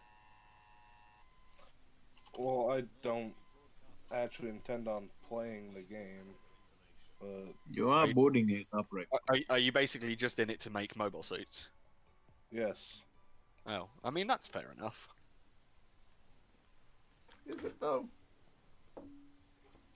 I mean, Forged, you could have saved your money. I mean, literally anything is better. You could have bought V-Bucks, and I would have been more respectful of you.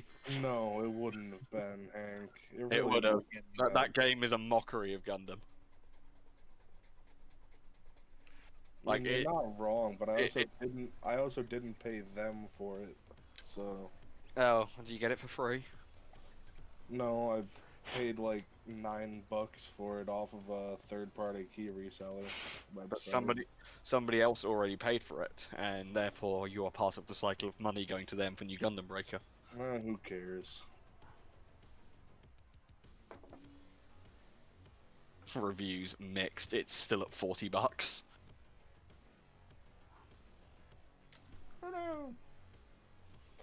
It doesn't even let me customize the V2 in the way that I want it to. I think the iPhone game gives you more customization than New Gundam Breaker. No, New Gundam Breaker has the best customization. Really? Then why can't you do the Yeah. thing you want to do? Because it's a very specific paint job. You know? And it doesn't have borders for every single line. Forged, I've got a GIF for you, which is how I feel right now, and you'll relate to it.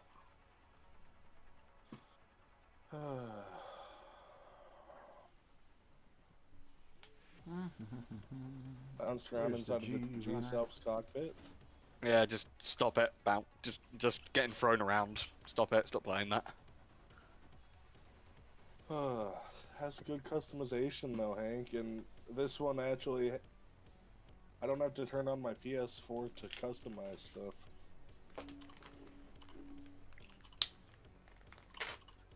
I kind of want to. Speaking of shit games that I am having a weird amount of fun with at the moment, I want to go back to playing more Halo 5.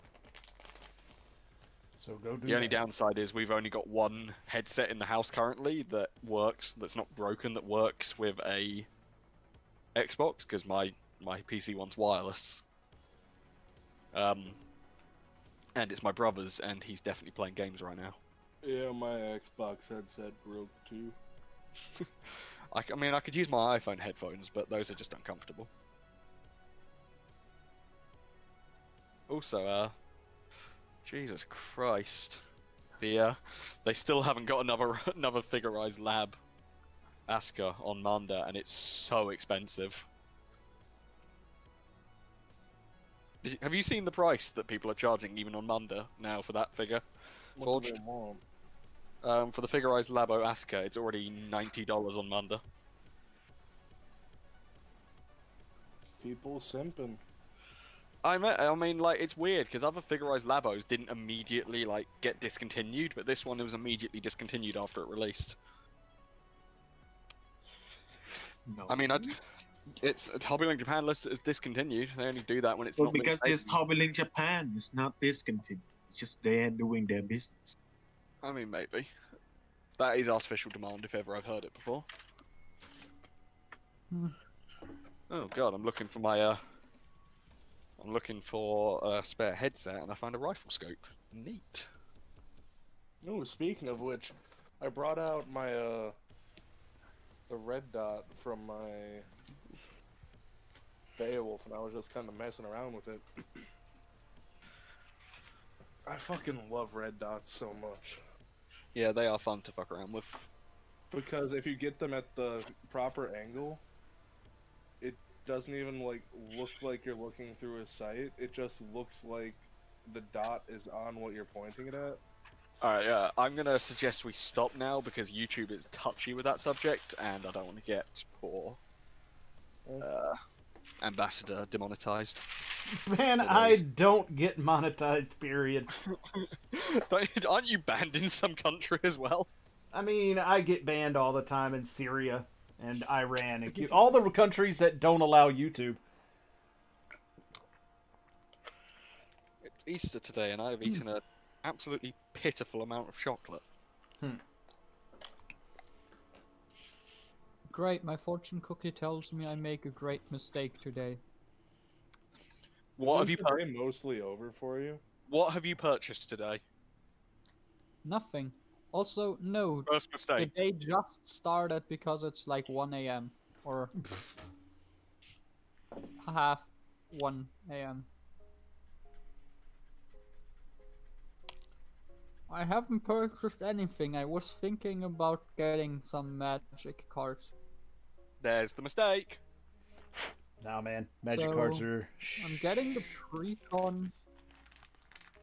I'm getting the precon sneak strike, and I don't know. I still want my Rakdos cards. I just heard So I'm rectum. thinking I'm just getting one of the Hank, get your mind out of the guild gutter. toolkits. Yeah, those are usually okay. I don't have a problem with those. By the way, I'm still very upset with Zaku Aurelius. Okay, why for? What did he do to For- you this for time? get- for a split second until I actually woke up properly and realised it was April the 1st, making me think we were getting a Master Grade Atlas Gundam. Oh, so you fell for it like a sucker. I had just woken up and I saw the video. Uh-huh. I see an Atlas in it, and it was so convincing up until he said real grade G self. Because you knew that was just never gonna happen. Well, no, I already had seen all the jokes about that, including the ones that were posted in New Links, and and then he said it as like, if he had not put the real grade G self into that video, I would have been convinced. I would have started posting the things in New Links. But the Yeah, but like the his- other stuff was so convincing. Aye. really like the Master Grade Ava was clearly the RG. Okay, the Master Grade It Exia, literally It's had RG in the background. Okay, I wasn't looking. I wasn't looking. I was too busy hearing him talking about Exia 2.0, which is something that is likely to happen. Then he goes ahead and says, Silver Bullet, Master Grade. I'm like, yeah, I can believe that. We've just got the Mark V. And Atlas being a Verkar, I could also believe that. I mean, I know the Atlas isn't a Kotoki design, but it fucking well could be.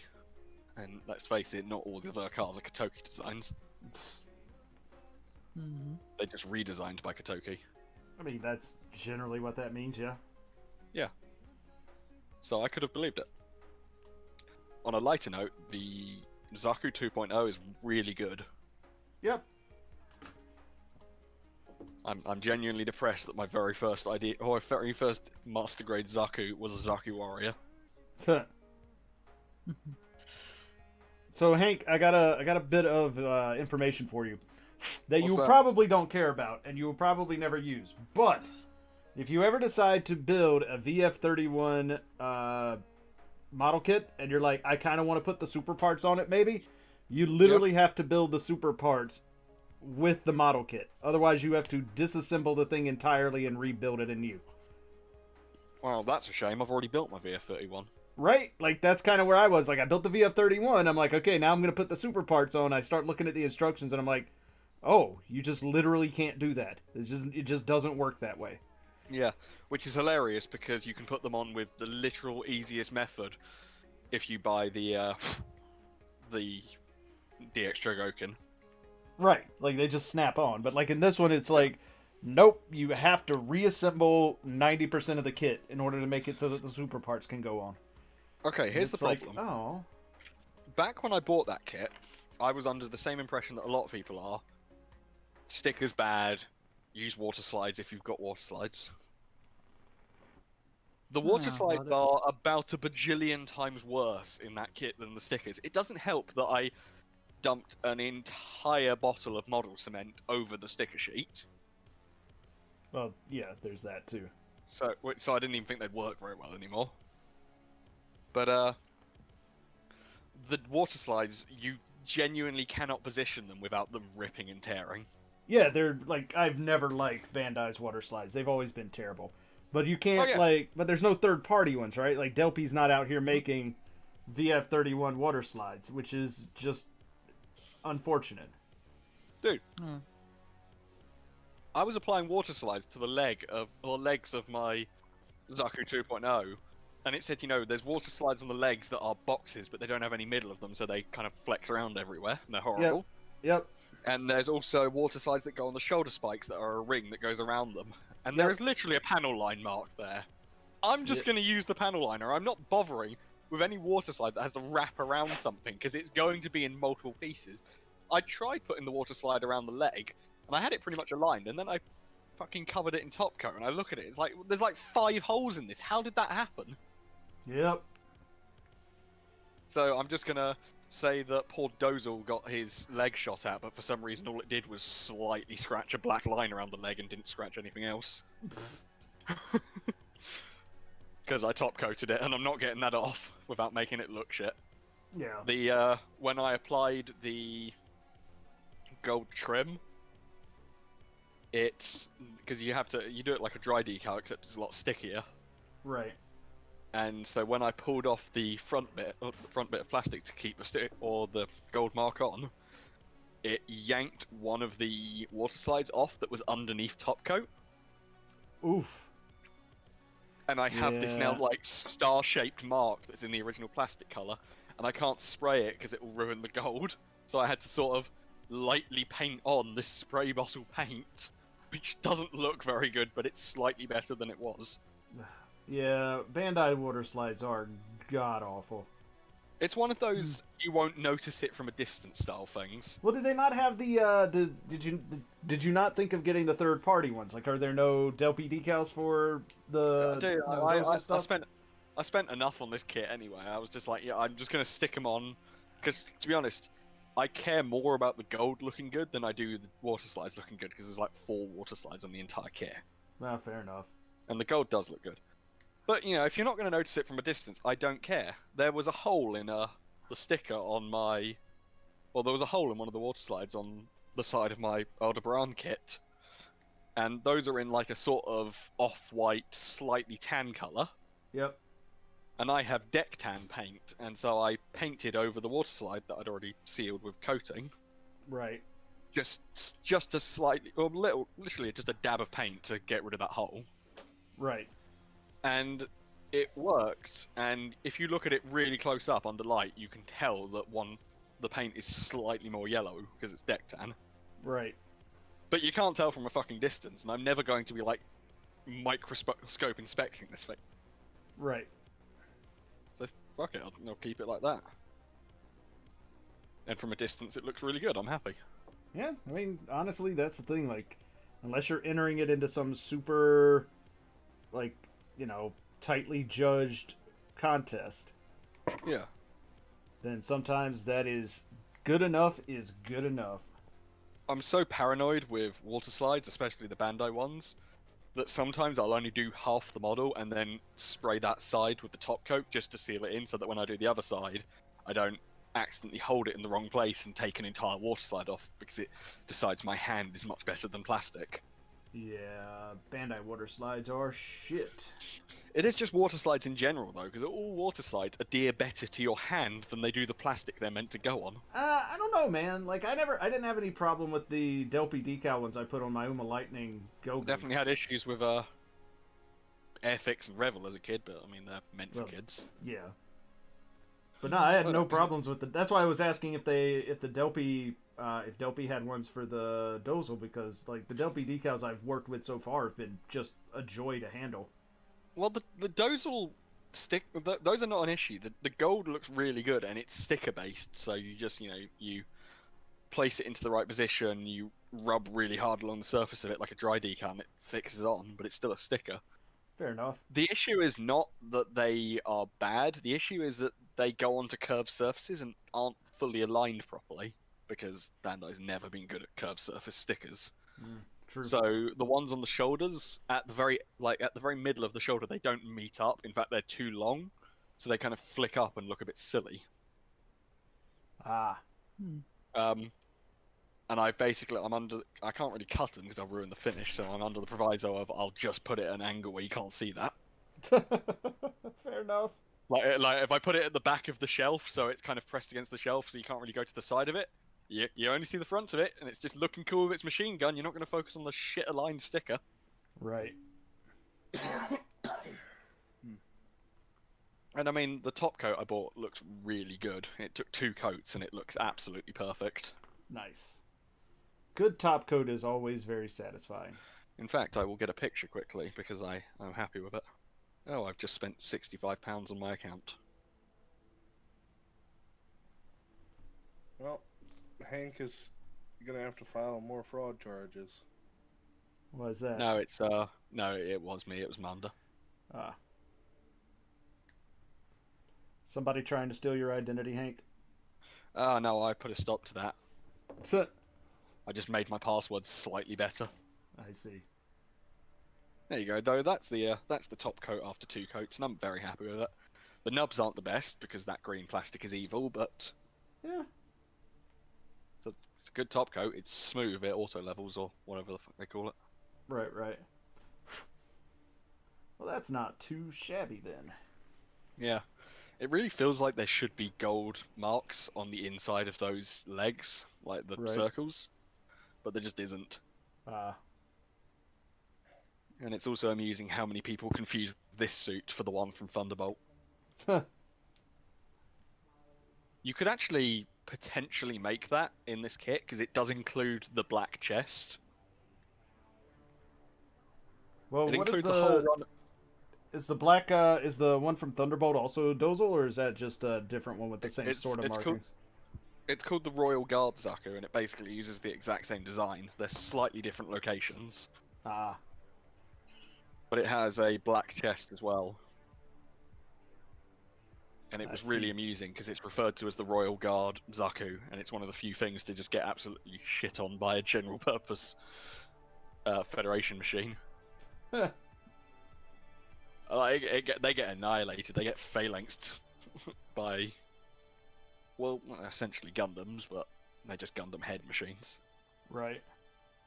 But here, I'll put a pic. That's the best picture I can get of that Zaku. It's pretty depressing. I mean, Royal Guard doesn't always mean that they're the best machines. It means that they're ones with the most livery on them. I know, but bear in mind this was in the same time in lore that the Gelgoog exists. Like, these things are guarding Zeongs. Fair enough. They were genuinely guarding the, what's it called? The Flanagan Institute. While they were building 3 Zeongs, you'd think they'd be using Gelgoogs. Bear in mind they put a cripple outside in a Gelgoog.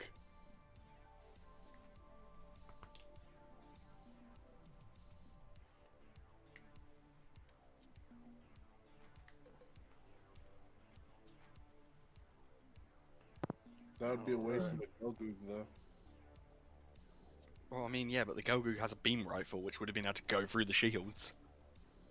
Well, yeah, but they have plot armor. I mean, not really. That scene was well done. Like, the Zaku's just keep firing at these, like, machines that are all holding up Gundarium shields. Dude, it seems like the people piloting those Zakus are kind of dumb then. They should have realized this isn't working.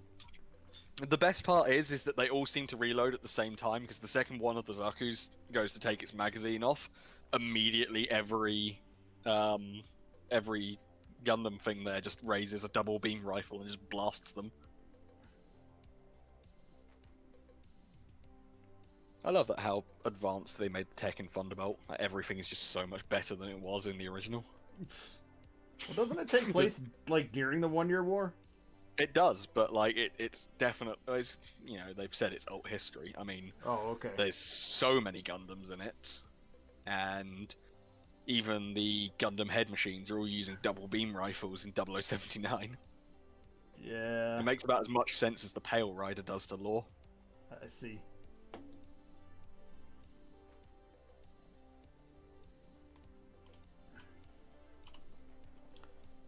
Do.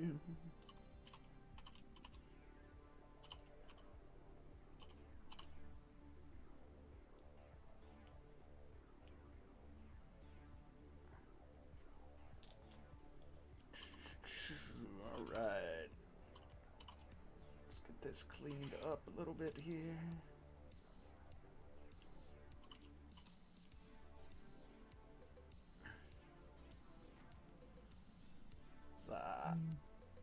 It was quite funny for me. The Dozel Zaku literally includes an entire just normal runner from the Zaku 2.0 in its normal colors, so you get a bunch of like darker green pieces and black pieces. Oh, nice. Now, is that an MG or HG? What, the Zaku? The Dozel one. It's an MG, it's the 2.0. Oh, okay. I figured that's what you were talking about. I just want to double check, make sure. Yes. I don't think they do an HG of the Dozel one. Ugh. Why is the Dozel so ugly? Well, because, I don't know, it reflects its pilot. Dozel wouldn't want that. Dozel piloted the Big Zam, fuck off, would Dozel not want that?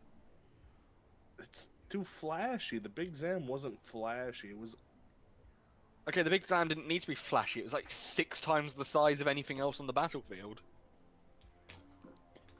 Like, I'm also I could see Garma getting into that Zaku. I'm also fairly certain that, like, I'm fairly certain the Big Zam wasn't originally meant for Dozel, he just decided he was commanding it. Yeah, but that doesn't look like something Dozel would ever want to pilot. Have you seen what Dozel wears? I mean, his uniform is literally in those colors. His uniform is dark green. Yeah, the kit's not the most accurate, but I mean... I mean, by not the most okay. accurate, you mean that it is, like, an entirely different green. Hank Well, says okay. his uniform is literally in those colors. Post it No, I completely said his- fucking different. I said his uniform is in that style / colors. It's basically, I'm saying it's in green and gold. If we're going off the original line art, it's meant to look like this, and let's face it, nobody wants that. Nobody. Do people actually like the Zabi Zakus, like, legitimately? No, I bought mine as a meme because Dozel is a massive meme. Dude got car bombed, and the first thing he did was got out and screamed at some people. Yeah, but somebody has to actually like them, otherwise they wouldn't have been made, right? They'll make anything as long as it's a Zaku, because it will fucking sell. You know, like if I was to go for an actual Master Grade Zaku that I wanted, like that looks cool, it would either be Shah's or I'd get a fucking black Tri-Stars one, or I'd get that blue one that looks really nice. There's a black Tri-Star on Mondo right now. I've spent too much money. I mean, the black Tri-Stars is also not that hard to get, so I'll It's Oh, the wow. P Bandai one though, the non-high mobility type. I prefer the high mobility type. So do I. Why do you think it's still on Manda? I mean, the only thing I don't like about it is that you'd think the black Tri-Stars would get a Commander Fin, but apparently not. Although one of them probably does. I mean, it would definitely include the Commander Fin in the box. Yeah, and I'd probably put it on it because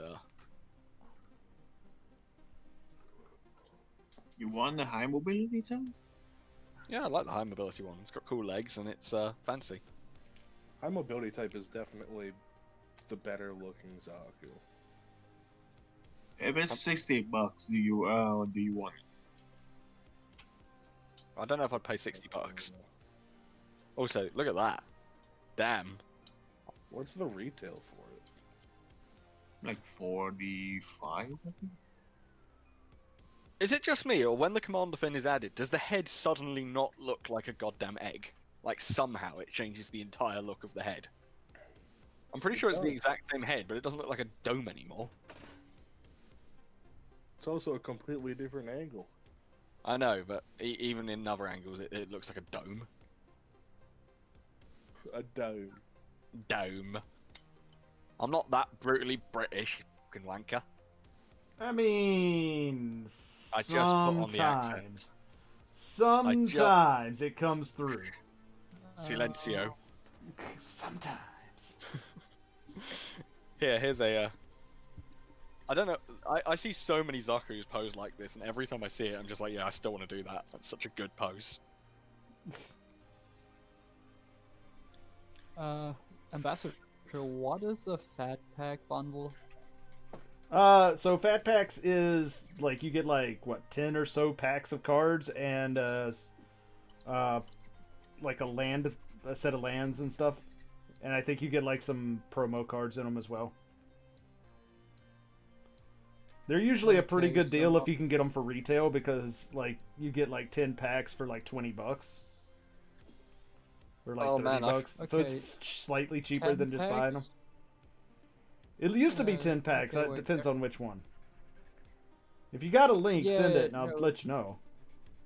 Oh it man, lists here 10 packs, 80 basic lands, Yep. spin down cube, the card box, and a player guide. Yep. That doesn't sound like Gwent. But all of that together, like So- how much are they charging for it? 41.99 plus shipping. That's not bad because you're getting the lands too, I guess. Is that US or It's euros. Well, one booster itself in the shop costs around €4, so it'll be a little bit more than like 10 boosters. Yeah, but you're also getting the like full like stacks of lands that you can use in other decks. So Yeah, like but- it's worth it for that. I could get that, or I could get one of the deck builder toolboxes, which come with 100 lands, specific cards, but it's less boosters, but it also has guaranteed cards in it. Yeah, but like honestly, And the that's the like- cards that are guaranteed in it are really not worth what you think they might be. Like, Yeah, but it's also like only 16 euros instead of 42. So but if the cards that you're gonna get in it are cards that you want, then it's worth it. But if you're getting it just for the lands, don't do that. Like for sure, don't get it But- just for the lands. you know, I won't. But also, thing is, I could just pull trash out of the fat pack. You could. That is true.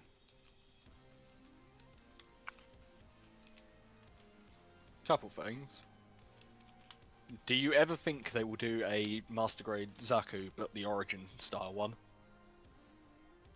And also, was anybody else... when I was building the Master Grade Zaku, I got really excited when I saw in the instructions that it showed how to build the normal bazooka and the giant bazooka. And then I realised that they both share the middle part, so you can't build them both at the same time, which was sad for me.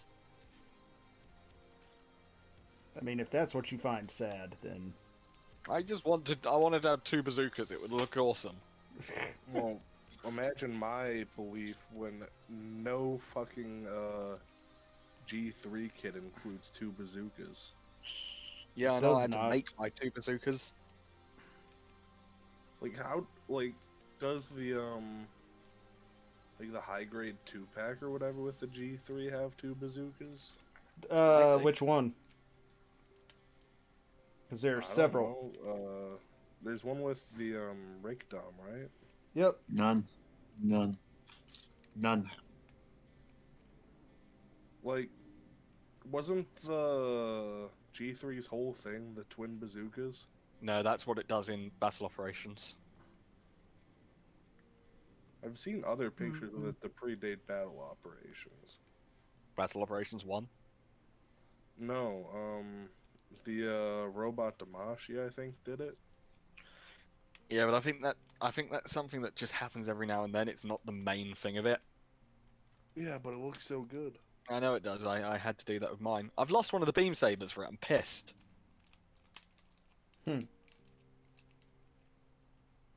I want the beam saber back. It fell off my shelf. Oof. Well, that sucks. How'd your G3 fall off your shelf? I bumped it and it fell off the shelf. Oh, so you knocked it off the shelf. Yeah. Yes, but at the same time, fuck you. Be more careful.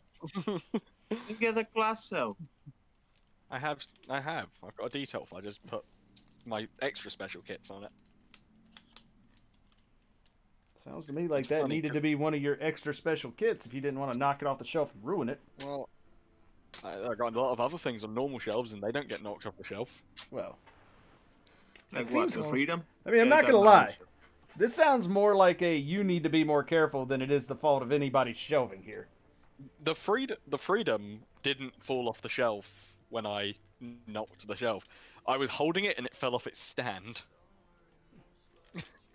The master grade strike, the master grade owl strike to Ver RM, the way that the action base attaches to that thing is so dumb that I hate it.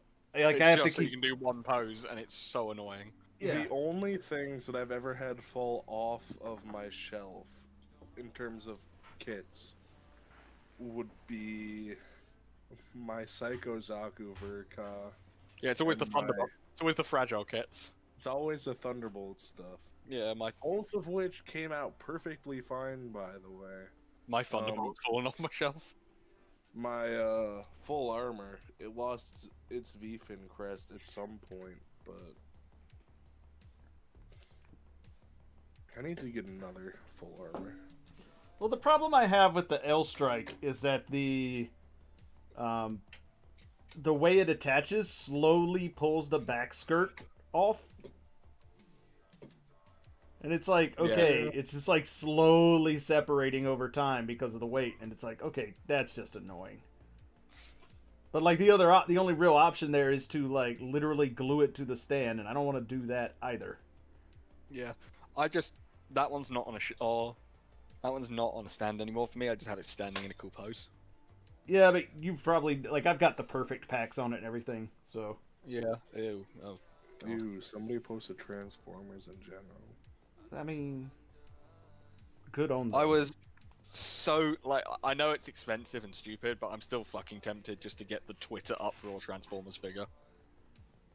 Man, like I said in that thread, if that's the only reason you want it, don't do it. It's not worth it. Oh, it's all right. I'm getting something that's going to cause more of a Twitter uproar anyway. Okay. I have the Figurized Labo on pre-order. For Asuna Asuka. or Asuka? Yeah. The one that you were just complaining about being discontinued? Yeah, but I have it on pre-order. I wanted to see if I could get it sooner and cancel the Hobby Frontline one because they're always 2 months late and it might not even have enough of them. Ah, I see.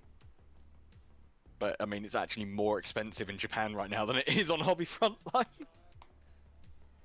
I mean, somebody around here was posting that like they had it in U.S. stores already.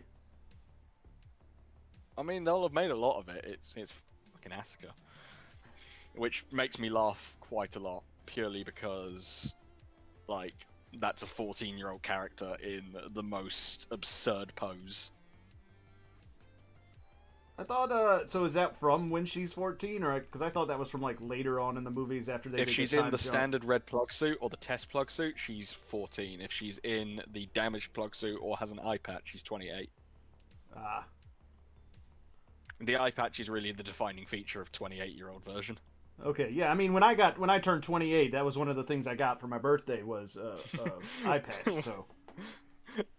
God damn. But like, it's such an impressive figure, but it terrifies the hell out of me.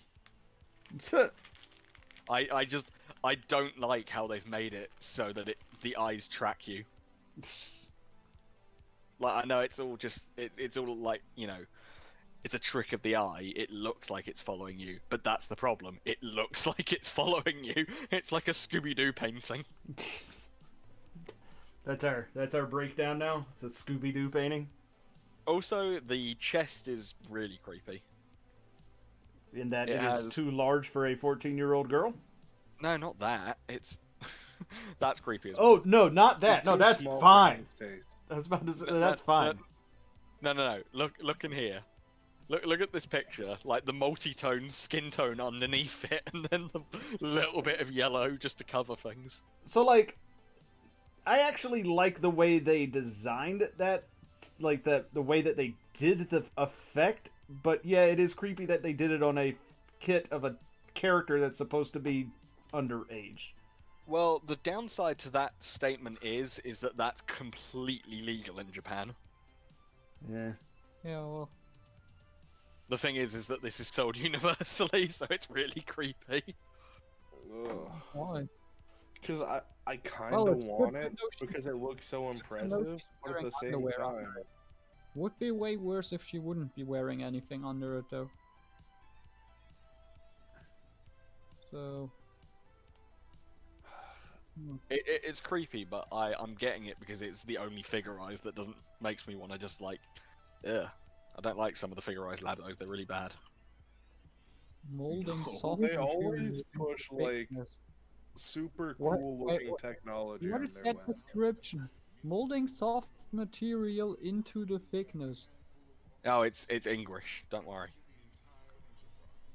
But like the I other don't know how Bandai still doesn't have professional translators. the other figurized labos are either cringe or also underage.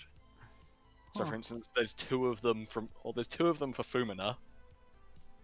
They've done Hatsune Miku, which I am not having in my room, no way, and I'm not getting the dude from Demon Slayer. No.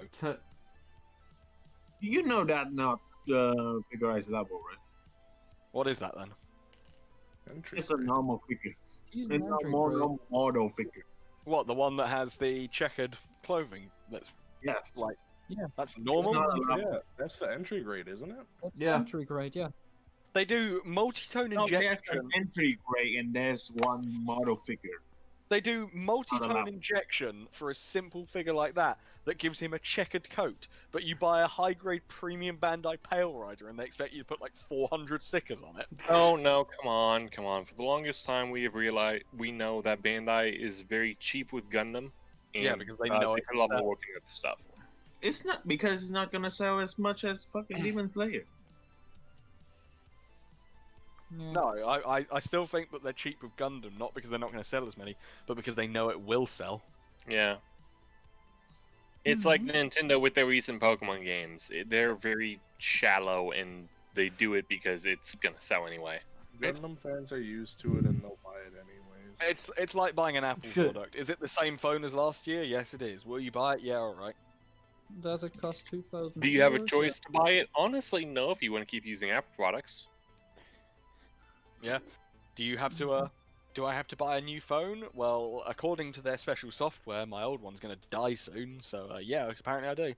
I mean, that was a whole, like, class action lawsuit that they are currently still litigating about the whole, like, Yep, and hey, they still haven't stopped. we literally programmed our phones to kill your battery after a certain release because we programmed it into the OS. Yeah. Not to mention them absolutely fighting like tooth and nail to beat anyone who claims that there should be right to repair. Well, there's that, and then there's also they don't want to follow any sort of universal standard when it comes to connector ports or anything like that. They want they these wanna- special snowflakes. It has to be their own connector port, and they have to make sure that it changes all the time. They Yep. have to make. Oh god, one of the worst things they did was making it so that the headphones go into the lightning port, and then making it so you can't charge it at the same time, Yep. unless you've got the new super expensive wireless headphones. Yep. iPhone headphones are easy enough to misplace when they are two pieces connected to a wire with a plug at the end. I can guarantee I would lose like earpods within seconds. Yeah, but that's what they're banking on. Like,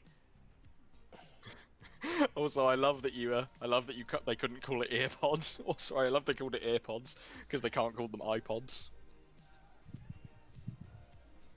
That name is taken. I just like the fact that they technically have to pay some random ass, like, tiny company for the name iPhone. I just love the If fact I was that company, I would start increasing your prices to use the name. I don't think they can. Oh my god, somebody made a animation of the GM Canard. Yeah, I saw that. Yeah, they already. did. I think it's 6 months old.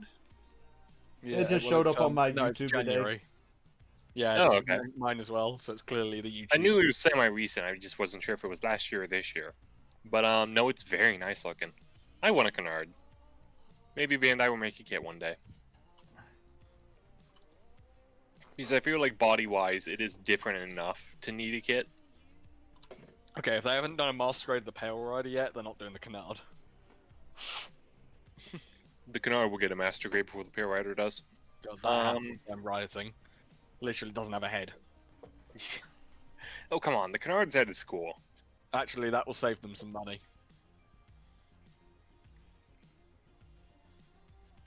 We don't have to put head in this kit.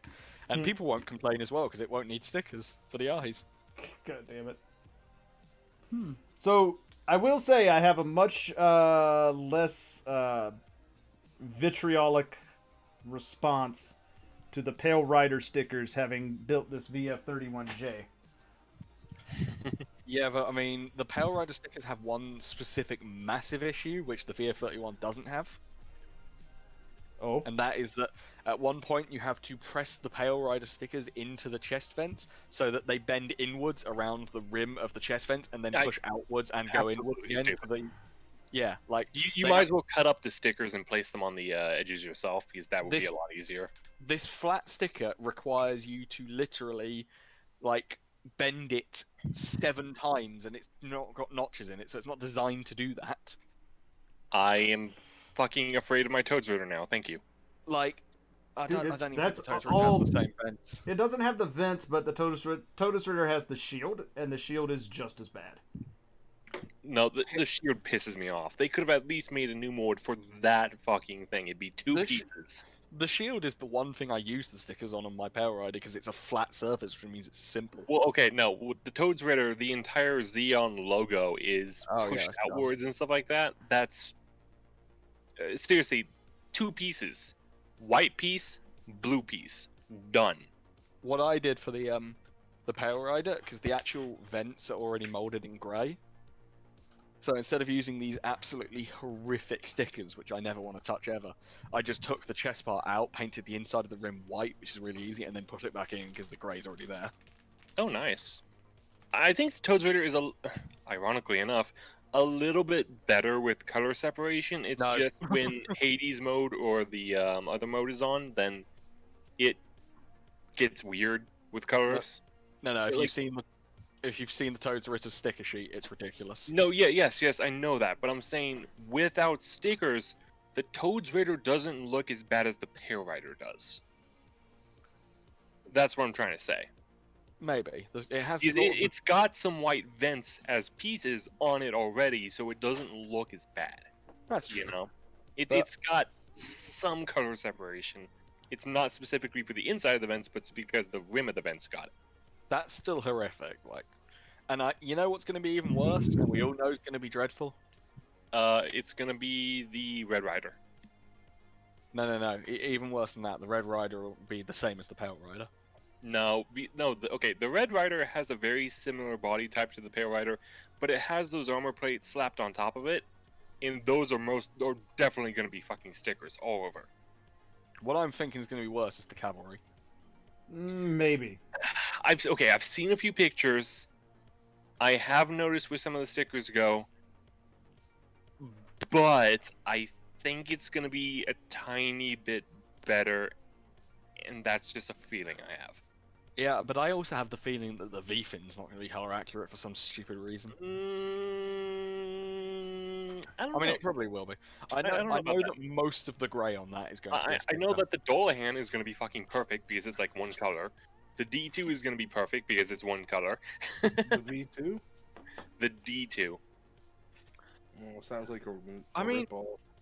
Jesus Christ, the high-grade Pale Rider Cavalry literally has detail that it actually looks quite cool. Like it's got opening doors for the Shekinah. Well, yeah, I know that. The D2 is going to have it too, which is what I'm going to look forward to. I might get a Cavalry. It's probably one of the nicest looking Pale Riders. I think I've got one on order. I don't know. Well, good luck if you try to find it. Manda. Oh, I got a response from the dude who listed an RE100. After seeing the Red Rider in GBO2, I didn't know it had that fucking sword. So now I kind of want it. Somebody on Mercari listed the RE100 Zaku 2 FZ for $120. What did he? What did he say to Ship. you? I asked him, "Is this a joke?"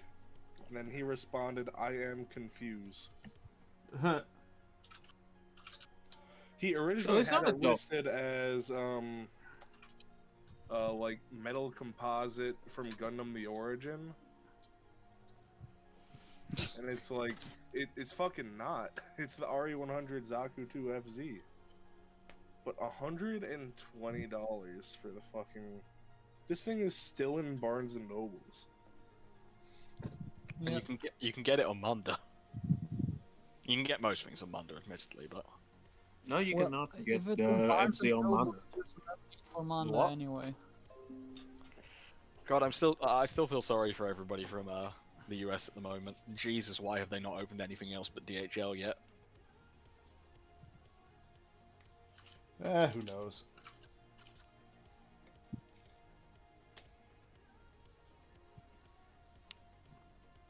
Hmm. How old is the set Labyrinth of Dragon, and what's it about? I have no idea what you're talking about. Yeah, I can't find information on it either. What set are you talking about? Labyrinth of the Dragon. Is that a set or a card? That's the set. Well, I have just translated the German name into English. Maybe it's called differently in English. Do you have like a picture of the box or something? No. Like, I don't understand what it is. Oh, are you looking It's Are you looking at a specific card? No. It's a pre-release guild pack of the Magic Gathering Edition Labyrinth of Dragon. It has 4 boosters, Labyrinth of Dragon, and 2 guild boosters of the guild that I choose, and there's different guilds that I can do. And they Oh, it's have a the Dimir guild Rec- pre-release pack? Yeah. Is it Rakdos? It is Dimir Rectos. I can choose Dimir Rectos as said, yeah. There's From Gatecrash or Guilds of Ravnica? Labyrinth of Dragon. Dragon's Maze pre-release kit. Yeah, The Azorius Guild pack. Dragon's Maze could be it, yeah. Yeah, that's what it is. Yeah, Maze. Labyrinth. Dragon's Maze. Yeah. I mean, you can buy the Azorius Dimir. There's one in stock on Amazon. How much? $22 US. Okay, yeah, well. US Amazon, I can't find it on EU Amazon. Well, that's because you were probably looking for the wrong name, but it is Dragon's Maze. Yeah, well, I'm looking on Amazon Germany and I'm looking for the German name of it, so. Oh. Yeah, all I can find are like $20. Yeah, I mean, that's about how much a pre-release pack costs, so that's pretty reasonable. How old is that set though? Because I can't really find the set itself. I mean, it's been around for There a are long time. videos. Okay, yeah, all the videos that oh yeah, wait. In the video section, all the videos are like 2013, so. Yeah, it's the Return to Ravnica block from 2013. But Return to Ravnica was 2013. what? Like, Return to Ravnica was 2013? yep, You sure? yep. No, people are crazy. Wait, was it Return to Ravnica? That's what I just said. Because the set Return to Ravnica came out like 2018, didn't it? No, Like, that's 16, Guilds 17? of Ravnica. Oh! Oh, okay, yeah. No, it was Return to Zendikar, which I'm thinking of, that also came out around that time. Probably. Ah, okay. Yeah, maybe I should go for it. Why are you It buying has the to- pre-release pack, though? Why shouldn't I? I mean, because it's probably not going to have... Like, it's going to be very, very difficult to get the cards that you want out of it.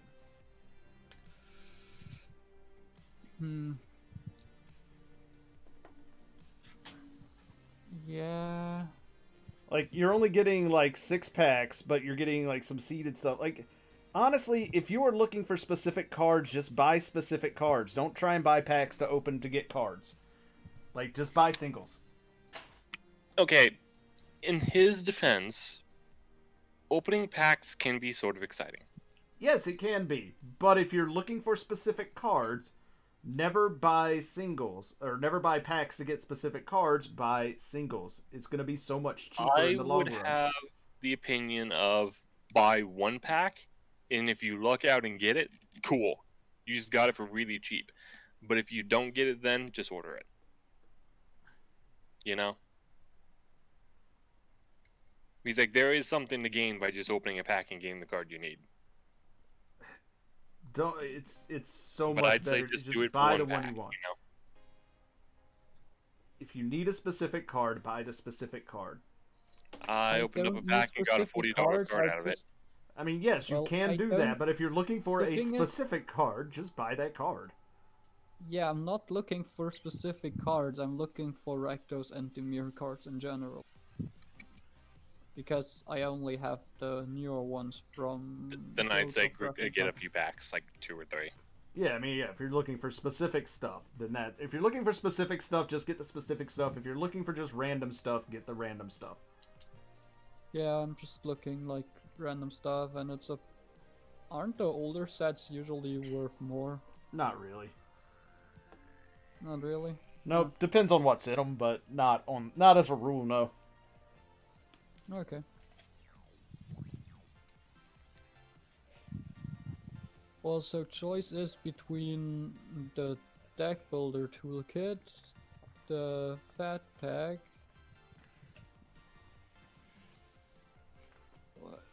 What are guild booster?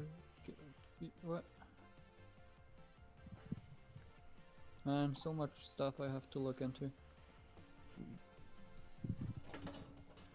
Wait, there's another new Ravnica Allegiance. There's so many Ravnica sets. Fuck.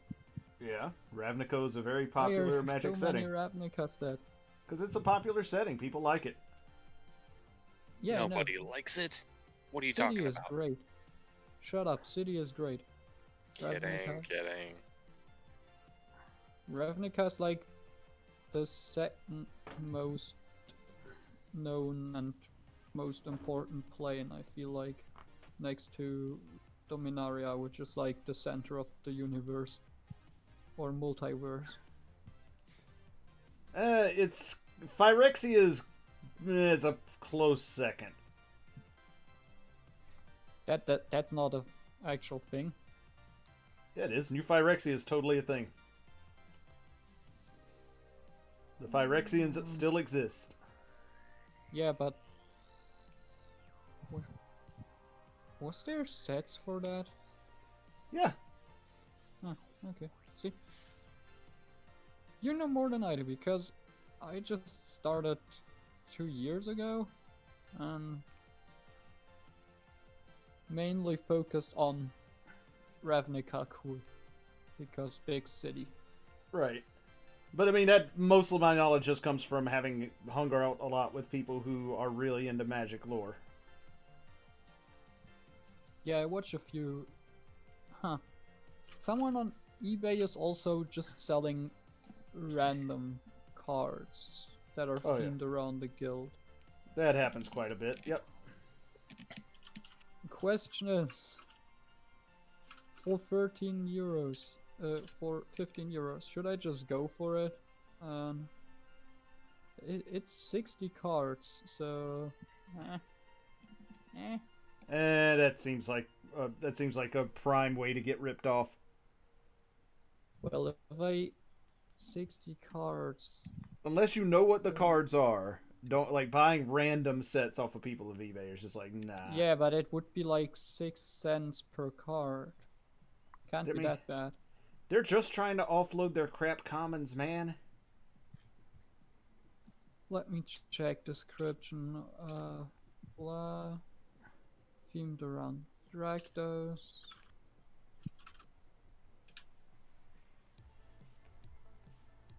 There's a few cards listed that are in there, but not all of them. Right, they're just trying to offload their commons. Probably, yeah. Which isn't always a bad thing, but like it's also like, okay, this is like could just be entirely crap. Hmm.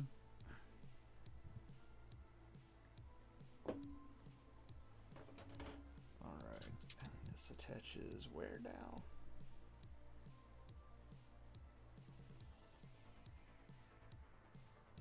Nah, you just check.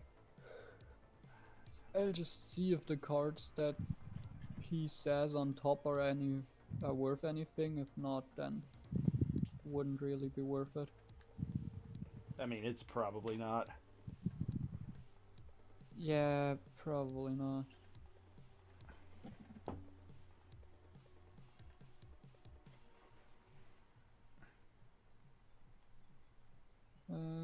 Magic the Gathering card. Go. Show me card.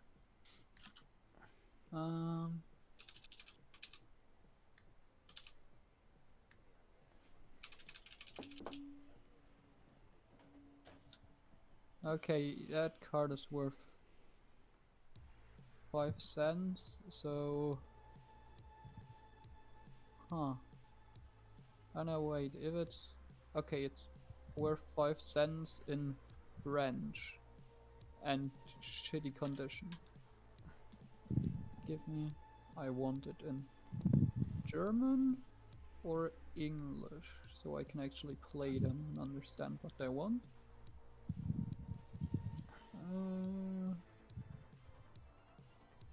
Let's see.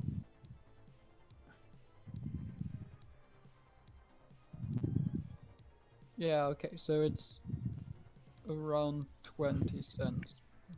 Huh. Not really.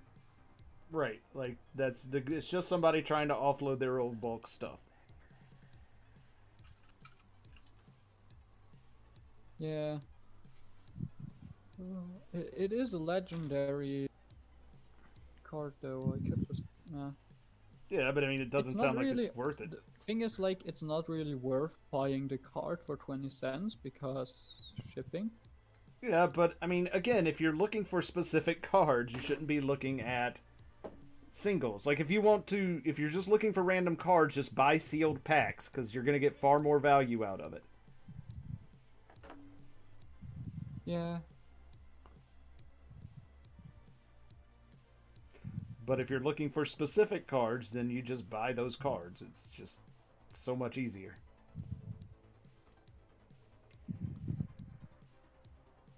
Yeah, I should do that. So, like, if you want, like, Rakdos and Dimir stuff, buy stuff from the Return to Ravnica and Guilds of Ravnica and, like, those sets. Yeah. Like... Well, I do have most of the... Oh no, wait, that's Guilds of Ravnica, so yeah. The Return to Ravnica thing, I could get that, yeah. How many of these are there? Oh. Sad. I can only get one Dimir Rakdos thing because that's the last one. Yeah. Okay, so that and the precon deck and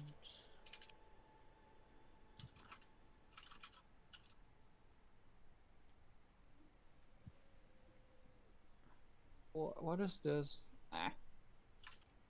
Why are there special packs again? I'm just looking what the seller also has so I can save on combined shipping. Right. What other special packs are you talking about?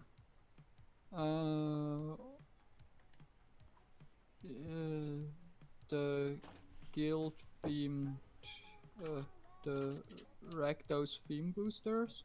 Yep. You look like they're not boosters though, but like paper boxes that are thin. Yep. Theme boosters. That's a thing. Like, they're also just random cards, right? They're seeded random. So you're gonna get it's not a set, like, here's exactly what cards you're gonna get, but it is a seeded set, so you're gonna get, like, cards that match that theme, at the very least. Yeah, that's what yeah, that's... But you can get all the cards out of the set, or is it just like you get... You just have a higher chance of getting, like, those specific cards. It's not guaranteed. Okay, so it's not even guaranteed that in the Rakdos theme booster that all cards are Rakdos? You're probably going to get mostly Rakdos, but you're probably also going to get, like, artifacts and stuff as well. Yeah, artifacts are fine. They can be used in anything. Yeah. Well, I'm just gonna do this. Ravnica Allegiance theme booster. Huh? Google, tell me information.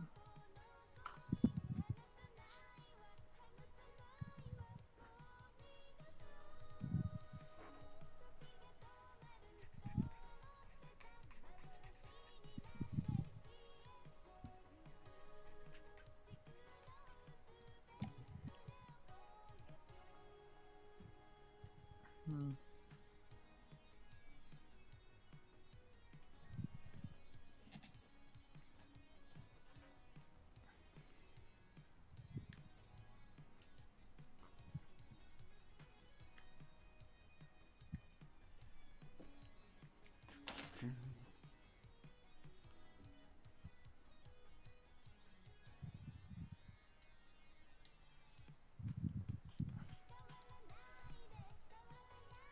So, okay.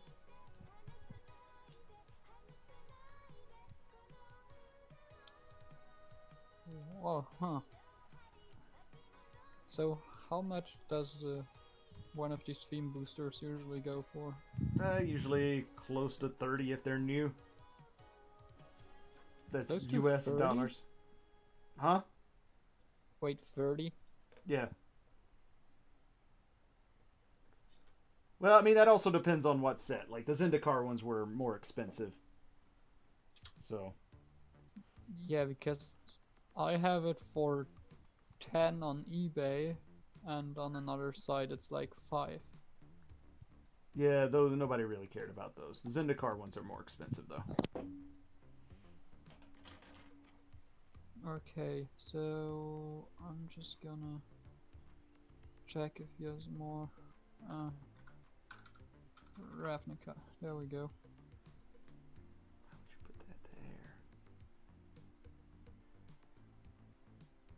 there? Oh, yeah. Also has Demir theme pack for 5. Well, yeah, I'd rather get one of those for 5 instead of just getting the other ones for way more. Yeah, but you're only Because, getting like 15 cards, I think, maybe less. It says 35 cards on the top, so. Oh yeah. Those are, yes, okay, but you're getting you're getting like 3 rares maybe. I don't know what's in there. Yeah. Well.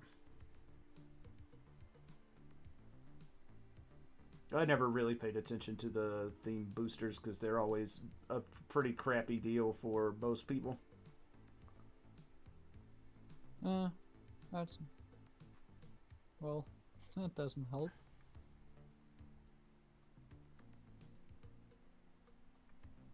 Uh, 25 for that stupid box again. Well, 20 plus shipping for box, and I can get the entire box for 20, including shipping as well, so... Huh.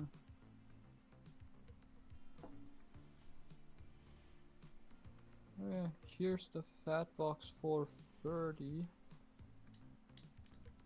That seems better. 30 for 10 boosters does sound better.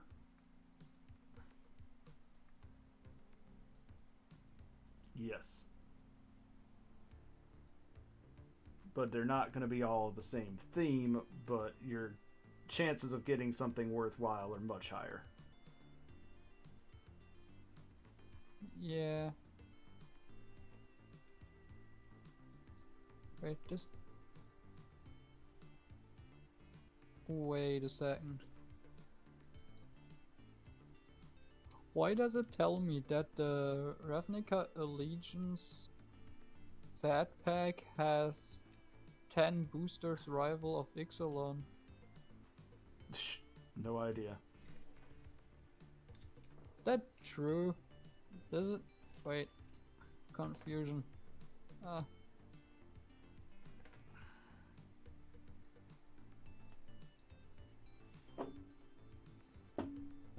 Google. No, YouTube. YouTube, show me what's in there.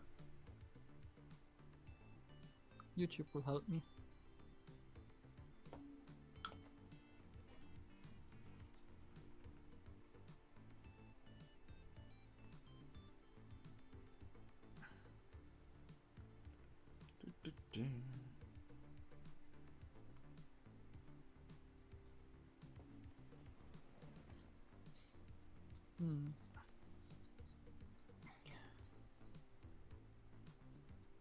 Where the hell do you show the intro?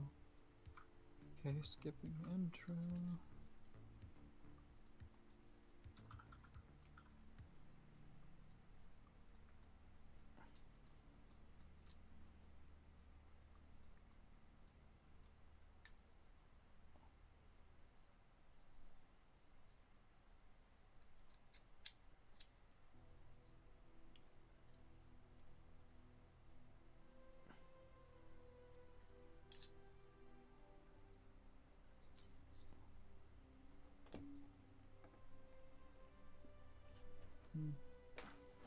No. So I think I'll set those for save.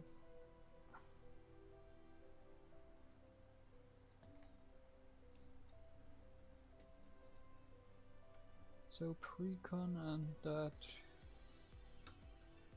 dragon maze thing I got, yeah. Man, I also need to ship my stuff from Japan. Yeah, okay. I see why my fortune cookie was telling me to do great mistakes. Well, try to avoid making mistakes then. Yeah, no. I'll try. But maybe it's a mistake to not do it. The things that I want get sold out, and I'm sad about it.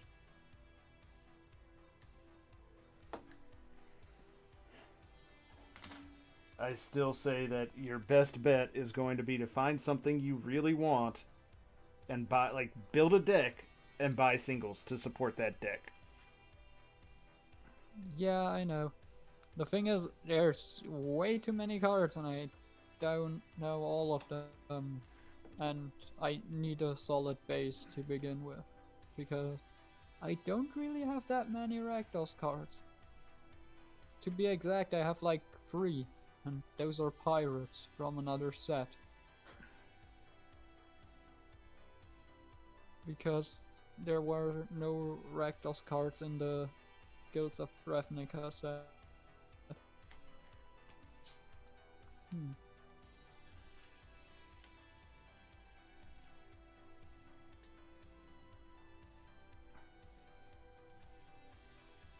and I don't want to buy a complete deck. That would be boring. I mean, I get that, but at the same time, what you really want to watch out for is just buying a bunch of stuff and throwing it together because it fits a theme without it actually being effective at anything. Oh, I mean... But So in other words, what Crow's trying to do? But if you want to, like... If you want to build something that could possibly be effective, like, I would highly recommend getting something like X-Mage or going out to, like, EDH Rec or something like that and really looking through and being like, okay, this looks like an archetype I want to play. Let's start looking at the cards that go well with it and build from there. Not just get a bunch of random stuff and try to build with your random stuff. Because that's not going to make for a fun deck at all. Yeah, I know. Wait, can I just...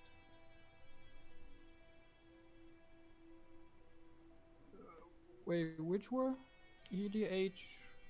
EDH REC. What? Oh.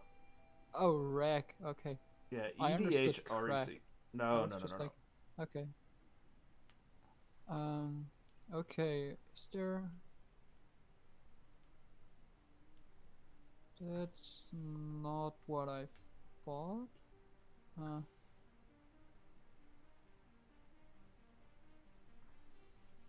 Can I just search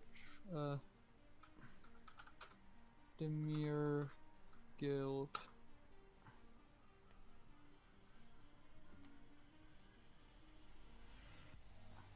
So I can't filter just decks. Okay. I mean, basically the way EDH Rex works is you put in what your commander is, and then it will tell you recommendations for what to put with that commander. Yeah, but my commander currently is just existing because it's the only legendary creature in those colors. Has not really a lot to do with my deck.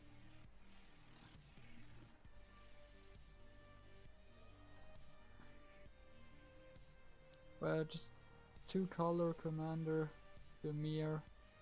Tell me my commander options.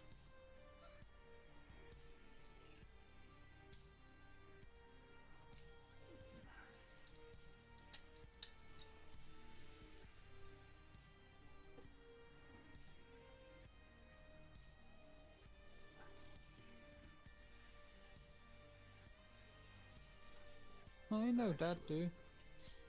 What? That is from Ravnica, so okay.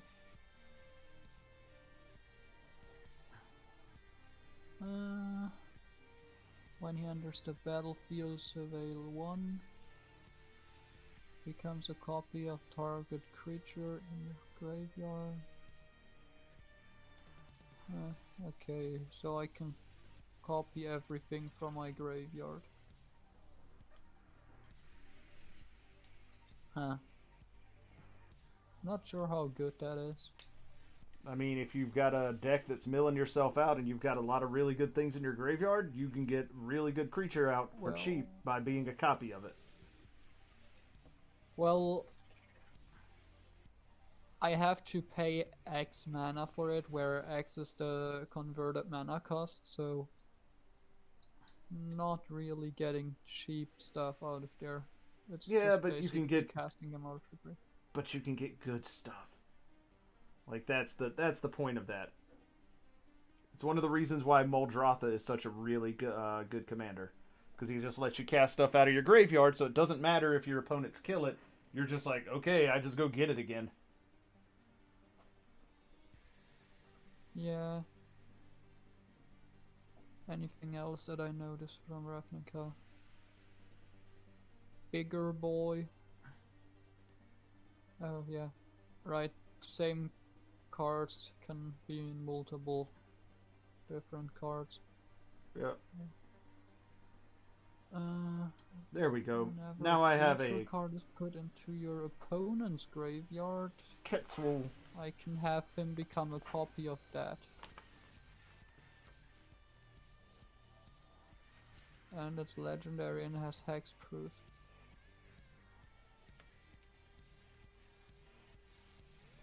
I don't know, then I have to mill my opponents. No, you just kill their stuff. And it's anytime. Yeah. Anytime it goes into the graveyard, so it doesn't even have to be you. So if you're playing Commander and you're playing Yeah, I know. multiplayer, somebody else Okay, kills something, yeah. you can be like, yep, nope, that's mine now. Does he keep his effect or does it change? I believe he Like, does when in I fact change keep it. So, even when it's a copy, I can still say, yeah, I just want another copy of something bigger or with a better So effect. read the full effect. It should say something like it becomes a copy of that card but still has this effect, or is named this but has this effect. Whenever creature card is put into an opponent's graveyard from anywhere, you can have Levaf become a copy of that card, except its name is Levaf. Lezaf. It's legendary in addition to its other types, and it has hexproof and disability. Okay. There you go. Okay. That card seems pretty good.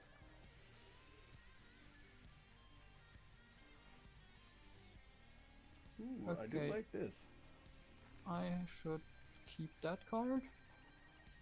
Let's keep that in the back of our mind. Well, I'm pretty sure that name also tells me something.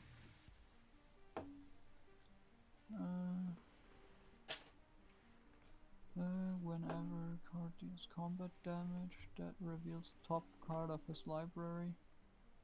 Until she has 4 land cards, then put those cards into her graveyard.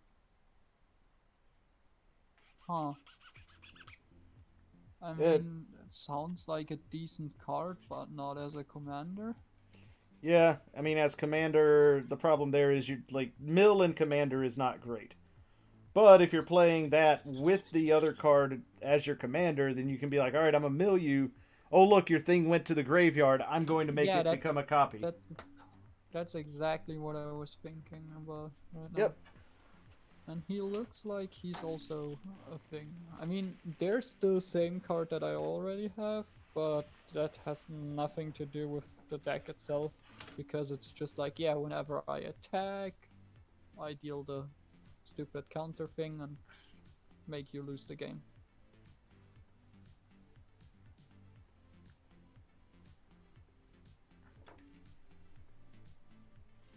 All right. So there we have one Hexagear Governor EX Armor Type Quetzal. Huh. Okay, that card is pretty stupid. Like, there's another card that says whenever I cast a blue spell, I remove the top card of any target's library. And when I play a black spell, I can do the same. Yep. And my opponents cannot play that card. A little bit better in normal constructed, because like in Commander, Yeah, you're I only was going to about have to one say, copy. because you can only have one copy, and that means either two players have to play the same deck for it to work, right? No, because even then it only affects the person who put it in their graveyard, not No, the it other says person. it says opponents. Like, I Yeah, then remove they from basically have to target be. The thing is, I remove from target library, but all opponents are affected by cannot play. Ah, so I mean that's good if you're hitting stuff like Soul Ring or Mana Rocks or whatever, but Yeah, like if it's just normal stuff, then it's not going to be that great. but it's 4 mana cost, so it'll take me a bit to get it. Nah, in Commander you actually ramp mana pretty quickly, especially if you're running Mana Rocks. I know.